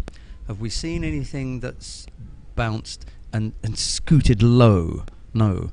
Everything has had good bounce, so this can help you with regard to the length. As soon as you see that length, you should have a good indication of whether you need to play it or not. The next thing is the line. That is a lovely shot, square driven beautifully there after bowling up green for 4 runs. Melius opens his account with a lovely boundary. Right, that puts it in your area. We were talking about shot selection. When you put it in that area, if there was a box that you could draw that was red and said if it's in here, that's to be hit. That definitely was. But then coming back to looking at what's happened over the last day and a half now, just over a day and a half, we haven't seen any poor bounce. Yes, yeah, as you can see there, bounce, that one dropping about half track and coming up to the chest area. So it's not a situation where there's a lot of uncertainty for you on the pitch. Yeah, exactly. So you have to look at the pitch and think, this is a good pitch, it's true. If it's pitch short, I don't have to worry about playing that. I don't have to be drawn into playing it. It's where it's pitched up and it's in line with the stumps, you know you have to play those. Don't get drawn in unless it's in that, again, I'll come back to that red area where I'm going to hit. That is the red area, just outside the off stump there, and that's the kind of line that green wants to hit more consistently. Sorry, the red one is that I'm talking about is the one where you have to hit it. That one is outside the red area. He doesn't have to play that. It's outside the off stump. It's short enough. It's bouncing over the stumps. You don't have to push at that. You've got to be so tight. It's the scoring shot area that I'm talking about. And you've got to pull this back now to make sure that green doesn't drop it just on the edge or just outside, and you get drawn into hitting at it. Right. So that's not in our red area. You know. I'm getting confused with the colors. We have green bowling, we have red area. Exactly, yeah. Yeah. Contradictory colors. I don't want to invent something, but I know that if I'm out in the middle, depending on the state of the game, if I don't have to play it, then I'm going to say, unless it's in here, I'm not looking at it. And because this is a good strip, it's bounced really well. The bounce has been true.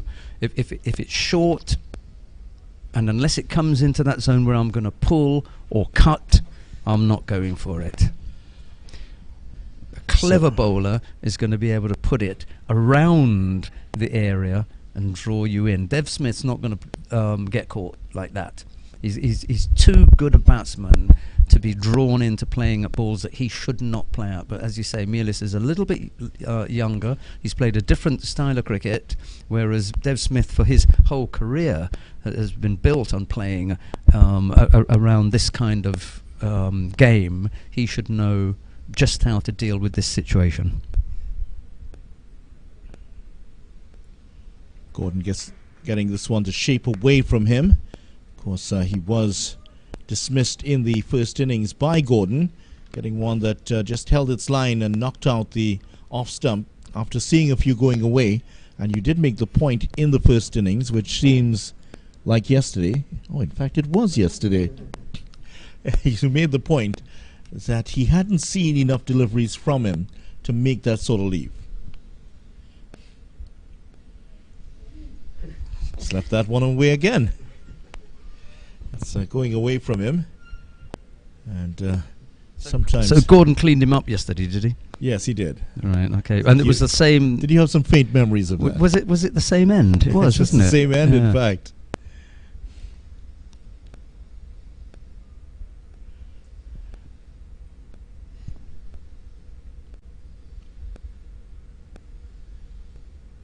Again, going away from him.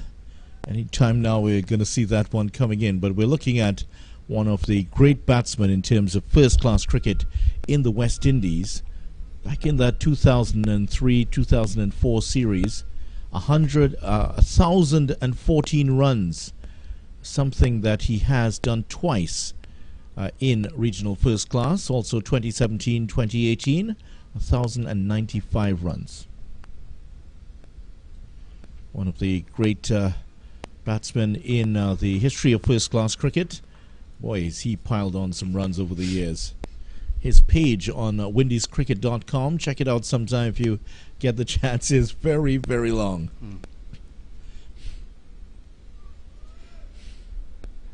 And you get all sorts of news from West Indies cricket.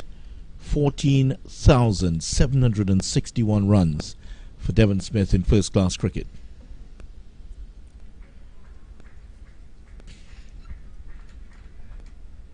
Not a bad average, 39.57.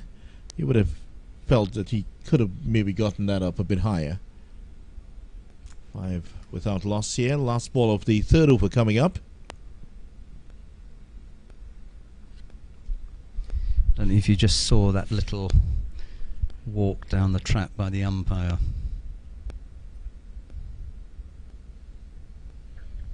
Again, allows that one to go through. The umpire has another look, and the over has come to an end. Windward Islands 5 without loss. So far, so good. Now he has another look at the track. He's hanging around there.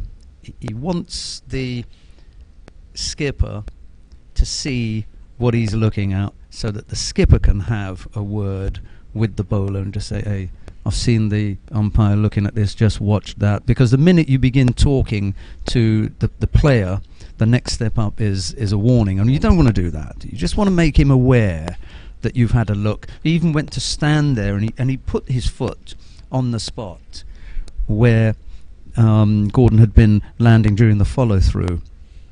So it's all pleasant at the moment, but you're going to have to be careful.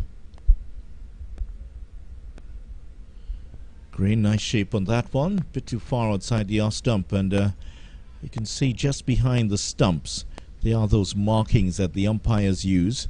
Different umpires use different markings in terms of their height, and what they do is they look wherever they're standing from. They look over the top of the stumps, and just over the top of the stumps, that's the protected area. That's the mark they use to see, well, right, that's the protected area. There's they kind of mentally draw a rectangle in there, and once the player steps into that area using the top of the stumps as your guide, that's where they can tell immediately if he's in that zone. I don't want to say red zone. He's in that danger zone. Yeah, danger zone. Okay. You can see the markings there. Different umpires use different markings, and it's put there by the groundsman at the request of the umpires to make sure they get the right distance back. So that one was coming up a little higher at Emelius. Gets in behind it well. What's thought about this youngster? West Indies under-19 captain, of course. Former. Was part of the West Indies emerging players team that won the regional 50-over championships a few years ago.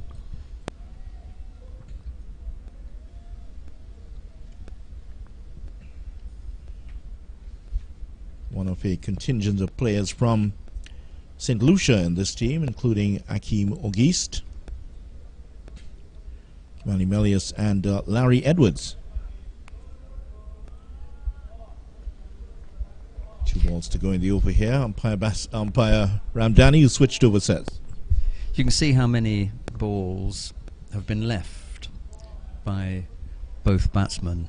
And there's going to come a point where Jamaica will say, all right, we have to tighten this up a little bit. We have to get them to play at more deliveries, because right now every ball that they can survive and leave alone, they will. Good testing delivery just around that zone where he's unsure whether to play or not. With those 3 slips and a gully waiting there for an edge, Melius does the right thing, just pulling out of it, but you can see from the bat that there was a thought about playing at it. Right, so that's a nice temperament there, because that's in and around the spot where you might have a go, but not in these circumstances. You have to be so disciplined to say, unless I absolutely have to, I'm not. And again, maiden over here bowled by Green. None for 5 in his 2 overs, and the Windward Islands are 5 without loss at the end of 4 overs. Yeah, this is a position from which the Windwards would find it very difficult to engineer a win. If that's the case, then the next step is, instead of talking about a draw, make sure you don't lose. That's right. You know, so that should be uppermost in the mind. Just the front foot he was looking at there at the far end, the umpire just pointing that out, where that front foot was landing. Perhaps he was just coming close to overstepping, and some umpires will draw that to the attention of the bowler. You just need to pull back a little bit here.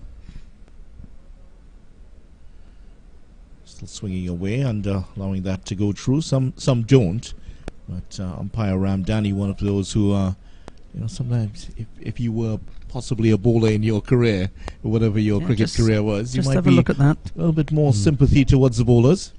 So right now, both teams will have an aim, a goal that they'll want to achieve. You talk about, doing in sessions. Well, this session up to the close of play. A lot better delivery here, forcing Smith to play. And they do have the backward point in place for that. There is a short extra cover and mid-off in place for him. Does tend to drive a little uppishly early. So you'll want to be thinking, what would I like the score to be at the close of play? Jamaica, they'd like to bowl them out, like to bowl Windwards out. Windwards would like to get there without having lost a wicket. Pulls that around, and that's going to travel safely to the boundary for 4. All along the ground. Just got a shot of the nice red cherry there flying across the surface. Maybe not as high as Smith suggested, as he would have expected, but he played that very well. Just over the top of the stumps in terms of the height of that delivery, but no variable bounce we've detected in this pitch so far. The thing that really helped there was the direction. If that had been a little bit straighter, more difficult to play, but it was going down. Oh, that one was swinging away from him, and that's the type of delivery that's caused him some problems here.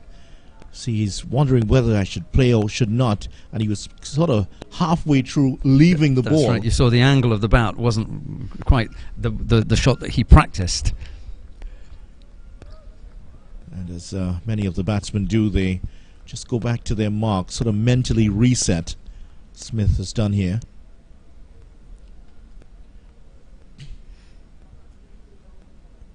Oh, he struck him on the pad here. That's going to be close. That is not out. Smith batting almost on the off stump there. You're just seeing just a part of the off stump and the middle. Yeah, that's definitely not a mid-stump guard, is it? He's batting on the off stump here. Look at this. It comes through, shaping away, and then coming back in. And that, well, we've seen some good bounce, and it hits him on the top of the knee roll. You might think that that's going to go a little bit higher before it goes past the stumps. How much higher? Yeah, he got a stride in there. Yeah, the umpire thought it was going to go over the top because that is in line. and over the top. Well, he is moving forward, and since he is batting on that off-stump guard, once he gets forward, there's always the idea that he might be just getting outside the off-stump. All the same, over is ended. Windward Islands Volcanoes 10 without loss there. Close call there for Smith. 6 not out he is. Melius 4. Gordon getting closer there. Yeah, so there definitely is a problem at the southern end. And I would imagine that his nickname is Thor. Not because of the thunder, but because of that hammer that he's carrying. That little pounder, here he is, just knocking it back into place. It's not a hammer, it's called a, what is it called? Is there a name to it? A rammer, someone's suggesting. Yeah, the umpire's foot not too far away there. Brave umpire indeed. Yeah, he's just trying to, it's a bit loose there. And I think what's happening with Gordon, who's Green, in fact, who's bowling from that direction, that his foot is perhaps just sliding a little bit. Well, they'll have time at the end of play today to do some repairs. I imagine from my experience and having seen similar situations that 20 minutes, half an hour of work will more than set things up. It's how long it's going to hold for. And remember that end, I think, if I'm not mistaken, we've had, is it one spinner at that end? What was that, Deb? Merchant just bowled. Denver bowled from that end. Hodge also bowled from that end. Hodge, yes. So we can discount that. It hasn't been seam all the way. But there's been enough to upset it. We'll have to do some repairs there.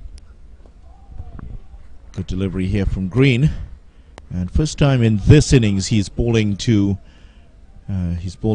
Smith. Might actually be the first time he's bowling into him in the match, because he didn't last very long in the first innings. So he would obviously have seen how he got dismissed in the first innings. So he's coming round the wicket to him. Obviously they have a plan to him here, because also at the other end Gordon was also bowling right arm round the wicket to Devon Smith.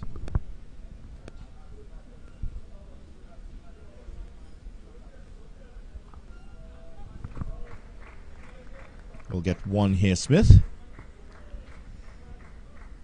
Green has a quick word with him as he passes.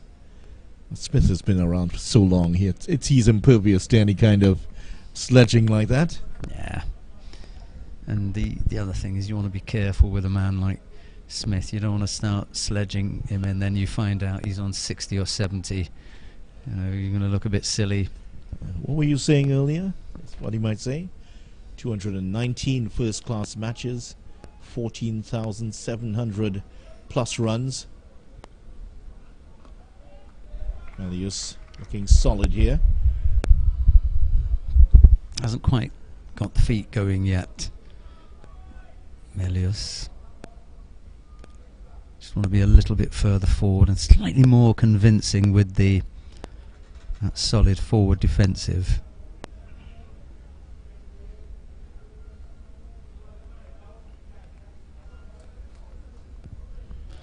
Come back to the thought about not losing a wicket. That's a bit better, isn't it? You know, more authoritative, coming down and letting the bowler know that you are hitting the ball and he's not hitting your bat. Smith rehearsing a few shots at the non-striker's end there. Melius likes to walk away to the leg side, just gather his thoughts and back in. See, 10 overs without the loss of a wicket will just take the steam out of Jamaica. It's well played by Melius. Yeah, it certainly will. He continues to bat there. If Smith can get going also, he's another one. Just looking down the line of Smith's performances over the last few years. Out of the last 6 seasons, 5 of them he's averaged over 40 for the season. One as high as 84.3. That's where 2017, 2018, when he's gotten 84.3, averages 84.3 in that season, 1,095 runs. That's driven nicely, true extra cover. Nothing's going to stop that one. It's going to go for 4. Pitched up here, and well within the arc for Melius to put that one away well. End of the over as well. Just out of your picture, John Campbell, I believe, is getting some treatment from the medic. The medic gone out there. Is that Campbell? No, it's not Campbell. It's the short leg fielder. He's getting some treatment to the finger this time. So Gordon, none for 5 from one end, and Green operating at the other end. Here is Gordon once again. He got rid of Devon Smith in the first innings, bowled for 1. Yeah, some treatment for, that's what's holding up play at the moment. Umpire Bassarat just looking on. It is, yes, it is the keeper, Aldane Thomas, who's getting the treatment. I think something else may hold us up shortly, because the umpire at the other end has already started signalling. So maybe before the start of the next over, he's preparing them to come back out and have another look at those footholds.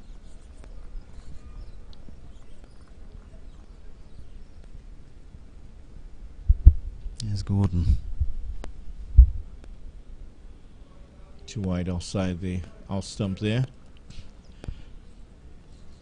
So Gordon at one side, Green at the other. And once again, they've started with Gordon and Green. But Mindley, who took 5 for 20 in the first innings, certainly the best bowler for Jamaica, has not started again. Is that a little bit surprising?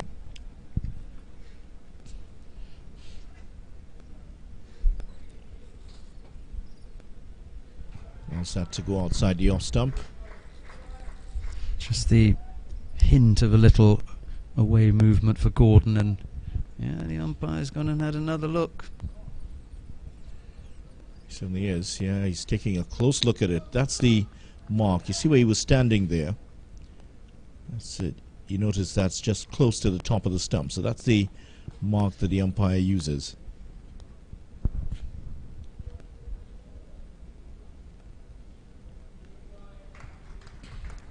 So as he's coming round the wicket here, that's a problem for him, because he's getting as close to the umpire as he can into the wicket, and then suddenly has to veer away.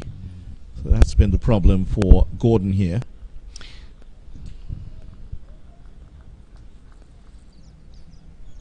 Well, for the batsman Devon Smith, I mentioned those 5 out of 6 seasons over 40. He had one terrible season in 2018.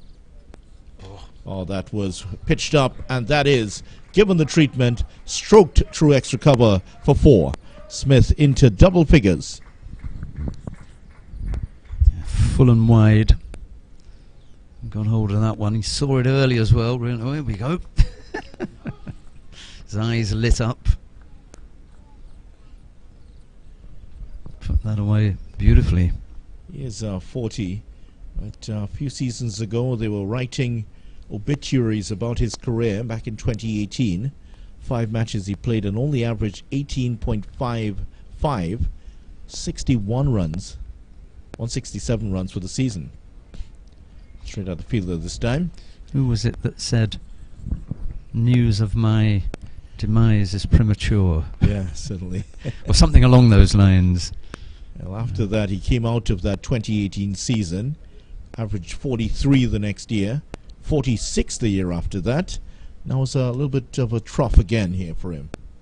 But one really good score in this match should certainly lift him back up and change the narrative in terms of that debate. He's driven this one well again, straight at the fielder though. Mindley, who has the ball in his hands. A little surprised that he hasn't had it bowling. Windwards 19 without loss after the over. So here come the repairs that we were talking about. They're looking nice and relaxed there. Kotoy leading the discussions there between the three players, two of the substitute players for the Windward Islands team. He still hasn't got the glasses on. No, he doesn't wear it at all. I don't know why he carries it on the field to start with. Usually has it on the back of his head. When he's out there with his two teammates, both of whom have got sunglasses on. Although we're straying from the point now, aren't we? Well, here is the rammer or the hammer. If that is Thor, that would be... How do you pronounce Thor's hammer? I'm sure Ronnie would know that. What is Molnir? Is it Molnir? It's pronounced? Hammer called? Ronnie is one of those... Yeah, it's Molnir. That's what it's called. M-J-O-L-N-I-R. Oh, yes, that's right. Yeah. In fact, there is a very popular cricket bat made in the UK in Sussex from a cricket bat maker, and that is one of the set Molnir. Yeah, you're quite right. I hadn't thought about that. Well, with the increased interest in the Norse mythology that came out of the recently concluded series about the Thor. There's a movie out, I think, came out a short while ago. Third in the series of movies about Thor, played by Chris Hemsworth. Yeah. You've got too much time on your hands, Ronnie. Yeah, he does. Watches a lot of movies, Ronnie. And Roxy, we might actually be the antagonist within his little private movie.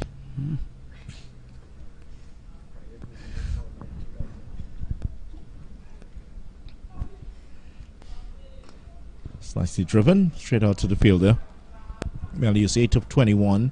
Smith 11 of 22 now, Melius. Smith 11 of 21.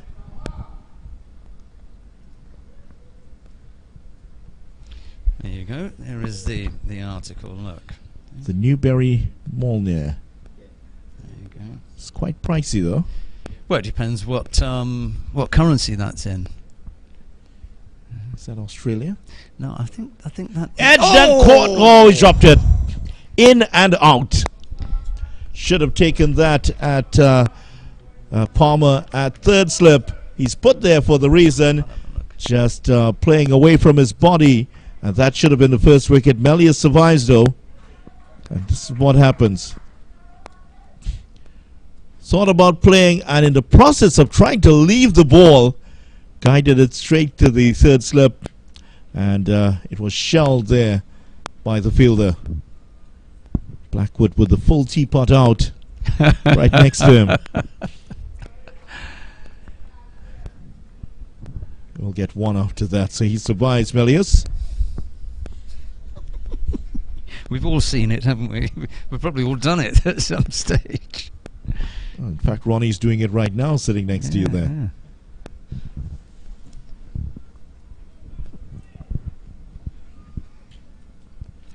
Right, how much were we talking about? 1,100. Find out what that is.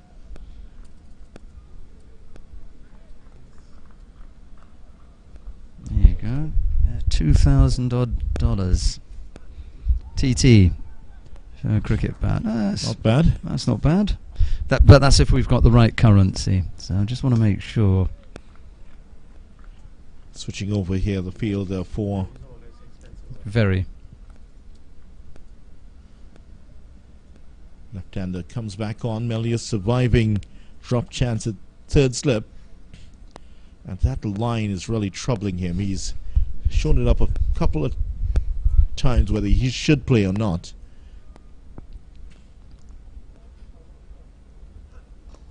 Swanee tries beautifully through the covers for 4.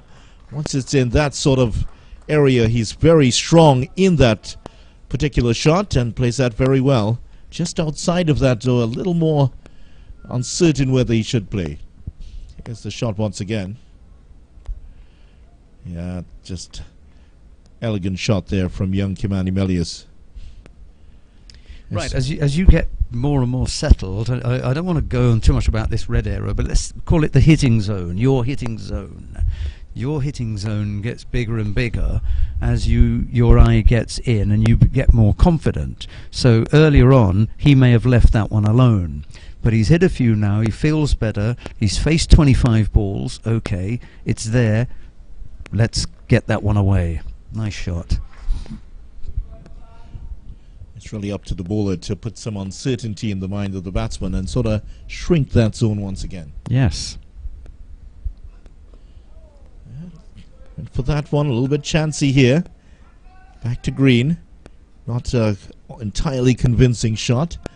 So you got the conversion right now. So it's I got the conversion right. We know $2,000. Yeah, it's 2,000 TT dollars. I suppose we could go back. And you can own Thor's hammer. And you could, yeah, it's all yours. Yeah, it's all yours. Well, if you can lift it, that is. End of the over, 25 without loss. Right, so seeing as we've put it in TT dollars, why don't we do it in Jamaican dollars? No, because the majority of people are going to be... Right, so you're going to be paying about $46,000 for that cricket bat in Jamaican dollars. If you pay 2,033. Yeah, that's what it is. We can have a look and see how much one TT dollar is 22 Jamaican dollars. So if we said it was 220, 200, and 2,000 TT dollars, 45,000 Jamaican dollars for that cricket bat. Almost played it on there, playing away from his body. More uncertainty in the mind here of Smith.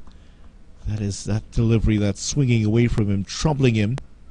He's now trying to find that zone here, Mindley, who is on for the first time after 4 overs from either side. Marquino Mindley is on here. And to finish off on making sure that all the viewers that get a good shot at this, after this ball. Again playing away from the body, but straight to backward point now. Nice stop. And $2,000 for that Molnair bat is how much in Trinidad? In Eastern Caribbean dollars? Eastern Caribbean, 795. That's what it says there. $1 is 40 cents. Still pretty pricey there for, let's say, the average household to spend $2,000 for a cricket bat. Oh, it's gone straight through him. What a delivery there from Mindley. No swing on that one. Faster delivery. And Devon Smith couldn't get a touch onto that. Too good for him. Let's have a look at the line on the length there. What makes him play? It's got to be the line, hasn't it? He feels this is coming in. I've got to play this. It goes outside the off stump, actually. I thought it went over the stumps, especially the way that the keeper took it. But that was outside the off stump. Down the leg side. No chance. Appeal. No chance of getting that, having seen the previous ball. There was moments here for Smith. In the wars here, Smith, during the season. Hasn't been very convincing for the year so far. Yeah, but $2,000 for a cricket bat, you can see where the problem is. Matt Pryor, the former Test player for England, was making the argument that for people in the lower income bracket, it's prohibitive to play cricket. Good delivery again here from Mindley. Well, there are a couple of things to think about quickly here, because I don't want to stray too much from the point. However, people at home watching, they're cricketers, so they spend money on cricket equipment. We've got different levels of cricket bats here. So if you're playing club cricket, if you're playing recreational cricket, then you really don't want to be spending that kind of money. And you don't have to. You don't need something of that kind of quality. That's Pulls that nice away, shot. and that's a lovely shot by Smith. Didn't quite get fully a hold of it, but he still manages to cross for 2 here. And if you're playing at this kind of level, well, hopefully you've got some degree of sponsorship and you don't have to be putting out the money for yourself. I think there'll be a few players out there saying, well, I haven't got any sponsorship and I have to spend money on a bat. But you want a good quality bat up at this level, and that's the kind of money, and even more. I mean, you can go double, more than double that kind of money when you get to the top end, you know, Gunn & Moore, Gray Nichols, Kookaburra, all of those sort of brands. We had some new, not new, but there was a rush of cricket bat makers a few years ago, and then you saw all sorts of brands coming out. Good delivery there to start off from Green, who is kept on here from the southern end. We've had a change at the northern end where Gordon has been replaced by Mindley, but Green troubled under. He's been kept on here because he's troubled Melius. He was dropped at third slip and a couple overs ago, so still probing away outside the off stump. And just to finish off on that cricket bat equipment thing, you had big sports companies. Cut away and in the gap for 4. Between the backward point and the gully region, that flew away quickly for 4. We haven't quite reached the stage where Jamaica are going to need to talk to themselves about the way that this is going. But you know, you leave this for too long, and then you're playing into the hands of the Windward Islands, not only with the time, but they are desperate to take runs off the board. You can't have deliveries like that. That's just nice to get hold of and put away fairly easily. Not a man moved there. 31 on the board already.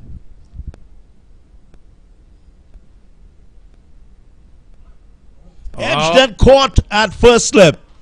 Well taken to the right of the keeper, and King takes that very well.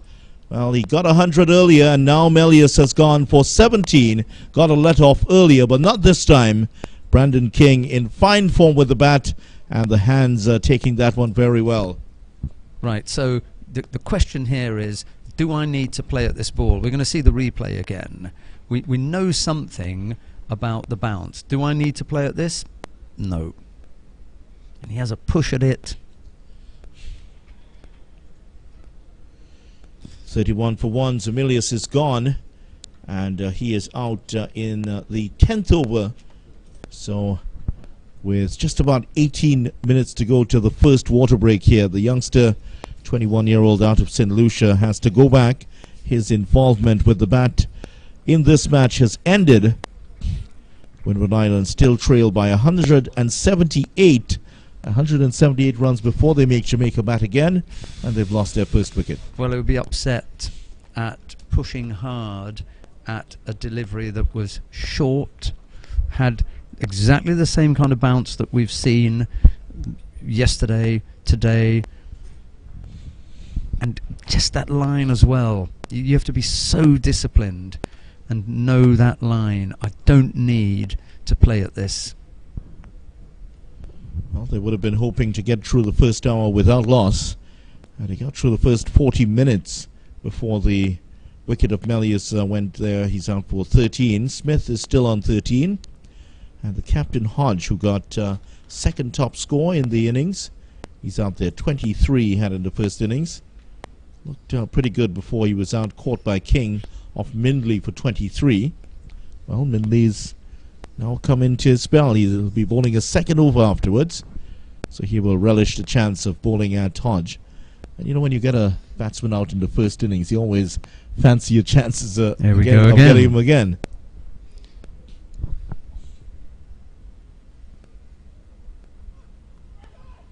Oh, edged again off first delivery. Straight down to Bono, who makes the stop.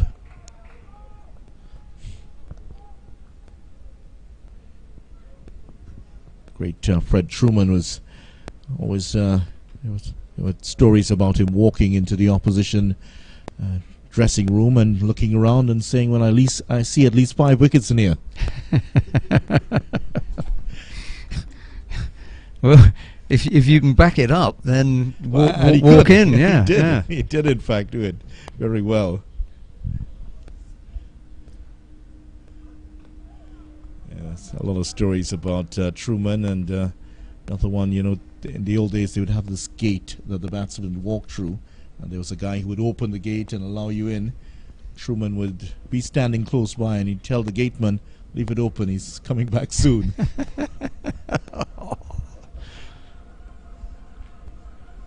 There was, of course, the famous game against Australia, West Indies Australia, where Patrick Patterson walked in and said, I'm going to kill all of you.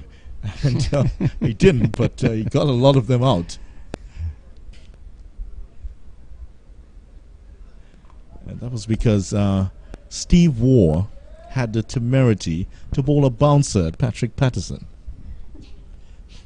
Over comes to an end. Successful one here for Green. His figures 1 for 19. Windwards 31 for 1.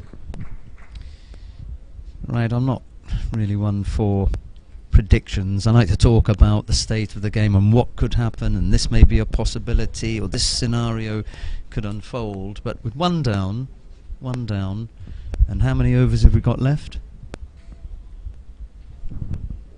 24 still to go.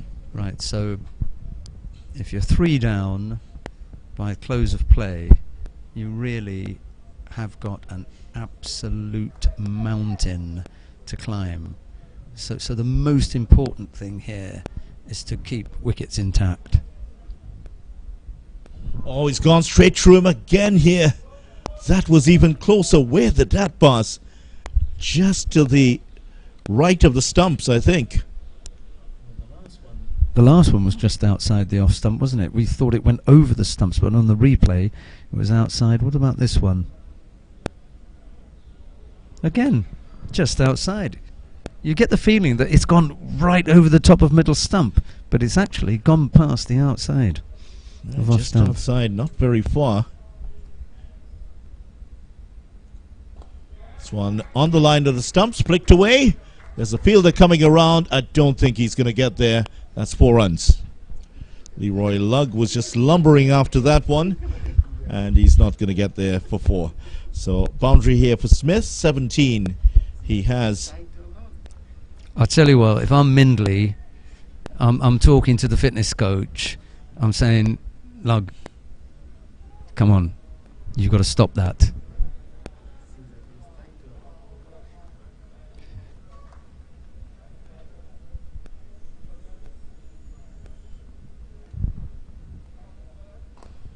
Oh, that's a lovely shot from Devon Smith. Devon Smith at his best through the extra cover region again for 4.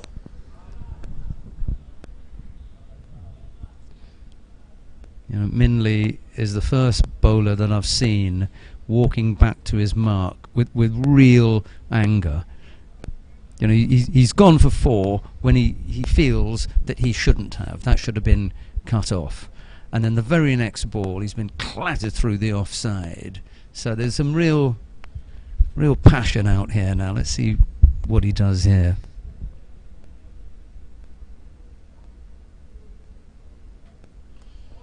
Well, this was put some pace into that one. Just pulled away with some degree of difficulty there by Smith. Gets 1. Now, how's this for a comparison? In his first innings, he took 5 for 20.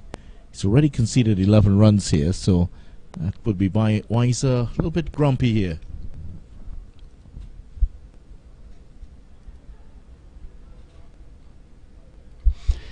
The danger for the bowling side here is that the bowlers think there's so many runs on the board, I can bowl anything I want. I'll try this and I'll try that. Cuts that away, well, just off the back foot actually. And Lugg has gotten the message yet. Slides across to make the stop. Better effort.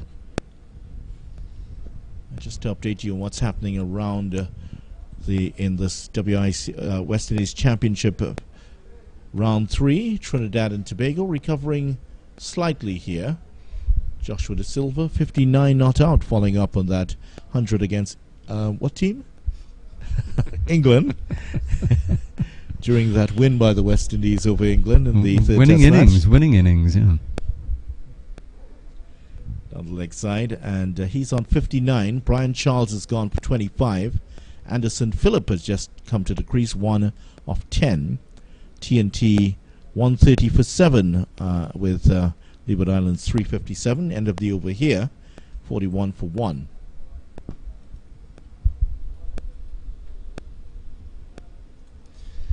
Yeah, so there's a long time to go before the close of play. But the real goal here is to try and avoid losing any further wickets. Keep wickets intact. The runs are going to come anyway. They will not flow, but you'll start accumulating them and eat away at that deficit. Well, here's the news coming out of the Queen's Park Oval. 487 for 7 Guyana now. So they are really turning the screws on Barbados. Tejan Chandapal not out on 139. Strike rate about 32 now, so he's increased his speed. Anthony Bramble, who was batting well earlier, has retired hurt for 38. Niall Smith is not out on 26, but get this. Gudakesh Moti got his maiden first-class 100. 110 for Moti. Congratulations to him.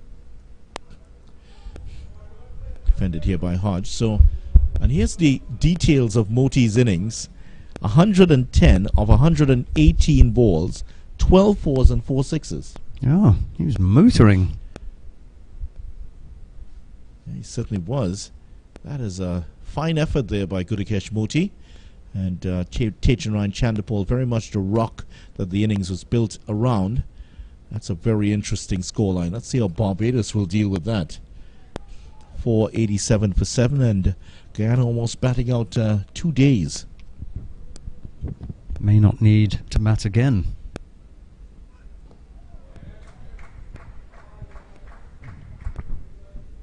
Well, here, Windward Islands could have done with a batsman like Tejan Chandapal to stay in there and bat through the innings. He's batted for 5. He's batting into his 6th session now.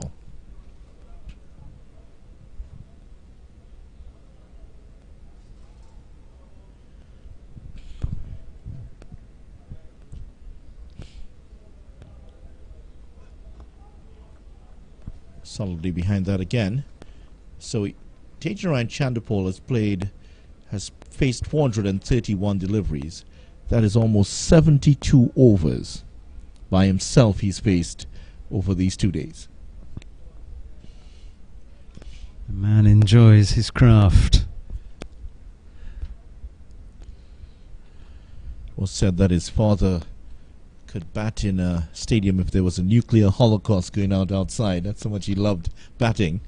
I think his son has inherited some of that graft from him. Well, it certainly seems that way.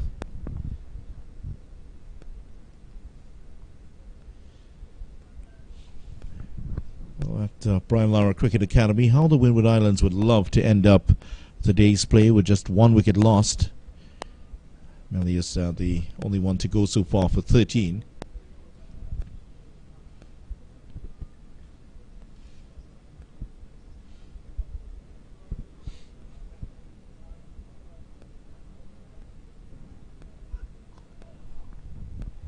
Off the back foot, that's going to run away to the boundary. And this time off the bat of Hodge. Played it behind square.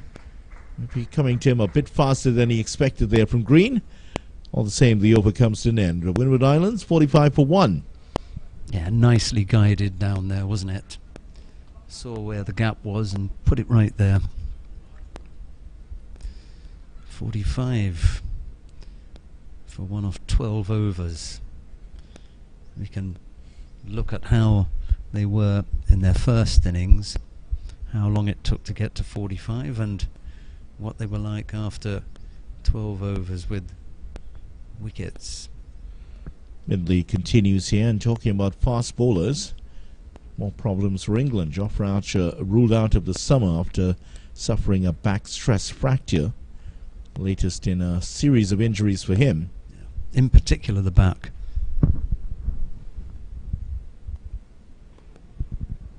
Should get one. They might think about two.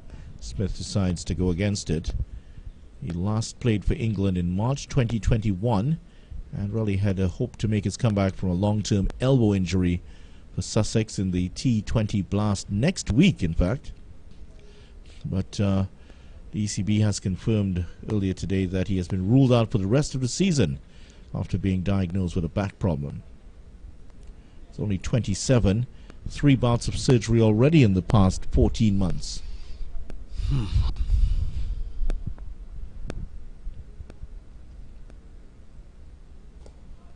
And one of those surgeries, just to remind you, was because he had to remove some glass which had been stuck into his hand. 2 elbow surgeries in there also. We talk about a batsman applying himself. Well, that really is in the longer form of the game. You know, this T10 to apply yourself. You haven't got time. You just get out there. Is it 20 similar?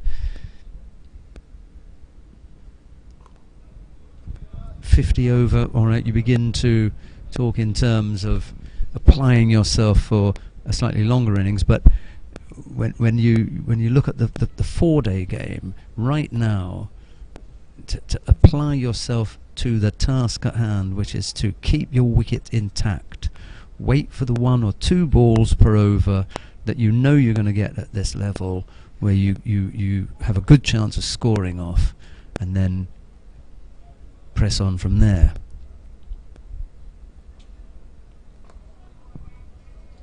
Forcing the batsman further and further back here.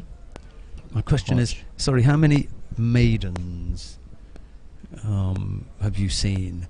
You know, we don't get maiden after maiden after maiden after maiden, and the reason for that is that we're operating at a level where you are going to get a loose delivery. So we haven't seen the kind of bowling that you would expect to get at the next level up. You are going to get chances to score. That's right. So use that for the accumulation. The rest of the time, keep your wicket intact, and you come back tomorrow and we see where we go from there, because tomorrow is another day and there's a day after that. So 2 days is a hell of a long time. Certainly is. There were 9 maidens in that Windward Islands innings, where Jamaica bowled out Windward Islands for 137, 9 out of 51 overs. And then in the Jamaica innings, well, the Jamaica innings lasted over, has come to an end here, 46 for 1 at the end of it. Jamaica innings 346. Those are the wickets that have fallen this time round. Yeah, this time. You've got the other line that's kind of disappeared at the top. That was the first innings, wasn't it? Yeah, that's the Windward Islands line at the top. At the bottom, just going along slightly below the rate that Jamaica went on in their innings, where they got 346. In any case, I would suspect that there weren't that many maidens bowled by the 18, in fact. 18 out of the 87 overs. Still quite a good number. Yeah, just about a good number. About a quarter or so.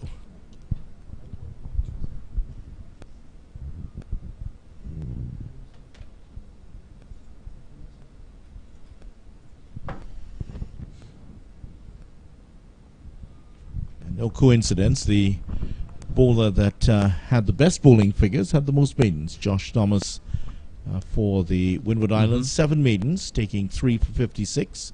And earlier, Marquino Mindley, who had 5 for 20, he had 4 maidens in his 12 overs. So the batsman recognising where the danger was and treating them with respect. Gordon's changed ends here, hasn't he? He's up at the Far end now.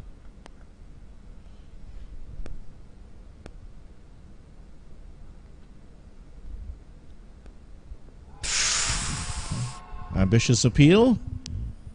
It looked like it was going down the leg side. The right foot of Devon Smith was actually moving away towards the right side. Let's see what happens here. Let's see how wide of the crease he is when he bowls.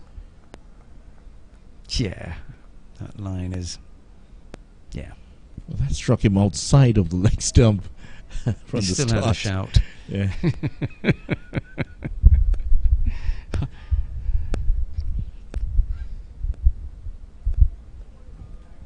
And then overcompensating in the next delivery and allowing Smith just to let that one go.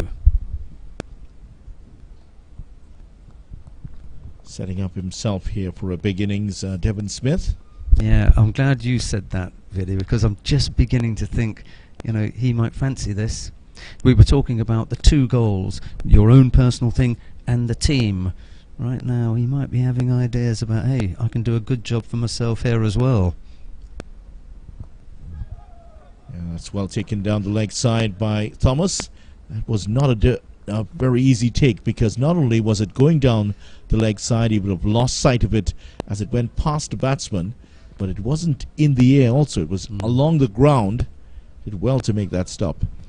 Because the longer that he bats, the better it is for his team.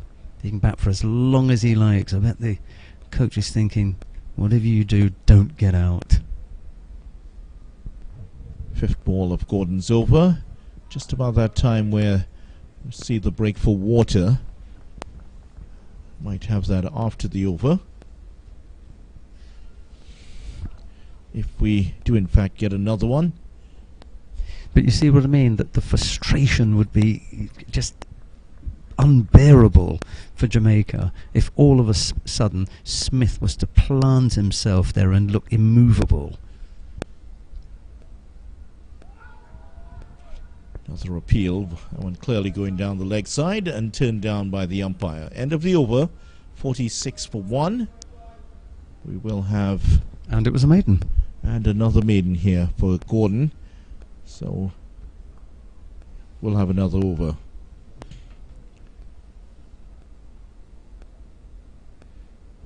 Yeah, I think they are discussing it downstairs.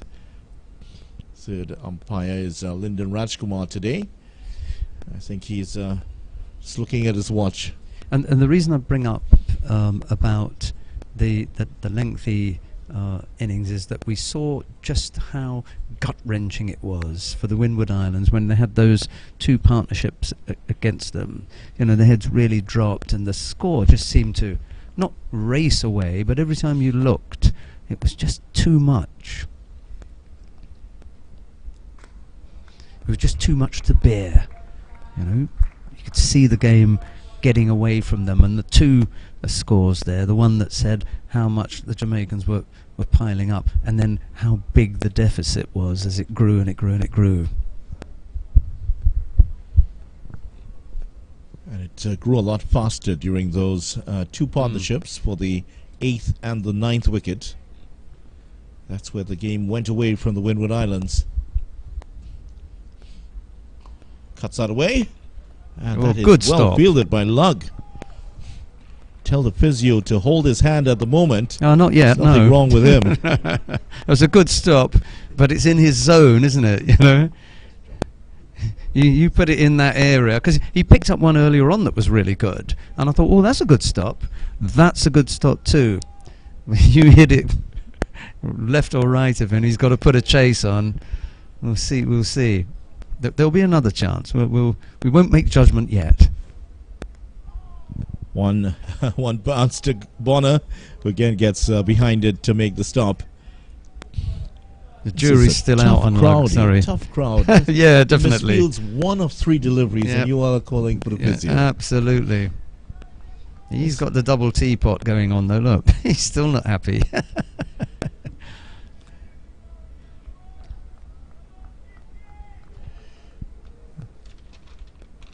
That bat well, Leroy Lugg, 36. Oh, little little bit wayward, that one. 2 deliveries to go here, as you can see. That's what umpire Basserett's signaling, as he likes to do just after 4 deliveries. Son, of course, of the president of the Trinidad and Tobago Cricket Board, Asim Basseret. His dad was here yesterday, actually. Watched some of the action here at the Brian Lara Cricket Academy. He's also a second-generation umpire, by the way. His father was an umpire during his day.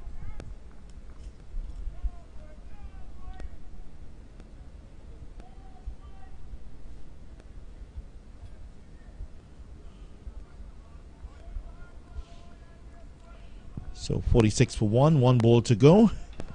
And just looking below us here, not seeing any preparations for water just yet. Ooh. Oh, he's pulled that away with some power. And that has gone bouncing away for a boundary here. So nicely hit by Hodge. Short delivery there from Mindley. Put that away well.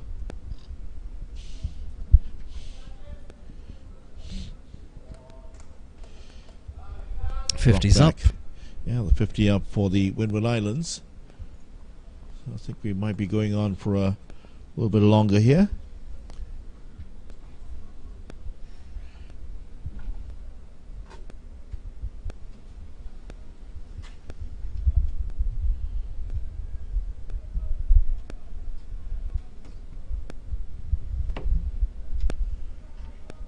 So 9 for Hodge, 23 not out for Smith. It's a nice shot, wasn't it? Yeah, it certainly was. Swivel pull. Down the leg side is an appeal, but that came off the pad. Smith was having none of it, just remarking his guard as he likes to do.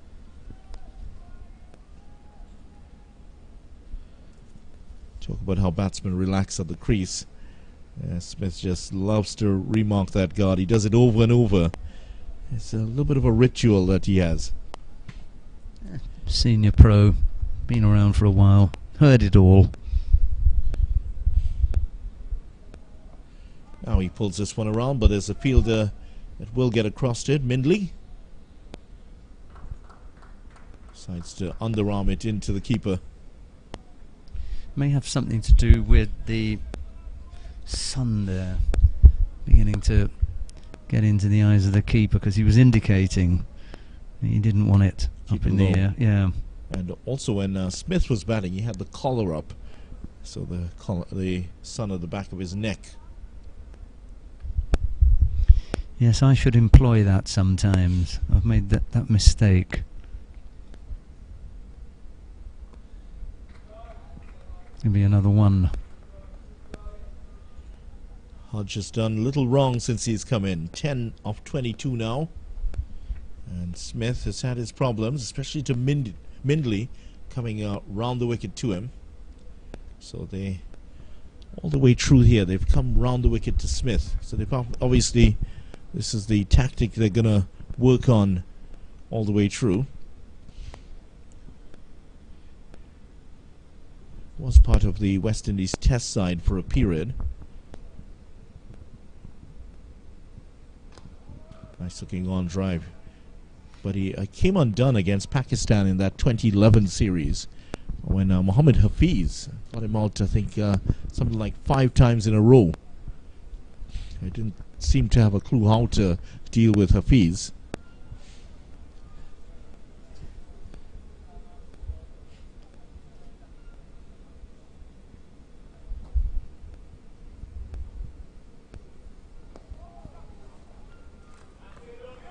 Nice and watchful in defence there, pushing that back up to Gordon. None for 11 off. Well, he's almost finished his 6th over here. Gordon bowling well.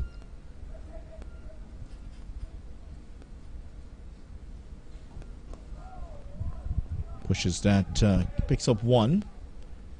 Here's Leroy Lugg getting behind it smartly and getting the throw in. think End of the over, 53 for 1. I think if Kotoy was in that position, are you taking one? No. Lugman is one there. Poor fella.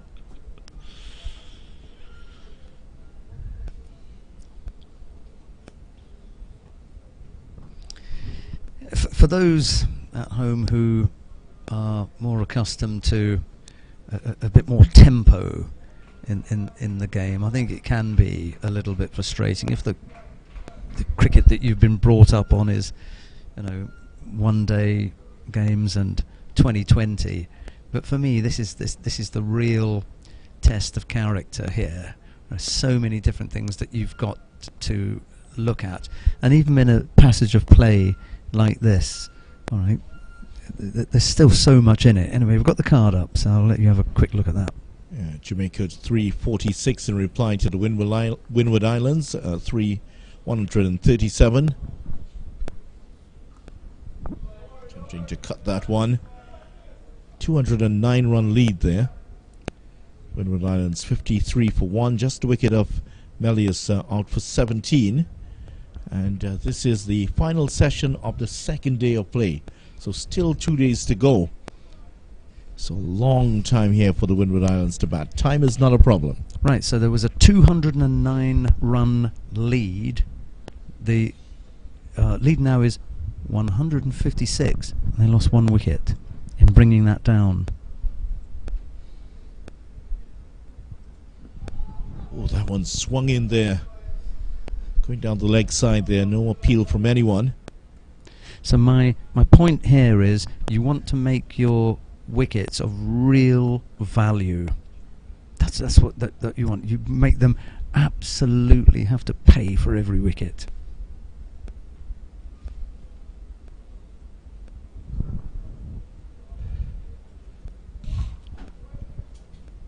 Green just puffing back to the top of his mark. You see just deep breathing as he's heading back in. He's getting that one to shape into the batsman. Well, we have seen the ball shape the other way from this side a lot. Not too many have gotten that ball to swing in like that. Yes, that's quite right.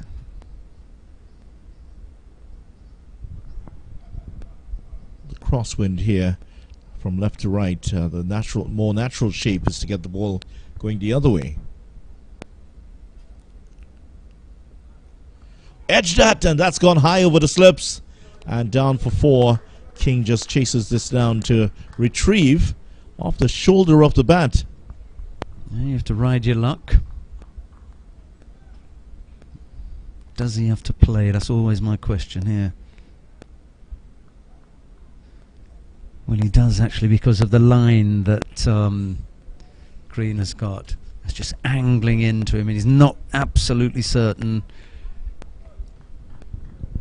Also, 2 more things. The last 2 deliveries before that swung into him, and then lost his off stump in the first innings. So the temptation there like is, that. You know, I'm not leaving it. Yeah.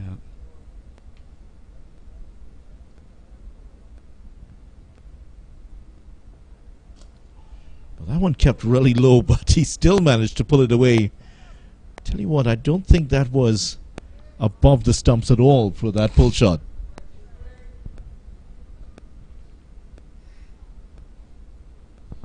It's a grimace on the face of Green as he heads back. Quick words with Hodge. And a laugh. And a laugh here. Well, it is Smith, yes. Yeah. So almost got you there, Smitty.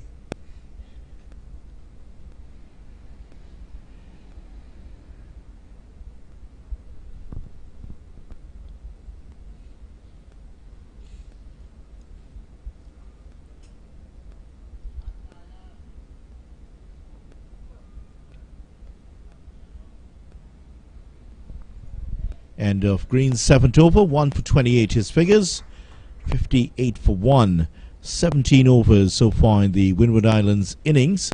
Altogether a much better start for them in this match.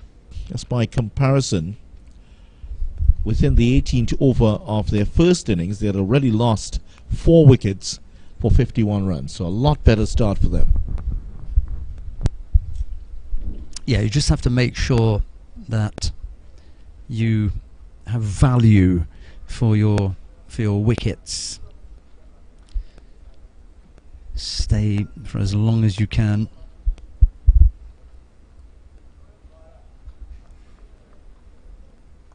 Smith it is to face this ball from Gordon, who bowls, and that's slightly down the leg side. Smith can afford to leave that one alone. First and second slip. There's a gap then to third. Man at backward point. Cover. Mid off. Mid on. Man is wandering to a mid wicket position. Misfield. Yeah. Skipper just blocking it, but couldn't locate it after that, and he's bailed out again by our good friend Lug.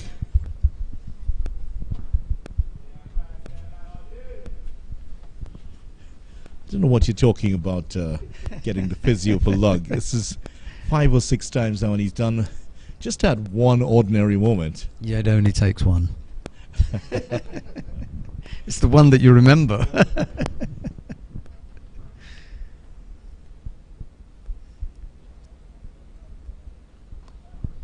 I'll tell you what, we'll ask Mindley if he remembers, shall we? I don't think he can forget. Partnership 28 of 48 deliveries. Solid stuff here from the Windward Islands. I can't remember a chance from either of these two. The closest moments they've come to breaking the second wicket partnership, the 2 deliveries from Mindley that just shaved past Devon Smith's off stump.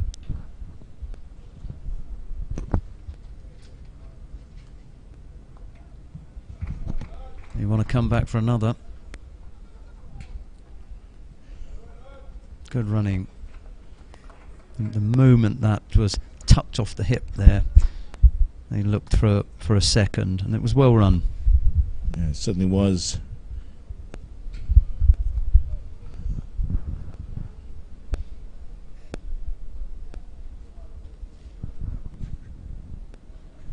Well, Guyana have actually declared at the Queen's Park Oval.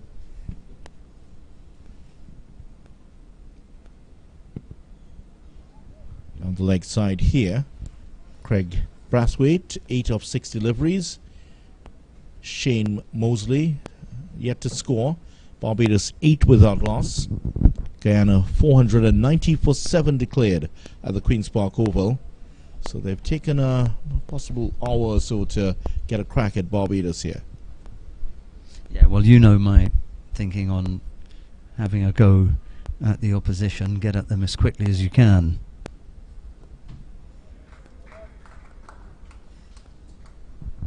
Well, at the Diego Martin Sporting Complex, it's all over for Trinidad and Tobago's first innings. And there is the water break. Just to remind you quickly, TNT bowled out for 140 there. Joshua De Silva, 65, top scorer. And TNT, they trailed the Leeward Islands by, well, 217 runs on first innings. So, similar situation here as Windward Islands, 137, Jamaica 346. Windward Islands 53 for 1 at the water break, and the Windward Islands trail by 156 runs. Join us in a couple of minutes' time. We'll have more commentary on this game.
Welcome back. Windward Islands 53 for 1. Smith on 25. 12 for Hodge. And the lead, which was 209, has been cut down here by 50. A couple of runs here for 61 runs.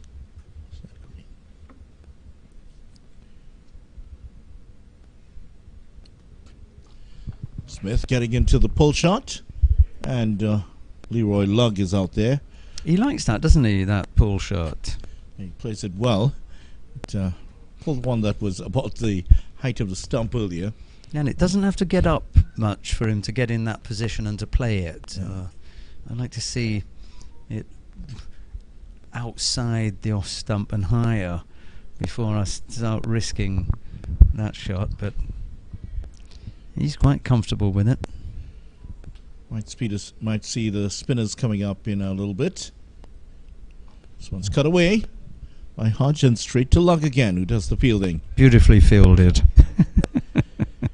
And he's one of the fielders that went off the field during the water break and got the pads on. So he has the fielding pads on at the moment. And he also came on with a helmet. So we might be seeing the spinners coming in soon. The helmet is just, as you can see there, just behind the wicket keeper.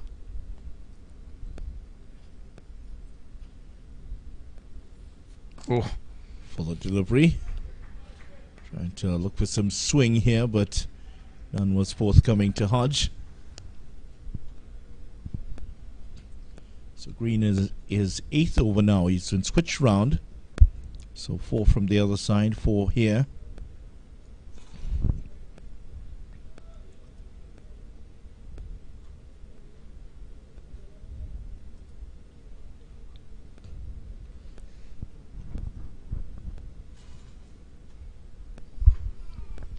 Seven overs for Nicholson Gordon and 4 for Marquino Mindley. So they're just keeping them to those 4 over spells. We might see one more from Gordon from the other end. And it's going to be interesting to see what happens at this end. Perhaps some spin coming our way. It could be Blackwood also. Blackwood came in as the second change bowler in the first innings. 7 overs. None for 15 with 2 maidens in.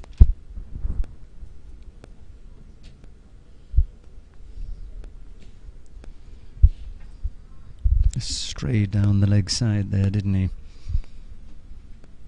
Effort ball from Green. You can tell. You can just hear the grunting just goes up a bit more when he puts in the effort. So one of the ways you can tell he's going to put in you just listen to the grunt as it comes through. It may not help that much because the ball comes through a split second. Different players have ways of disguising the one that comes in a little bit faster. I just borrow an example from tennis. The tennis great Roger Federer, when he hits it a little bit harder, what he does, he slams the foot down on the court just to disguise the speed, because he's one who likes to hit the ball at different speeds back to his opponents. But when he goes for the big one, just slams the left foot down and to disguise the sound of the ball coming off the racket. 62 for 1 at the end of the over. Just a single off the over. They're going at 3 and over here. Now, isn't it funny, because their rate in the first innings was not that good, and here, where the run rate is that they're not required to really push on for the runs, they're going at a better rate. It's a much better shape to this innings, obviously, than their first. 62 for 1. Lugg it is, who is under the helmet. He's going to be at short leg. Merchant, the off spinner, just bowled the 1 over in the first innings. Wasn't required much because of how good Mindley and Gordon were. 1 over for 4 runs in the first innings.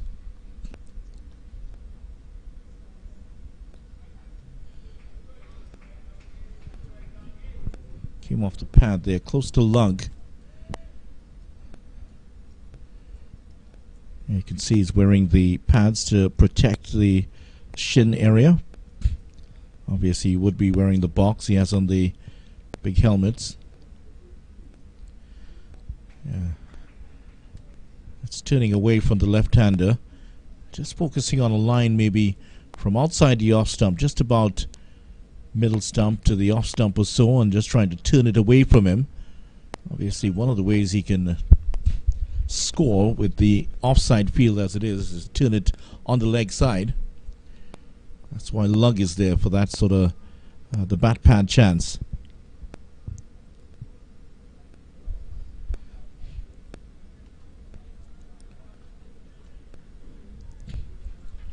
It's a big guy, lug, just about over 6 feet tall, very broad around the chest area. A big target to get the ball past him.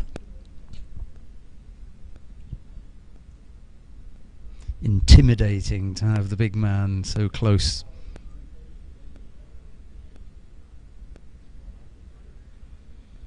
Gives it a bit of a rip, doesn't he, Merchant? He certainly does.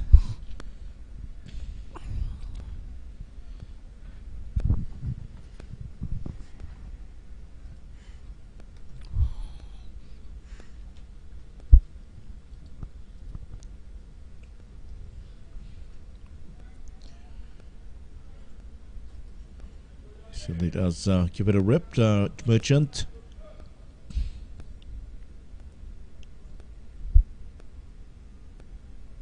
"36 wickets in his 12 matches.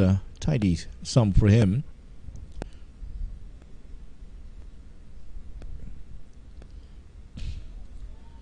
That's good. Good first over. Nice and tight first over. Just 2 runs off it for Merchant. Really hasn't been able to hold down a place in this Jamaica team. Played 5 games during the 2019-2020 season, but has done enough to really get himself into the team. Played matches here in this season.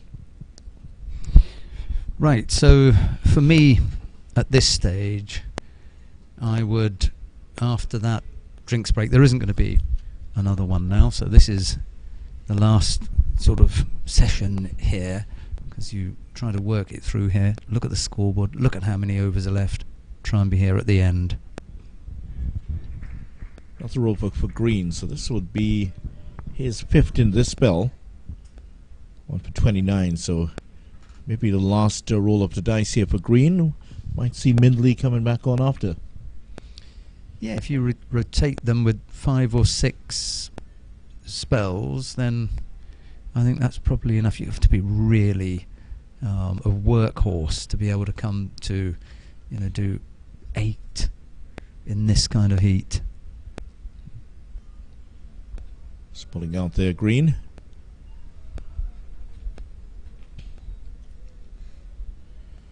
Had a nice little battle with Smith earlier. Almost got him on one occasion, one that he went back to pull, kept a little bit low, just got the bat on it and picked up a single. 2 of them had a little laugh about it afterwards. Well, Smith has been around for so long, they all know him well. So he's pulled out of 1. This one's wide of the off stump.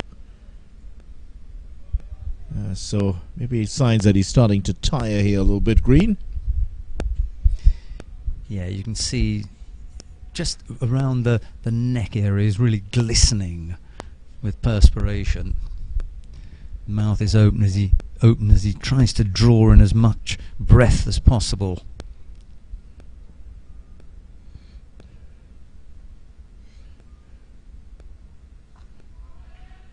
Nice shot off the back foot, just 1. Well, they go back for the second here. Campbell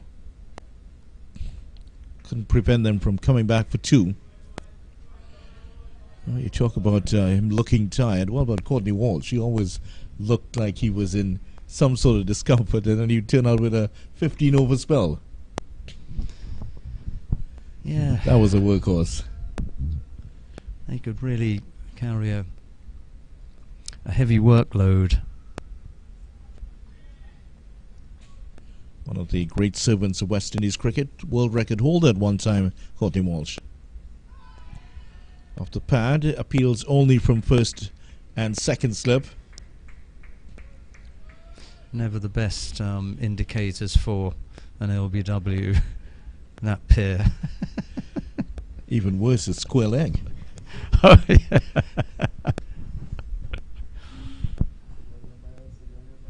Yeah.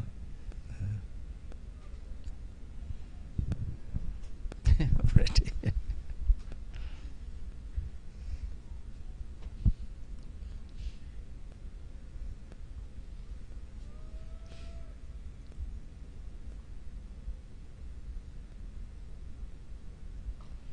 Cut away. That's well Good stopped. stop. Certainly well stopped there by Palmer. Put down one earlier. That was Kimani Melius. Didn't cost them very much though. Talking about costly misses. That certainly was a costly miss. The drop of Brandon King when he was very early in his innings. King went on to get 119 not out. Good knock.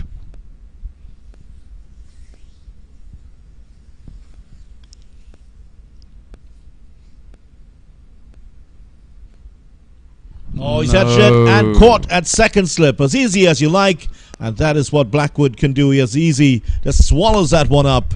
And Smith is gone for 34. Exactly what the Windward Islands were not hoping to see. Here's how it happened. Outside the off stump. Good delivery here from Green.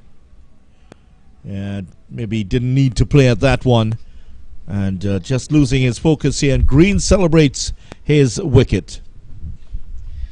It's I suppose there are lines that you draw, things that you hear and things that you see, and over a period of time, those are the rules by which you live, and one of them is, do I need to play this?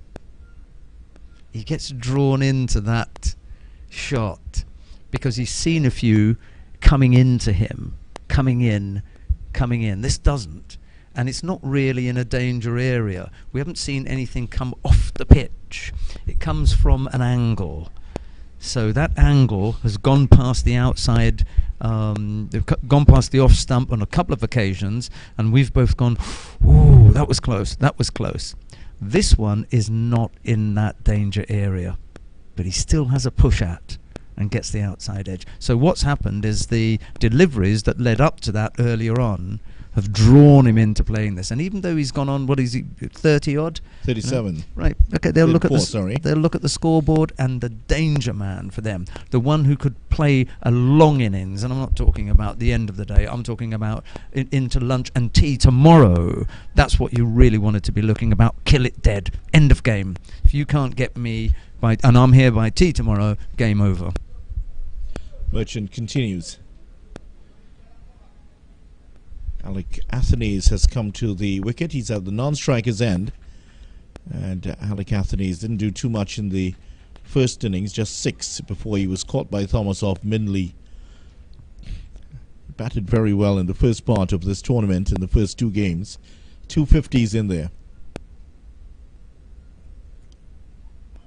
Well, Hodge almost got past him there. That was not far away from the off stump. Where did that go? Yeah, Blackwood is asking the same question. Can't believe it. So he's turning it into the right-hander here. See how he turns. He's trying to turn this on the onside. Ooh, just bouncing past the off stump.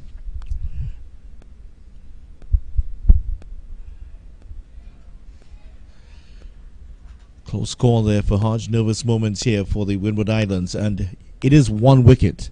But the emotional effect of losing your champion, it's just a big, big wicket for them. And one who was looking dangerous as well. Yeah.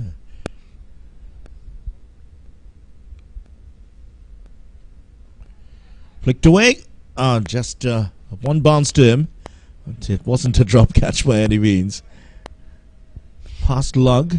And then 1 bounce to Campbell. You can tell the situation you can tell the match situation when you can see 8 players in the shot. There are currently 8 players in the shot. There are 9 people there with the umpire. One's going to leave now because he's going to leave the shot. We've got the 2 batsmen in there, and you've got the point here is you've got close fielders in. There may yet be another. That's going to be out of the shot, but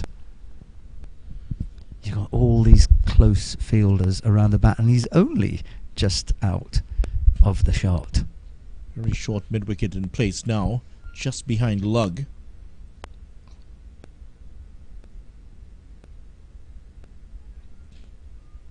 Allows that to go through there, so he's just squaring up as he's playing the off-spinner here, so that's why a lot of these fielders on the onside to him.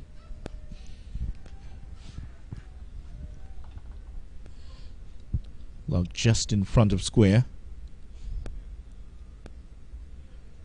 And there is some protection if he does bowl it in short, because there's a man behind backwards at the backward square leg boundary. That was the end of the over. 68 for 2 at the end of it. And Merchant, none for 3. 12 balls bowled already. Athanaze will face up to for the first time. If you're going to take the wind out of the sails of the Jamaican team, you have to make every wicket valuable. So that means partnerships. And we saw what was the first partnership? 50. In this innings, 31. 31 in the second. And the 31 and 36. Okay, so we're still a little bit short of what they would like, which is 40 or 50. Yeah, certainly. It's Alec Athanaze, a young man from Dominica. He and his captain, the 2 Dominicans out there doing battle for the Windward Islands. And just to remind you here that he is playing in his 15th game, 740 runs. So nearing, possibly could get to that 1,000 career runs in this campaign. 50 partnership takes time off the clock, it takes overs off the board, and it just makes it much harder to get an outright win. Strikes Hodge on the pad, going down the leg side, and Green on for another over here. Well, you can't take him off now. He got a wicket in the last over. Giving him another roll up the dice here. Way too high, yeah. High and down the leg. Hit on the thigh pad. In fact, that symbol, the crest of the Windward Islands, that's where it hit, on the thigh pad.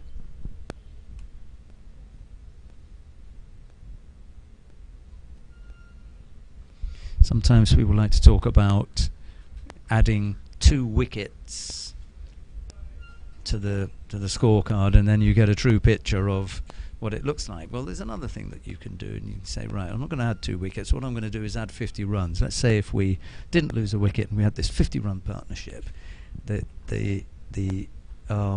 deficit would be under 100, and then you'd lose your wicket, you'd be 3 down, but the deficit would be under 100. Then you add another 50, and that's the way you have to look at it. Partnerships. Drives that beautifully. True extra cover. That's going to run away for a boundary here off the bat of Kevin Hodge. It's up to 19 now, 72 for 2. So Green was looking a little bit tired at the start of the last over. Got the wicket. Rejuvenated here, Green. Oh, that's lovely. And picked the gap very well. So having lost Dev Smith, they're now going to have to look for a big innings from someone else. I'm also going to have to look for a big partnership. Playing slightly away from his body. That would explain the reaction of the fielders around you. Yeah, just reaching for it. Just hanging the bat out there, wasn't he?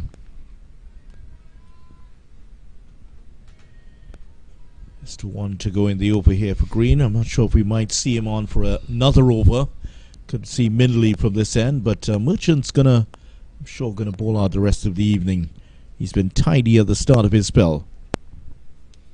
There can still be something in this if they're only 2 down. It's better from Hodge, allows that one to run through. At the end of 23 overs, Windward Islands 72 for 2. I'll bring Athenaeus on strike. So all my guesswork and all the various scenarios that I like to look at, if you can make sure that you don't lose another wicket tonight, the likelihood with 10 overs is that you will put on another 30 odd runs. You could go to the close of play here just over the 100 mark, under 100 with the deficit and 2 wickets down. That would be a nice setup for tomorrow. Certainly would be. Just about 45 minutes to go, a little bit less perhaps. So they'll be looking to get through that. So 23, make that just under 11 overs to go now for the day. So we should be able to get that within the next 45 minutes. Yeah.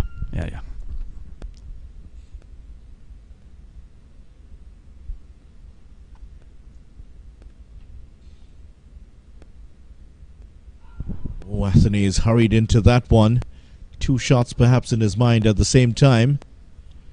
And gets away with that one. Had a really good first season for the Windward Islands. Played 9 matches. 460 runs, averaging 28.75. This season he's going over 40. It's best season on record for him. 250s already. 350s in his first season.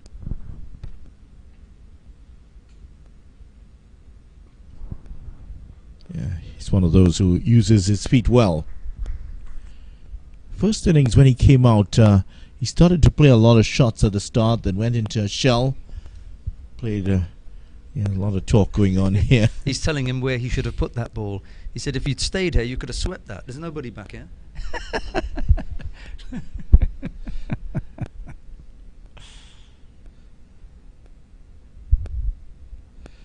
Cuts that away.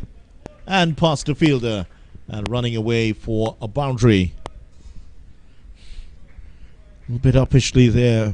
Not quite a convincing cut shot from Athenaeus. He's off the mark. Lug's going to have something else to say to him. Yeah, he's going on now. Just telling him if I was there, I would have taken that catch. Have you really looked at the scoreboard? The best thing is to not to respond. Leave it.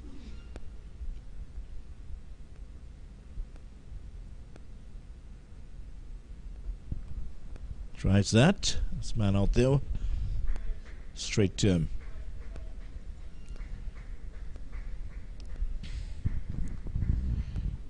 Still chatting away with Athenaeus. And you can when he's only on 4.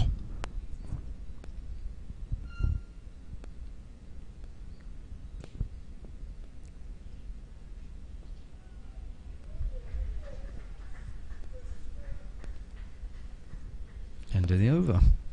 Yes, and 76 for 2 at the end of it. Tidy over there from Merchant, just a boundary in it. So we've got 10 overs to go then, yeah? 10 overs remaining. I don't want to go on too much about it, but my aim would be to make sure that I was there at the end. 10 overs, you've got to survive 10 overs. And we know that the last 4, it's shut up shop time. And you also get that from the fielding side. They've been in the field for a while, 2 down, 76 on the board. They wouldn't want to give up, too many runs. It's probably going to be close to 100 by the time that we come to the close of play. They're going at over 3 and over. And if you can make sure that you don't lose another wicket, you'll be under the 100 deficit and you'll have 100 on the board. Very important not to lose another wicket now. Bentley a little bit expensive by his standards. None for 17 in his first 4 overs. 97 career wickets now, so a good spell for him here. Could actually get that 100 wicket mark, so he just needs 3 more, which he could actually do in this game. Well, not like that. Down the leg side with a start here from Hodge.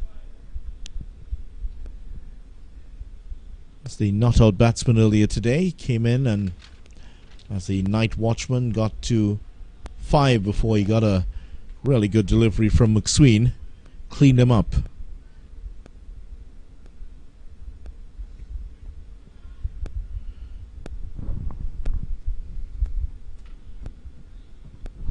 Again down the leg side, this time off the bat. One more run here. See, 3 and over is not a lot to ask. I keep coming back to the point that you're going to get 1 or 2 deliveries in every over that you can score from. Okay, wait for the delivery that you can take advantage of and put something on the board, and then play the rest of them out. 3 and over is going to get you to your target. 100 by the end of the close of play, and you'll be under 100 as far as the deficit is concerned. Oh, tries that beautifully square of the wicket, and that's Alec Athanaze picking up his second boundary. Only doing it in boundaries at the moment.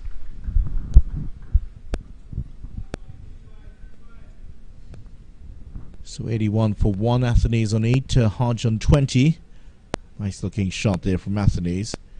When he gets going, he really looks great, but problem has been for him over the last few seasons. Once he gets past the 50, tries to be a little bit too cute and gives away his wicket. I tell you what, he'd love to get past 50 today. And if not today, then in this innings. In this innings, that's right. And Windward Islands would love him to get up there. He's trying to get the feet moving against Mindley. Fastest of the bowlers here for the Jamaica Scorpions.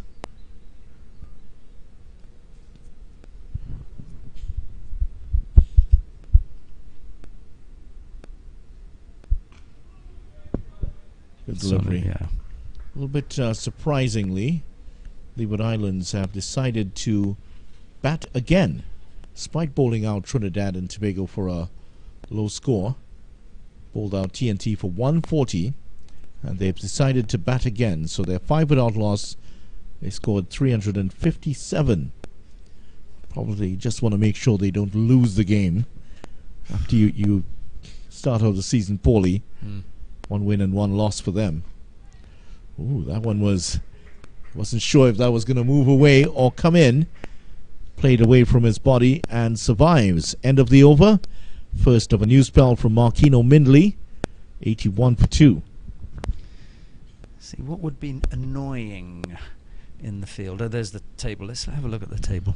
Of course, Barbados at the top here, and Barbados have started their reply to Guyana's massive first innings total. They're at the top on 42 points. TNT 38.6, just behind Barbados, but their threat for the top of the table might run into the roadblock, which is sitting at number 3. That's Leeward Islands. This is a battle here at the Brian Lara Cricket Academy between numbers 5 and 6, and the team at number 6 is threatening to move up the table.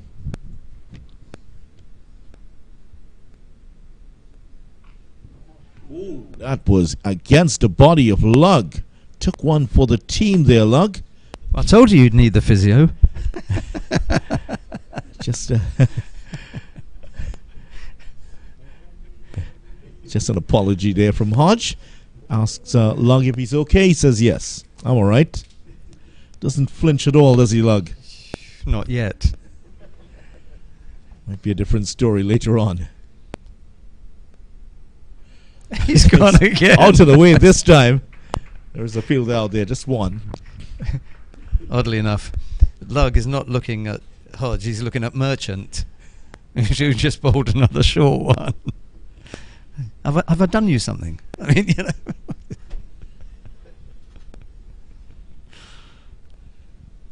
What he's going to tell Athens now.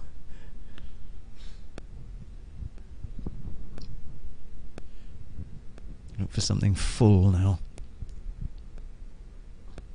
Yeah, there you are. Nice looking on drive. No run this time. Barbados, by the way, have started their reply to Guyana's massive 490 for 7, 24 without loss. Craig Brathwaite 16 not out. Shane Mosley 7 not out.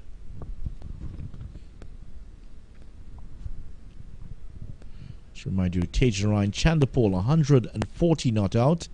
And let's see. Number 9 for Guyana, Gudakesh Moti 110. Number 9.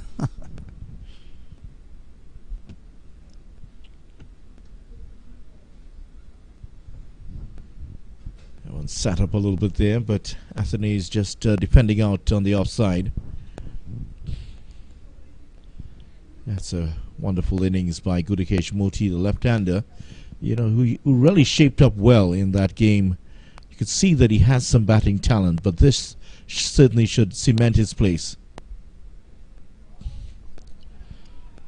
Yeah, Moti batting at number 9 behind Permaul. Well, we know Permaul can bat a bit.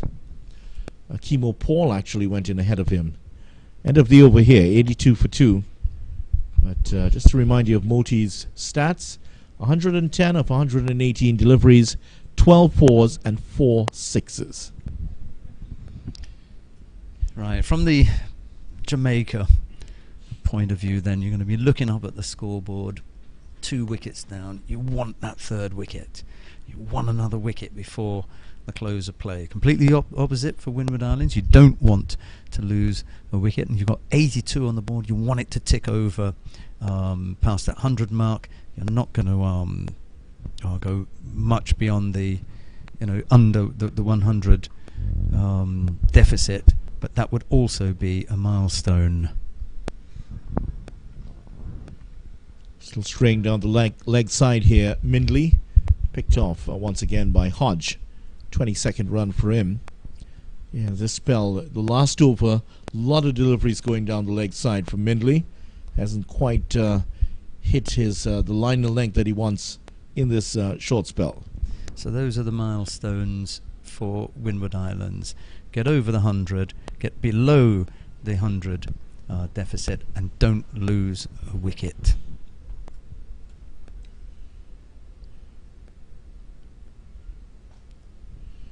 For Jamaica, if they are able to get a couple of wickets here in the remaining 7.4 overs to go, they would certainly, the Windward Islands go to sleep thinking, look, we have 2 more days, just not going to make 6 wickets, we're not going to make it, and it could be a very quick wrap-up tomorrow. Tomorrow, yeah. So Jamaica would want to press home that psychological advantage.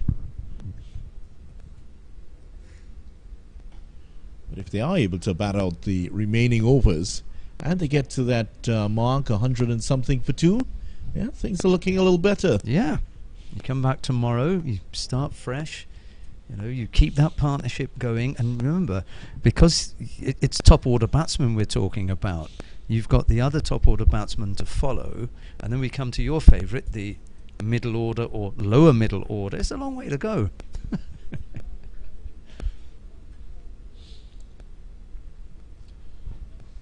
Pulls that away. Yeah, it's well Good stopped. stop. That was really travelling.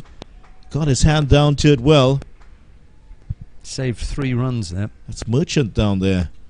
And nice bit of noise from the slip cordon there. And they're still shouting at him in appreciation for that stop. Yeah, there's a big hand from Lug as well, who was in the area and said, how did you stop that? I'd never have been able to do that. We don't have a lip reader, by the way. That was a good stop. Ooh. Oh, dropped it. Came off the glove, perhaps, or maybe the bat, flying to that gully region. Got one hand to it and couldn't take it on the rebound. Well, Hodge is angry with himself here because he knows, as we said before, I don't need to play that. Yeah, he shouldn't have played at that one. He was actually trying to pull the bat away. Look at this. Just trying to pull the bat away. And that should have been taken by Bonner. One more time if you've got the replay. Because the thing that gets me here is look at the line. Nowhere near it. The line tells you you don't need to go near it. The thing about Bonner's catch, it sat up, but his feet had gone from under him, so he couldn't take it on the rebound. And there was nobody close by enough to do so. And then he settles back and leaves well alone. Same delivery almost. Mindley should have had a wicket in his sixth over here. 84 for 2 at the end of it. Still 7 overs to go. Yeah, he encouraged him into playing at that. Drew him into a shot that he was attempting, where he was attempting to take the bat out of harm's way, but it was too late. Put it into the slip cordon, and luckily for him, it was put down. Right, we're going to have Merchant again from the far end. None for 8 off his 4 overs. He's looked okay. He's got a nice action. Looks as though he puts plenty of revs on the ball. That's what they like to say. 84 for 2. Hodge is on 22 off 55, and Athanasius on 9 off 17. Goes back into his stumps and punches that into the offside. There's no run. Lugg is still lurking around, and from time to time you can see his head moving. He's got a little bit to say.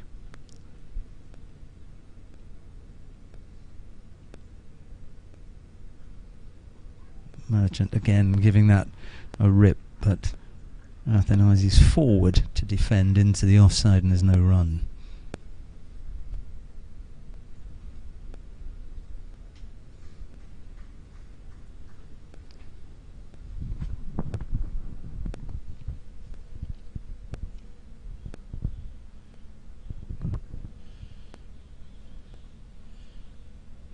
I'll be interested to see just how much turn he gets, because he really looks as though he gives it a good rip, doesn't he? Yeah, with the wrist coming across it. Should be spitting off the surface with that amount of input.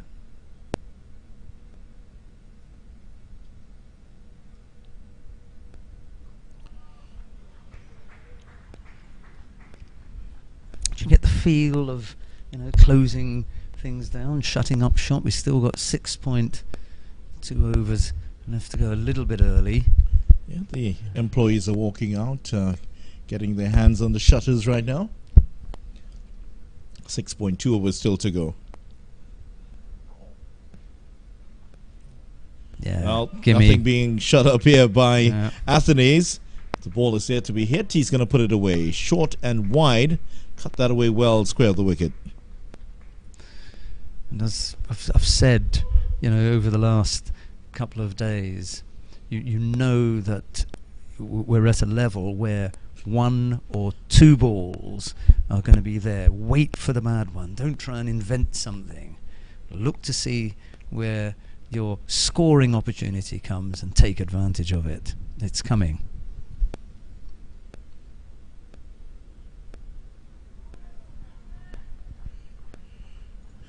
Athanase ends off the over with a defensive shot, just a boundary in it.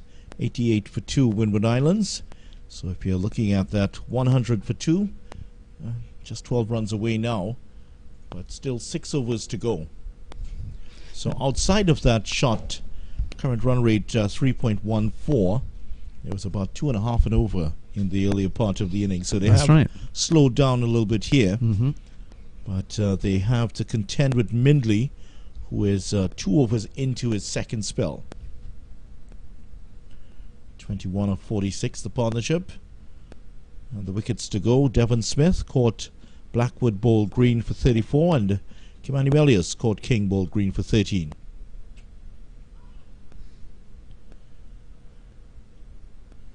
So a couple of wickets down already.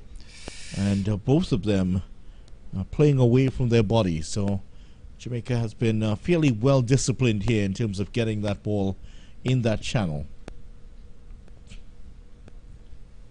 Right, so that occasion he didn't wait until the bowler went past him to look at the front foot line. He made sure that he saw him on his way back. Yeah, just see, he's just coming through past the umpire. He's bearing away, but maybe just slightly inside that danger area.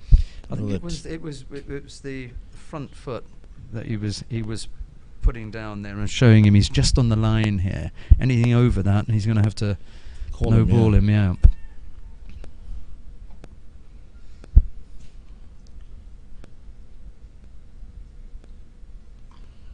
He's just priming the pump, so when the no ball comes, it's not going to come as a surprise. It's not going to be a surprise. I did tell you you're getting close. Because when there's no warning, that's when the bowlers just seem to explode. Worse if it's a wicket that falls off it.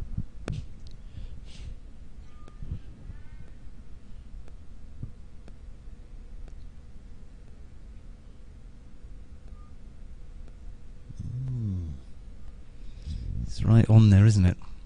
It's a nice looking shot. Nice shot by Hodge off the back foot. That's going to run close to the boundary here. Good stop. And look at that. Leroy Luggs slides in athletically to make that stop. I take it all back.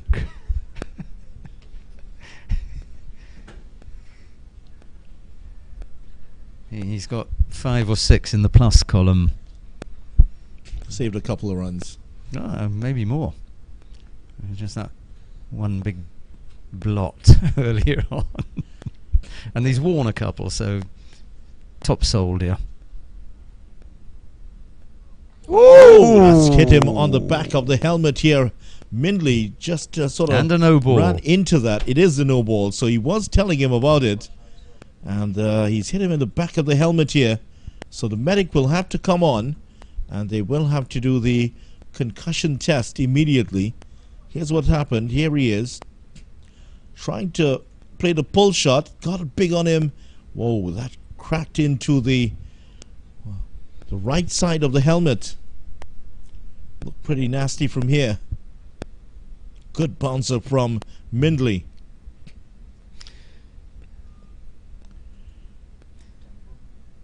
You see, the difficulty now is that having given the bowler the indication that you were close to stepping over, 2 balls later he bowls a no ball which hits the batsman in the head. So you can guarantee that from now on he's going to be having a real look. There'll be no more, friendly warnings here. You've already overstepped, and the overstep was when you hit the batsman in the head. So yes, Hodge. Actually, that is Athenaeus to the left. Hodge to the right. It seems to be okay. Hodge gone the checks, and of course they would ask him all sorts of questions. What venue are you at? Sorry, what did you say? What? Okay, you're off. You're off. Yeah. Yeah. What day of the week it is? What day of the week is it? Sorry. Actually, I did talk to someone who did suffer a concussion during a match, football match. One of our former national players, Sid Gray, and he was saying that. I'm sure he's watching this because he's a big cricket fan.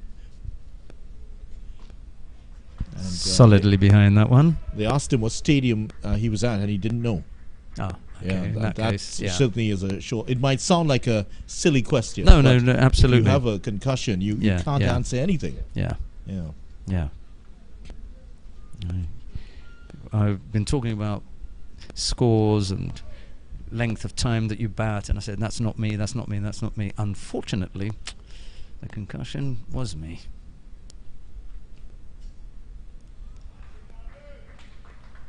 No more short balls for the over. Then hitting the head direct, not the side, not glancing, but on with the helmet. But it does shake you up. getting hit on the grill as well, because that's the metal, so you get this ringing in your ears. One or two nods around the box here. I think one or two have been worn a hit on few, the head. Yeah. But then you get a couple. There's the card. I'll let Vidya look at that. Yeah, 2 wickets to go down. Melius, the first to go, caught. He was dropped earlier and caught by King at first slip. Devon Smith at second slip by Blackwood. Both of them playing away from their body. Since then, it's been Hodge and Athanaze to fight back here for the Windwards. A lot better from Athanaze, just playing within himself at the moment.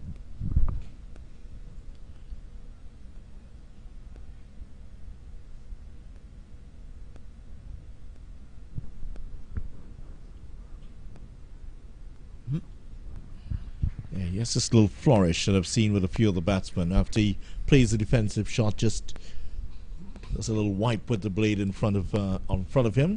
Jason Mohammed, the Trinidad and Tobago batsman, does the same.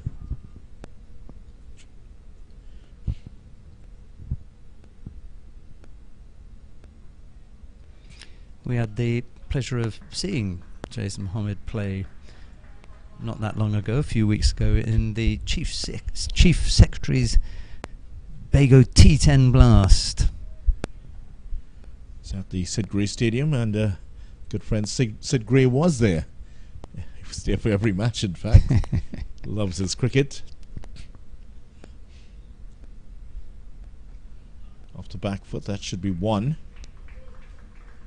Yes, really fine athlete, Sid Gray, outside of playing 40-odd times for Trinidad and Tobago and at the World Cup.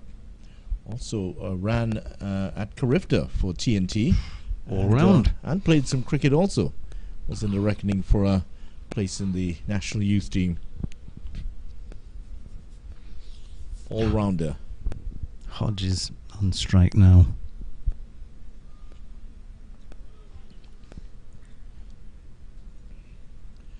And certainly there are many examples of people with fine all-round talents. Maurice Foster, of course, from Jamaica, would have played for the West Indies and Jamaica, captain Jamaica also.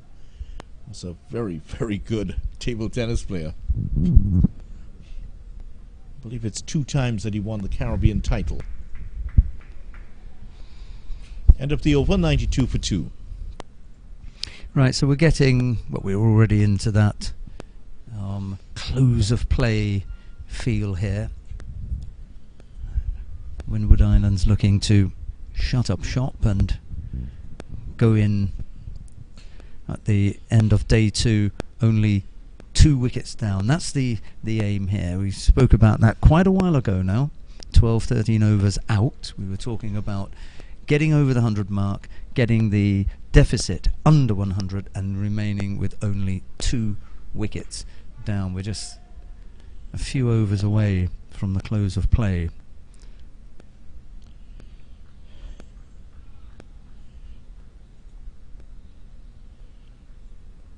Mindley continues his 4th over of the spell. Athanaze, the left-hander, Hodge the right-hander, hitting Hodge on the head, on the helmet actually, in the last over. Hodge is at the non-striker's end, looking good. Looking okay here. This is the, after this, just 3 overs to go here. So far so good for the Windward Islands. Seeing a headline coming across on my phone here. Chicken prices increase again in Trinidad. Off the back foot. So I wonder if ducks will be more valuable, you think?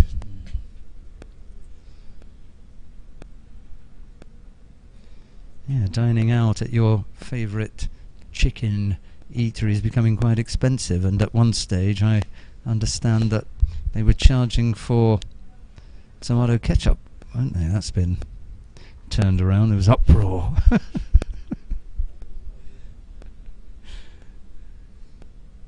Charging for condiments.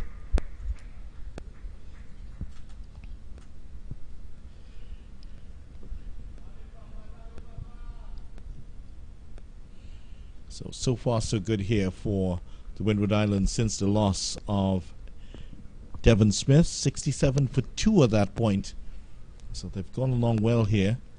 These two, Athenaeus and Hodge. 40 or 50. 40 or 50 about per that. wicket, yeah. Not quite there yet. Should be a couple. Just one. Lug with those pads and all is out there in the outfield.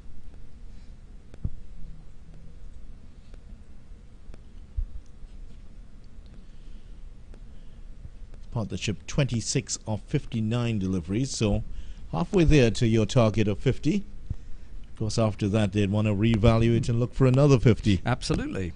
Yeah, but the problem then would be not for the Windward Islands, but Jamaica psychologically looking at partnership after partnership. Oh, that wasn't far away, and it would have been interesting to see how Hodge would react to facing up to Mindley once again. And this time, staying on the back foot, and that full delivery. I think he may have been expecting a shorter one. Of course, he's protected by the helmet, but the psychological effect of getting that blow to the head, and then having the concussion check.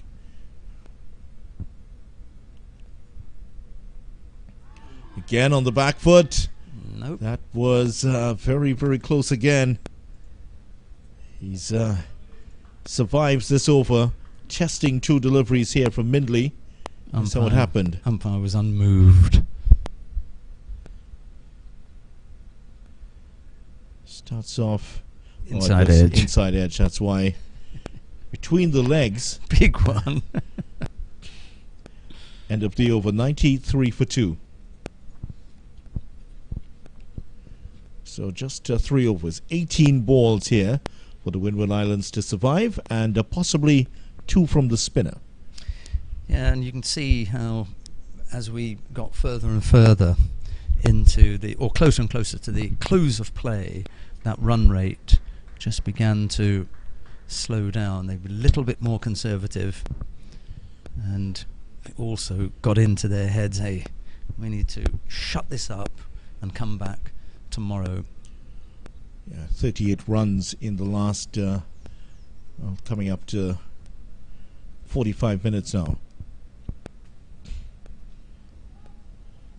Yeah. Loves the use of the feet. Athenaeus, it's a little bit ungainly there. And Kruma Bonner. A little bit of a struggle, wasn't it, to get over there. We'd have been better off putting a man with slightly more athletic out there, maybe like Lug.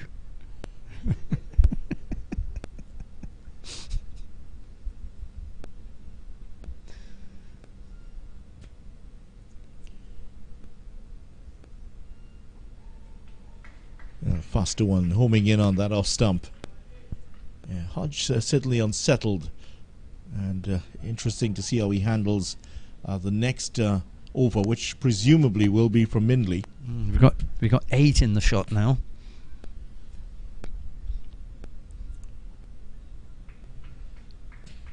Just the one. Plus the umpire will be keeping a close lookout here.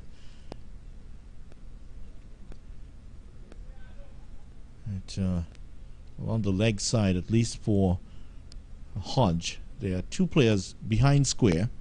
You have to be very careful with the positioning of the man who is very close to the line. Yes. Just an inch over that line, and that's a no ball.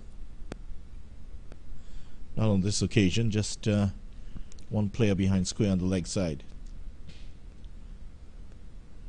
Oh, he was trying to flick that onto the onside. Almost carried to that short extra cover. Well, not far away. Just he saw him coming. I think he saw him coming and just floated it in a little bit more. Just wondering if he also saw that it was floated a little bit more, and in the process changed the shot. Could have been that it was a false shot, but got away with it.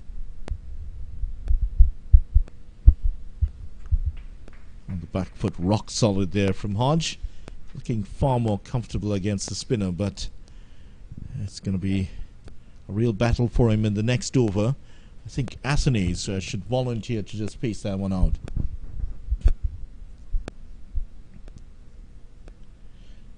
He's swept that away. Just one.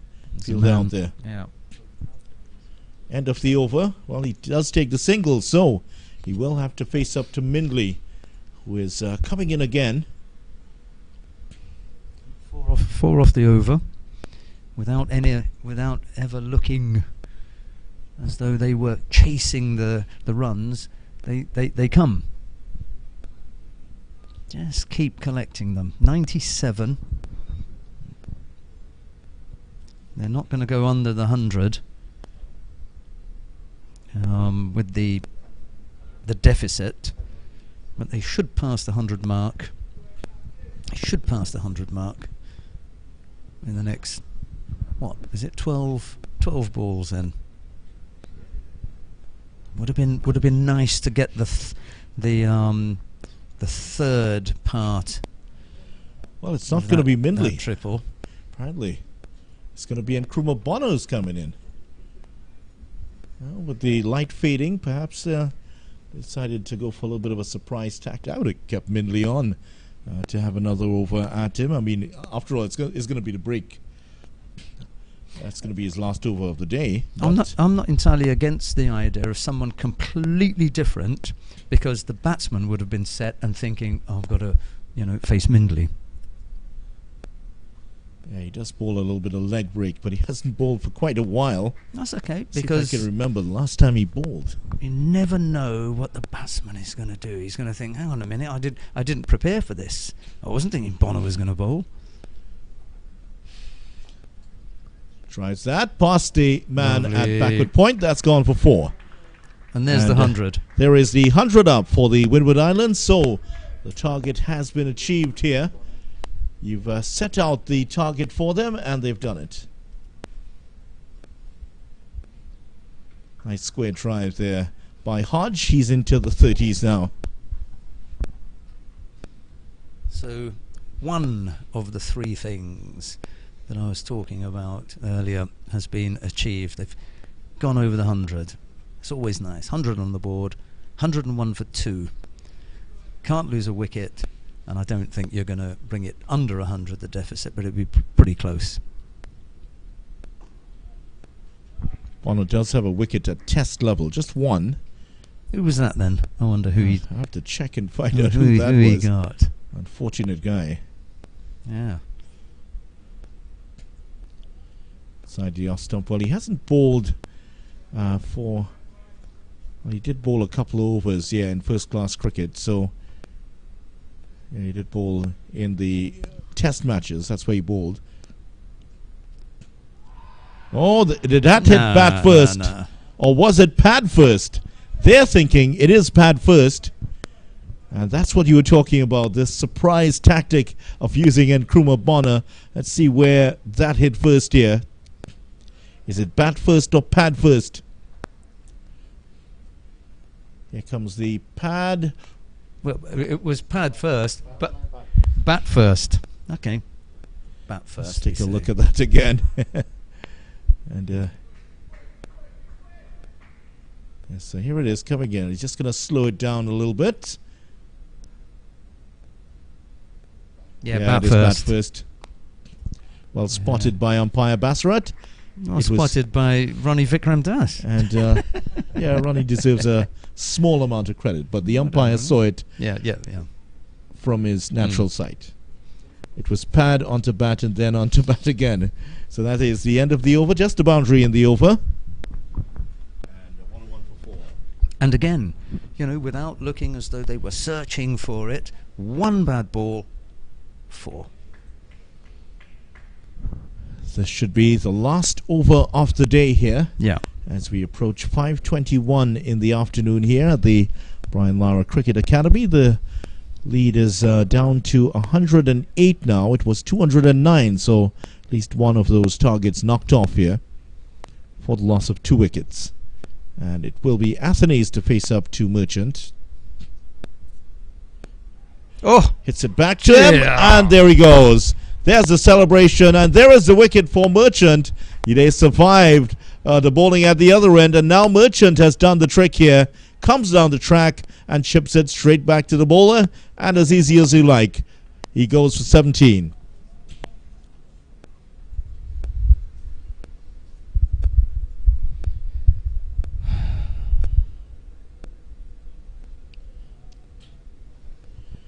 Exactly what they didn't want in the last over of the day. Now, Athenaeus goes. And, of course, with the wicket falling, that's going to end off play for the day. So, first ball of the last over. And Athenaeus falls here, just as we did yesterday. A wicket falling of what turned out to be the last ball of the day. So, Merchant strikes with his first ball of the last over. Athenaeus gone for 17. Hodge is still out there on 30. But it just goes to show that they don't have the in-air commentary, or else they'd have known that they'd already achieved one of their aims, which was to get 100 on the board. They were close to getting the second because they trailed by 108, so 8 runs off another milestone. But the biggest one, the most important one, was to make sure that you didn't lose another wicket. I said 3 was the target for Jamaica. They'd want to have them 3 down. If they'd gone in having only lost 2, they could have felt that they had had the better of it, because Jamaica would not have achieved its target. It wouldn't have kept them under 100. The lead would have been, 108, okay, but still that would have been, for me, in favour of Windward Islands, because they'd knocked off 100. But it was that last wicket that really, that for me, that was another nail in the coffin. Well, as the pop singer Meatloaf sang, 2 out of 3 ain't bad, but it is in this case, because the wicket of Athenaeus is going at the last over here. He's gone for 17, so those are the wickets to go in the Windward Islands second innings. Melius out for 17, Smith for 34, both caught in the slips. Hodge remains not out on 30. Athenaeus gone, chipping one back to the bowler, came down the track not for the first time, and couldn't turn it enough, and is out for 30. So Windward Islands closing at 101 for 3. Here's the bowling figures now. As Harish Raghunath pulls out the stumps. That's the curator there. And it's a long day, isn't it?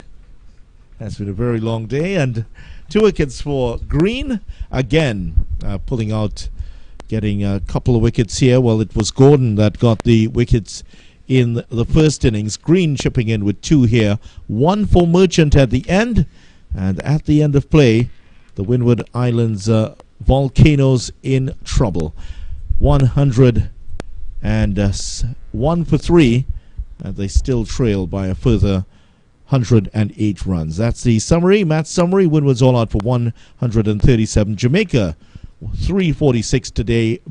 Brandon King 119, and the Windwards, after fighting back in the later stages, lose a wicket in the end. Hodge is still there on 30, but a lot of work to do with still 2 days to go. Well, we want to thank you so much for being with us here at the Brian Lara Cricket Academy.